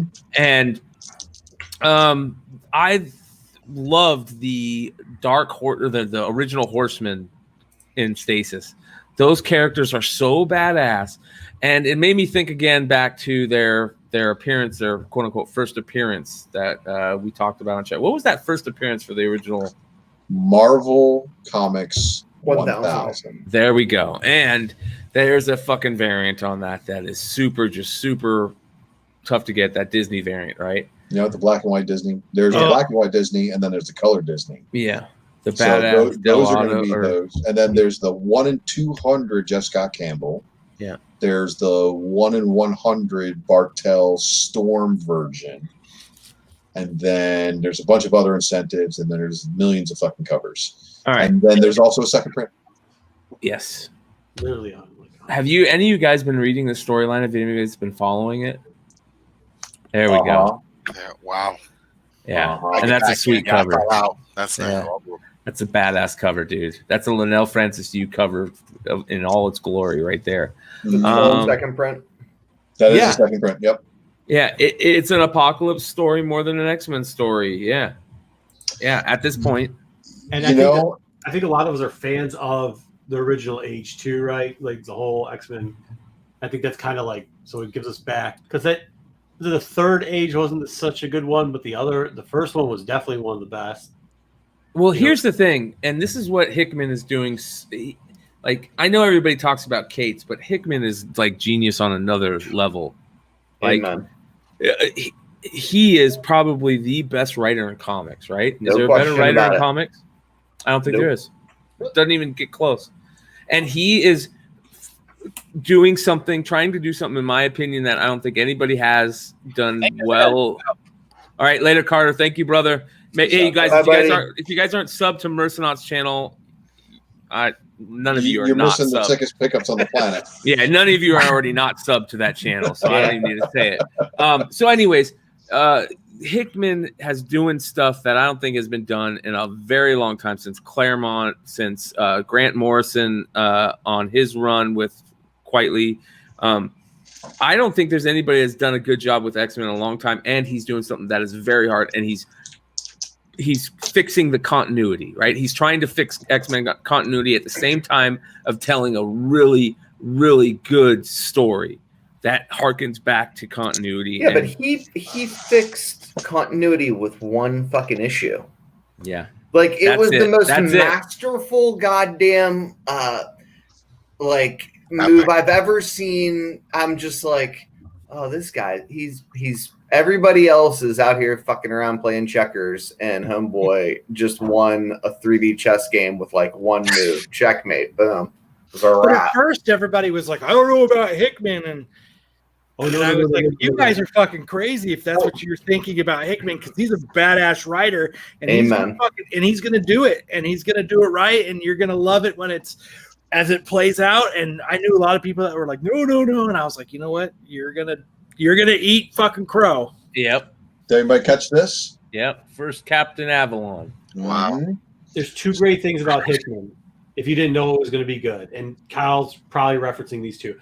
One, if you aren't reading East vs. West, because you could see what he was going to do with the Apocalypse people going over there. Number two, if you go back to when they were doing the movies, Hickman did an interview because they asked about him with the Thanos' little sidekicks, right? And you know what Hickman said? He said, I don't just write comic books to tell a clear story. I write comic books so that they can use them in movies. Okay, so this is years ago. This is while he's still like halfway through East vs. West.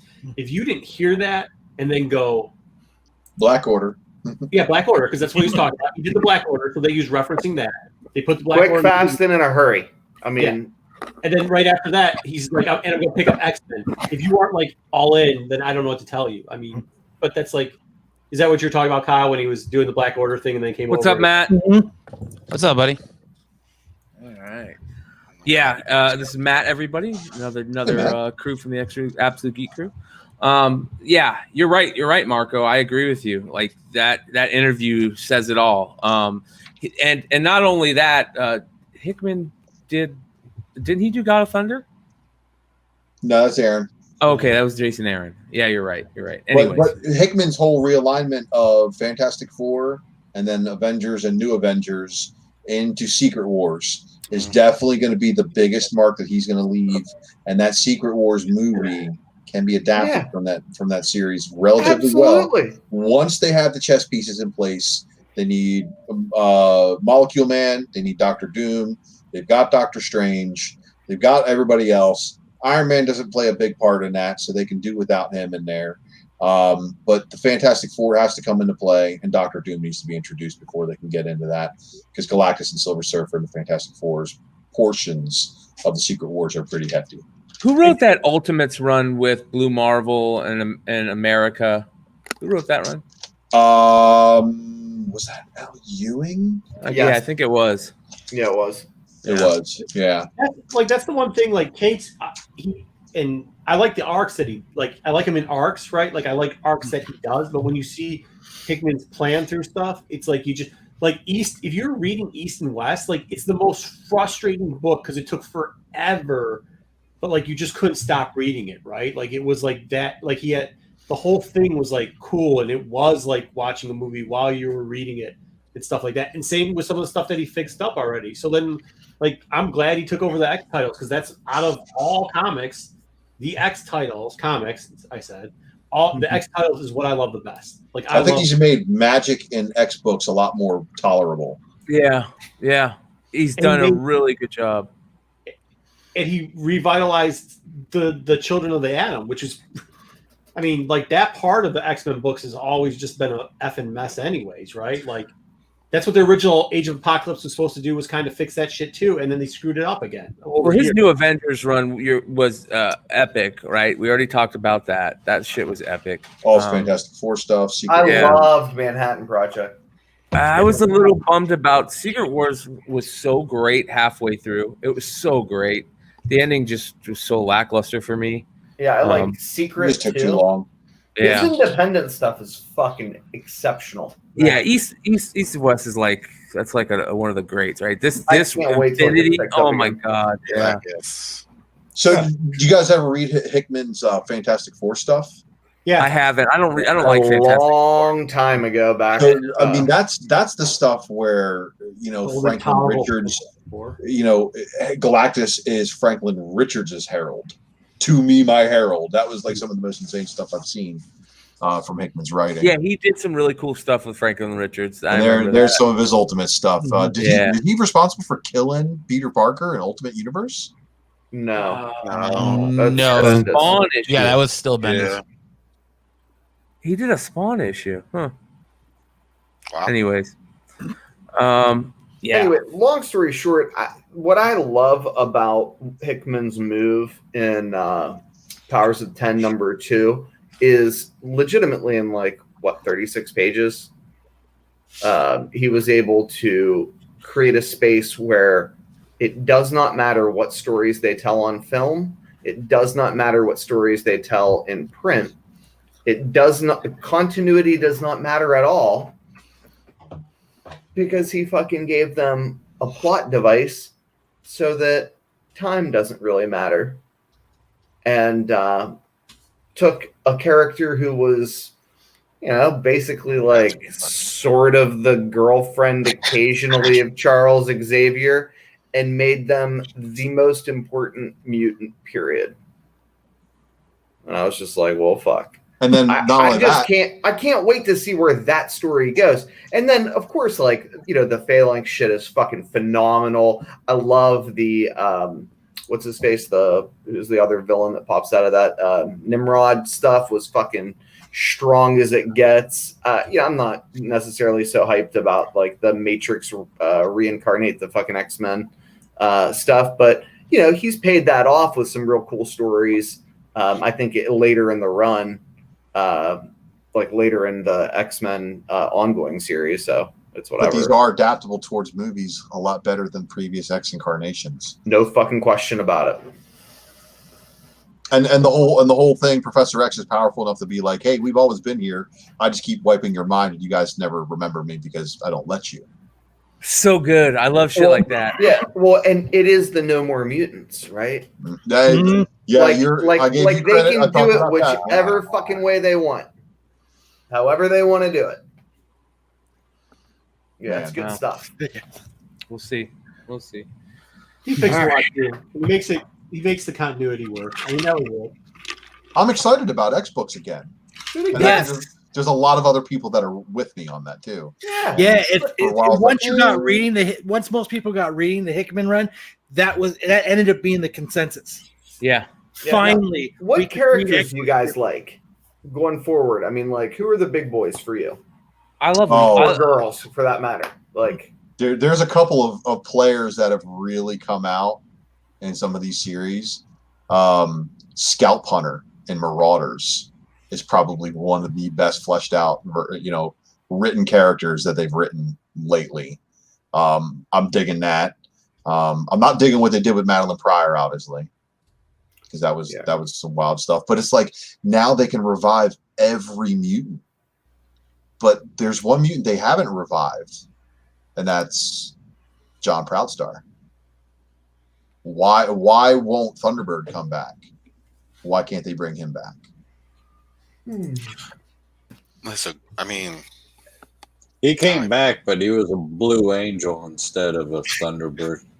No, Mr. Sinister actually pointed out to being involved in that somehow. Like Mr. Sinister's current form comes from him obtaining DNA material from John Proudstar. So really? That's weird. So that's why I've always questioned, like, if Sinister had something to do with that, why hasn't he brought back Proudstar? But do you guys know who Scalp Hunter is from the Marauders, Uncanny X-Men 2? Way back, yeah. Yeah. So he's he's pretty ruthless as far as that goes. Nanny and Orphan Maker, the Hellions book is more surprising than anything out of these X launches. I'm enjoying New Mutants and Excalibur. You didn't think Marauders was probably like what's the key? Those Marauders. That's the Katie Pride book. Yeah. I mean, I thought that's a bunch. When they rolled out of all the books, that was the book I felt was going to be the biggest dog, and that's why I think that was the biggest surprise book, because I agree. That was the biggest surprise for me coming out of the new X series is all the books that spun out of it, especially Marauders. I think Marauders is the strongest book out of the X-Men versus the Hickman main title. Yeah, I was surprised at how good it came out of there. It was really good. I mean, you can't do it without Hickman. Yeah, I mean, like, I don't know. It was really cool. I think you kind of fixed some of the Katie, whatever.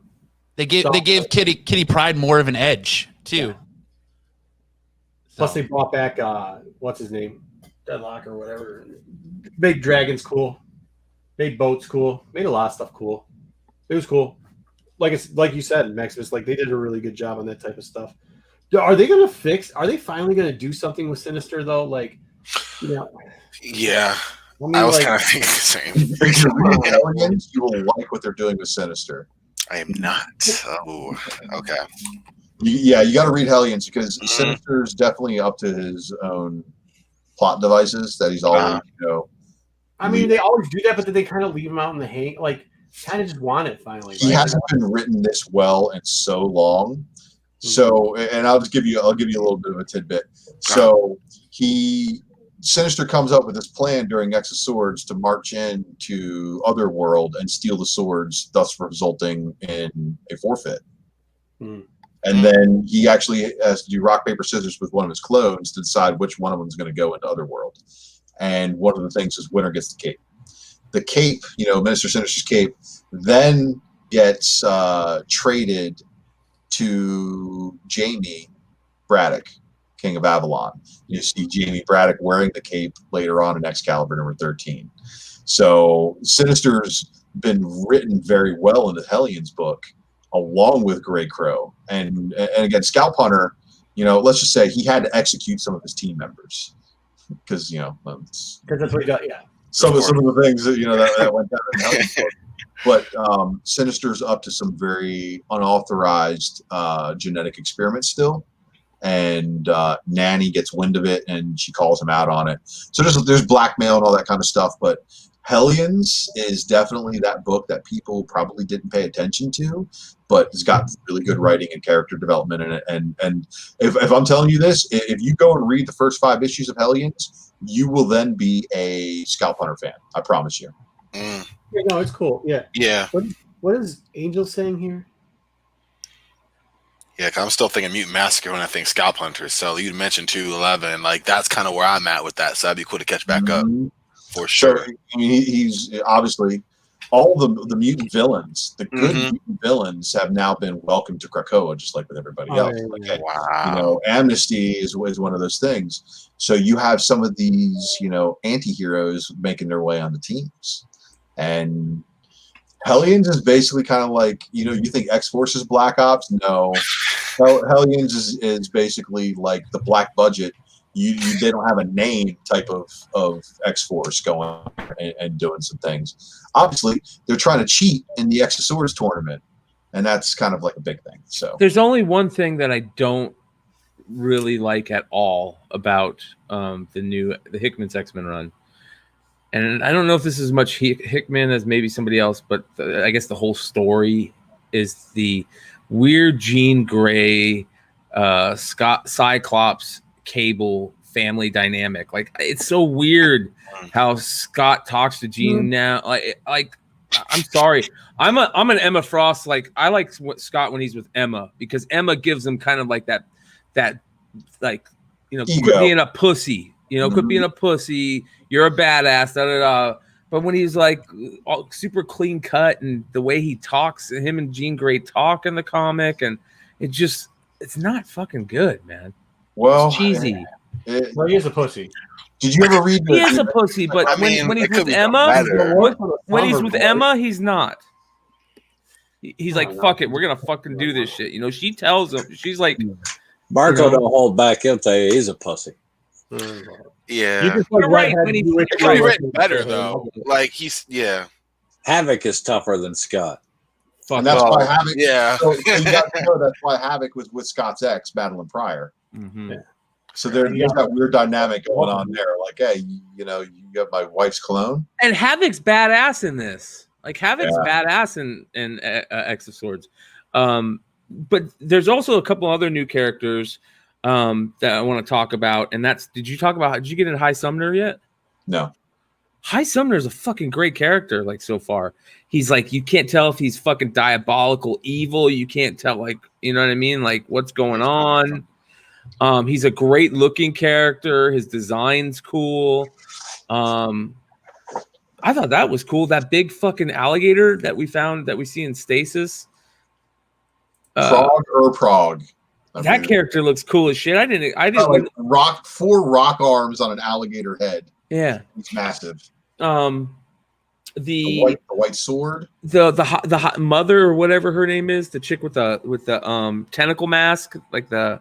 Oh, you mean Genesis? Yeah, Genesis. Yeah, Apocalypse's wife. Yeah, and this is the weird part. So I'm glad you brought her up because I've talked about her multiple times in multiple videos. So. The thing that's getting me like really, really concerned is, did you see the shit in X-Men 13 when they presented the box that had the mask in it and the mask was talking? Mm-hmm. Genesis is standing behind Apocalypse at that time. But then when we see her at the end of Stasis, she's in the mask. She removes the mask and he goes, how can this be? I thought you were dead. And she goes, well, it's as if you always say, my husband, survival of the fittest. So some really interesting plot devices going on here where I think she might have been playing Apocalypse the entire time. Wow. Because if she really was controlling the mask, talking in that box when it was brought in and presented to Apocalypse in X-Men 13 before her disappearance, she basically ordained her own disappearance. Okay. How many people is he going to kill off, though? Because it is Hickman. So how many of these people are going to die at the end of his run? Hopefully he's... It might be 4 or 5 years, but... Rock Slide's already dead and permanently dead. So we already got one death there. The Resurrection Cradle is currently disabled for anybody if they die in Otherworld, they come back, but they're not right. And that's why Rock Slide, they just said, well, let's just kill him again. I guess they're like, oh, he's back, but he's kind of like not there. So I think that's how Magic said she made or Polaris said she made that one little station or whatever. And Chris GR9 says, I have a feeling High Summoner is going to die. I hope not. That's what I can see that, though. There's somebody that's probably going to want to take a little bit of revenge on him for what he did to Rock Slide, and I think that somebody's Polaris. So I wouldn't be surprised if Polaris is the one to chop him in half. Hey, we should get a wheel and put a couple names on it for the Hickman. Have a death pool, and everybody throws $5. And everybody gets name. You know what's coming? He's going to be white. Yeah. And unfortunately, doing previews and stuff like that, I see solicits and stuff like that, and there's all talk about the status quo, permanent change after X of Swords. It's like, okay, yeah, there's probably going to be something that's going to happen, but it's Marvel. Death in Marvel. It's comics. Yeah. Yes. Yeah. It's not just Marvel. It doesn't mean a whole bunch. It'll pass. I give it to Valiant. When they kill people in Valiant, they usually do stay dead. Like. It's probably the problem. Well, can't they just clone him? Can't they just clone him? Or there should be a cave of clones somewhere of him. Oh yeah. Yeah. Clones on it. Clones. Yeah. But that leads back into what Sinister's up to in this thing, because Sinister apparently is tainted the gene pool for the clones, and every time you come back, he's referencing fucking the Emperor. Oh. Clones, he's a fucking clone. Fuck you. Because all the old books, it was like they had fucking planets just filled with fucking clones. Like that was their whole play. Like every fucking book had fucking clones. They killed the master clone and they rebid the master fucking. This is the stupidest plot line I've ever heard in my fucking life. Fuck you. Go, Maximus, talk. No. Oh, okay. All right. Well, I just thought it was such a great dig, dude. That was such a great dig, man. It was like you had to wait for the payoff on that one, man. So that guy DZ brings up an interesting question in the chat. Let me bring it up. Yeah. What about the new character Wolverine #6? Okay. So everybody knows. Let me look that up. We've got Solemn. He's talking about Solemn. We've got a really sticky situation with his first appearance, but I've got the first appearance. Soul. Pretty good analysis on this one. Supposedly, the first appearance, according to Marvel, is Wolverine #6 because that's where it happens in story. But Marvel pulled a Dark Knight's death metal on all of us during this, so we got Wolverine #6, which is basically your death metal, your Dark Knight's metal #2. That's the one that the writer, the company, everybody wants to be the quote first appearance because it happens in story. But then you have released on the same day X-Force #13 with Solemn on the cover of the A cover and on the cover of the variant.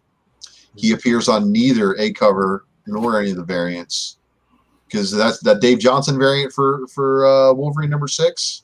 He's not on that either. But he is on both covers of X-Force, released the same day, which slides into the Teen Titans 12 spot in this reference. So, again, Wolverine. That's a great cover right there, man. Mm-hmm. Yeah, I mean, and that's a regular cover A, too. That's iconic as all hell. That should have been Wolverine 6's cover. Yes. If that was Wolverine 6's cover, there would be no arguments about it. Wolverine 6 would be the absolute hands-down first appearance in continuity and story, whatever you want to call it. But we have this situation where both books were released on the same day, and no matter which one the publisher wants to choose, the market has chosen X-Force 13 because he's on both covers. So in this equation, X-Force #13 is your Teen Titans 12, and your Wolverine #6 would be your Dark Knight's Metal #2. It's the best way. That's the best analogy I can pull. Good analogy. Trying to explain stupid first appearance of Solemn. Which was the Teen Titans 12? This one, First Batman Who Laughs. Yeah. No, I mean, but which one? X-Force is the Teen Titans 12 in this equation. Yeah. This issue. Yeah. Yeah. Because he's on the cover. I love how he looks like Apocalypse too. Like, does this guy have any relationship to Apocalypse? He's got like those lines and shit. Well, Apocalypse is apparently the father of old genetic material in that other world, so There we go. Possible. I mean, yeah, he's got lines of people. Apparently, Apocalypse. I love that answer. Wait, hold on. Did you get catch that answer? Listen, everybody who's listening right now. I asked Ultra. I said, "Do you think he's related to Apocalypse?" And Ultra says, "You want me to repeat what I said?" Yes. I don't remember what I said. Already gone. He says he's the father of all genetic material on Outworld. So yeah. Outworld. I mean, yeah. Holy shit! Like what? Mic drop. Apocalypse Out is of here. old, you know what I'm saying? Yeah. Yeah, I love it, dude. I love this that. one, man. I love that. Really I'm back like into a playing- story. You know, she's playing him, and that's actually her because the survival of the fittest, and then she could write into it. But whatever. All right. On that note, I gotta shoot something in the morning. So all right, later, Marco. Seeing you, brother. Later. Yeah, it's getting late, but this is a great book. Great book. Yeah, I'm gonna have to follow Marco here. Right. All right, brother. I do have to shoot something in the morning. I wonder who I'm going to be shooting that with. Well, I look forward to seeing it. Yeah, hell yeah. All right, peace out, guys. All right, later, brother. Okay. All right, so yeah, this X-Men run is so fucking good, and all the new characters that they're talking about are really fucking good, man. That's for sure. And then Chris in the chat is just delivering goods, man, one after another. Mm-hmm. Yeah, and you remember they made an agreement. If you read Wolverine #6 and then X-Force #13, they made an agreement because Solomon ended up with both copies of the sword, and he's like, "I could take both of these right now, and you would lose the tournament. But let's make a deal." What was that deal that Wolverine made with him? And is it going to be something like along the lines of they're going to both try to take down Saturnine? Are they going to both go after Summoner? That's some good stuff right there, Chris. That's some good foreshadowing, man, for sure. Yeah, and the Saturnine shit's another good character, dude. I know she's not a new character, but to have him pull that character from where he pulled them and what his line of thinking is with this series and how far he's pulling, like he's just pulling from history, comic book history constantly, and I love it. He does it in a better way than Donny Cates. He does it in a way that makes more sense. Donny Cates just throws shit on the wall and hopes it sticks. Some does, yeah. Like Hickman does, it has a lot more thought out process, I feel. Well, I think it's because Hickman's just the way he writes it makes it work. Yeah, and sometimes Donny Cates doesn't have that execution like Hickman does. Don't you guys hate that when Hickman does one of those real long pages in the middle of story, and you're like pace, and all of a sudden you got to break that pace and read through the long profile. Yeah, like, prose. Okay, I'm gonna put this book down for a minute. There's some writer tropes out there. It's like, oh, here we go. Like anytime you get dialogue between Xavier and Magneto and his X-Men run, it's just like, all right, this is gonna be a long read. Let's settle in. Yeah, dude. It's, I don't know. I'm loving it. I'm just being happy about X-Men again. So how do you feel about Psylocke and Quantum being two characters? Oh, I don't know how I feel about that. Like, part of me is like, I wish they would just kept her Psylocke. They didn't have to break her apart. Like, I just felt like it was stupid to do that. It was stupid to do it in the first place, but to break them apart. The thing I like about Psylocke is it's 50-50. I like that she has the Braddock part of her, and I really like the ninja Psylocke of her too. Like, we grew up with that character, you know what I mean? Like, I like that character being one, but I get it. I get they had to do stuff, and I think it was needed to push Fallen Angels, because I think it gave Fallen Angels kind of that edge it needed, where she's kind of going through that identity crisis and trying to figure out who she is again, and I think it kind of gave Fallen Angels that edge it needed to get it off the ground. And I'm so sad that was only a 6-issue series. because I thought, but that did turn into Hellions. So I mean, it's kind of one of those trade-offs. Worked itself out. Yeah, but the lack of Kid Cable in the story for me, and that was the good thing about Fallen Angels is like, you have Quanon who's, trying to find redemption, after occupying somebody else's body for a while. That's a little weird. You got X-23 making out with Kid Cable before he hooks up with the Cuckoo Sisters. So yeah, a little bit of craziness on that one. Cable a hoe. That's okay, Well, just a little bit of a hoe. No, I'm with you. I've been slipping on my X-Men reading then, because like I got a few of those, but then most of the storylines you guys have been breaking down, I'm like, oh, okay, wow, all right, know what I need to do. And that Cable one with Noto on art too. Oh my god. Yeah, Art but again, it's 20. Cable. Why'd they have to fuck with Cable, man? Like to fix the time stream. Basically. I know, but I liked Cable. One of my favorite all-time stories is when Cable was with Hope. Yeah.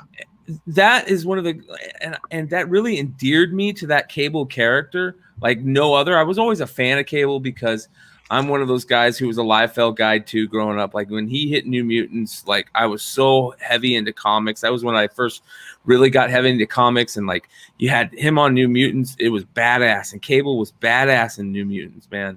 And then he kind of got, whatever. But during that run, when he had Hope and right before it, he's such a badass character when he's that older character. You know what I mean? He's like, I don't know. Did you ever read the miniseries Split Second? No. I might have. I don't remember it. It was originally released as a digital. It's Cable and Deadpool Split Second. It's a 3-issue miniseries. It deals with time travel, Deadpool getting a time travel suit, and a little bit of continuity fixing. And Cable had some issues in the beginning of that book because there's a lot of different stories. X-Sanction had killed him. He died and blown up multiple times, and just kind of kept coming back around. The X-Force book where he was cloning himself and dying at the end of every issue, like yeah, that was crazy. Yeah. No, wait, hold on. That's another great thing. That Cable Deadpool run was a great fucking run. The first Cable Deadpool run, yeah, absolutely. The opening arc with all the dudes turned themselves blue, definitely some really, really good shit in there. Yeah. Anyways. And Chris is talking about that too. They talk about Conan having a kid. Never touch on it again after that. Yeah. Shelved for now. But Kid Cable and Extermination, like, again, remember, the only reason why Kid Cable's even around is because Old Beast fucked up the timeline, brought the X-Men to the future, had him here for a while, and then Kid Cable was like, dude, you're screwing up the entire time stream. Now I've got to come back and fix things. So he had to come back. He had to eliminate every straggler from the different timelines. That's why he started off killing Bloodstorm and the older version of himself. But that's not the first time Cable had killed an older version of himself. It actually happened in Despicable Deadpool not too long before all that went down, where they actually went to the end of time where Cable was, cut out his heart, and Cable cut out his own heart from the future self, and then went and delivered it to Strife. Wow. Jeez. Do not remember. That's hardcore, bro. Well, if you think that's hardcore, that version of Dead Cable now has his arm ripped off and given to Kid Cable by Deadpool in this new Cable run. The fuck? And Kid Cable doesn't even have the cybernetic, doesn't have the techno-organic arm.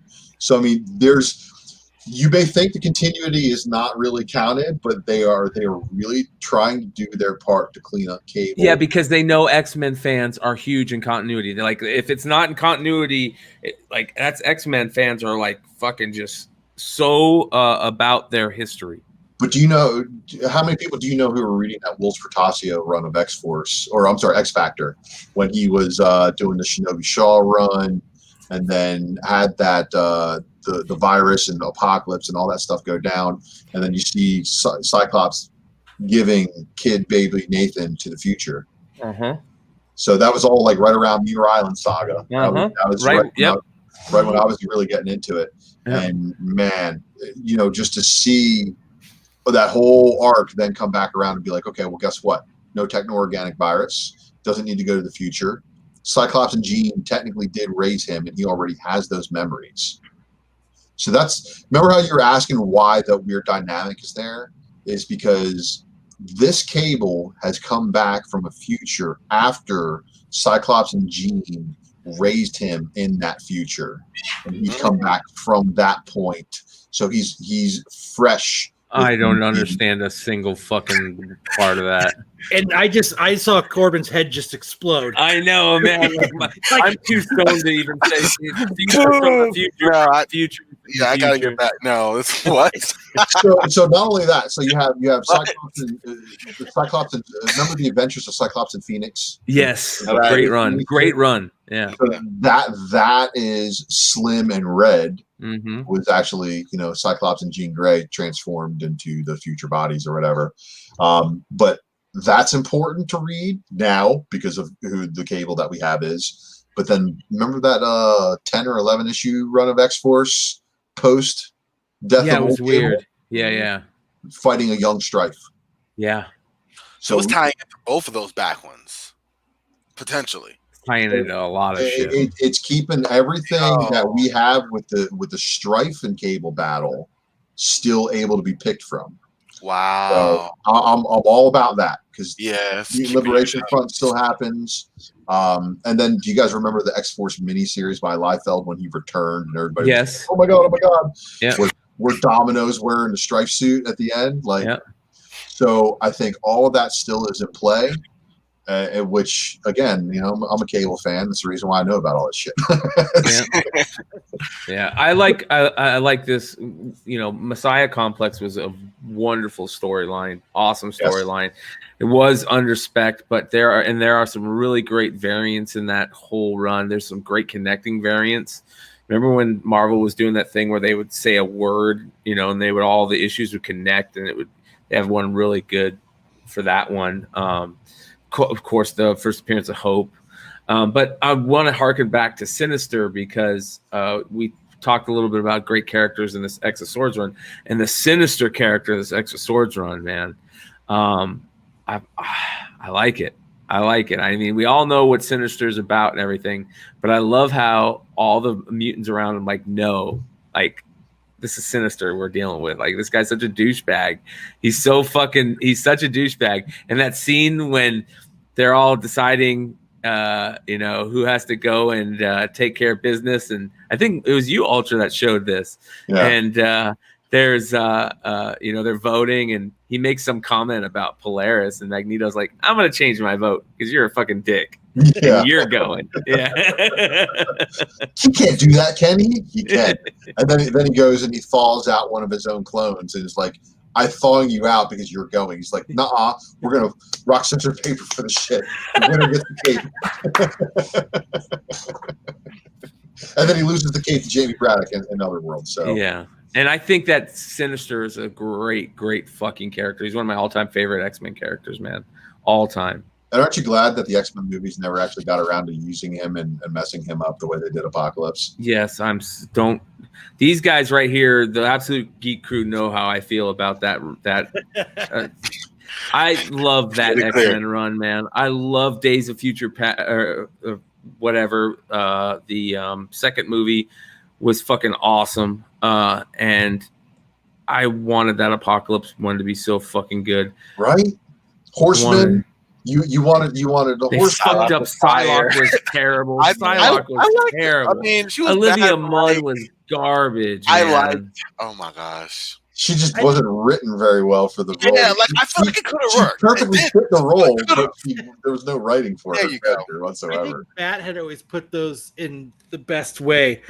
He'd always said, "They're not bad movies, but they're terrible X-Men movies." That's my thing too. I fucking love that's the way I describe X-Men movies to a T. They're good movies, but they're horrible fucking X-Men movies. But Days of Future Past was really fucking good. Actually, yeah. Especially Road Cut? Before. I haven't seen the rough cut. Well, yeah, I've seen the rough cut. The Road Cut. The one where Rogue is the one where Rogue takes. Yeah. No. The one is Rogue in that one? What? Hold on here. Then you haven't seen the Rogue Cut. So the Rogue Cut of Days Future Past is an alternate version of that movie where Rogue has to absorb Shadowcat's powers in order to keep Wolverine in the past. I think that's a much better way than they did the original movie too. What is that, like a DVD only version, or? Yeah, like I think it was a DVD only version because Rogue really didn't have that much of a part in that movie. No, she didn't, because she was cut from the movie. Her original part was in the Rogue Cut. Yeah, that sucks, man. Now I have to go fucking buy another DVD now. There it is. I know. That fuck. I had. Cause I remember Is that on Disney? Is that cut on Disney Plus? I don't think it is. I was actually looking at it, and I don't think it actually is. Yeah. God damn it! I'm at the Uber to fucking Walmart now. No, man, you need to Amazon that shit and find it on Prime. There it is. Oh wait, I'm on that right. Okay, all right. And it's on Amazon. I feel like I've seen it. I just watch it instantly. I mean, it's probably only 10 to 15 minutes more additional footage. Yeah. Well, but Wonder Woman Comics brought up another good question about we still do not have a definite origin for Jean pre X-Men 1 1963. Yeah, they're about to cover that with the Avengers story of the first Phoenix. So get ready, because I have a feeling that that's going to be the lineage of the Greys is going to start with that one redheaded girl.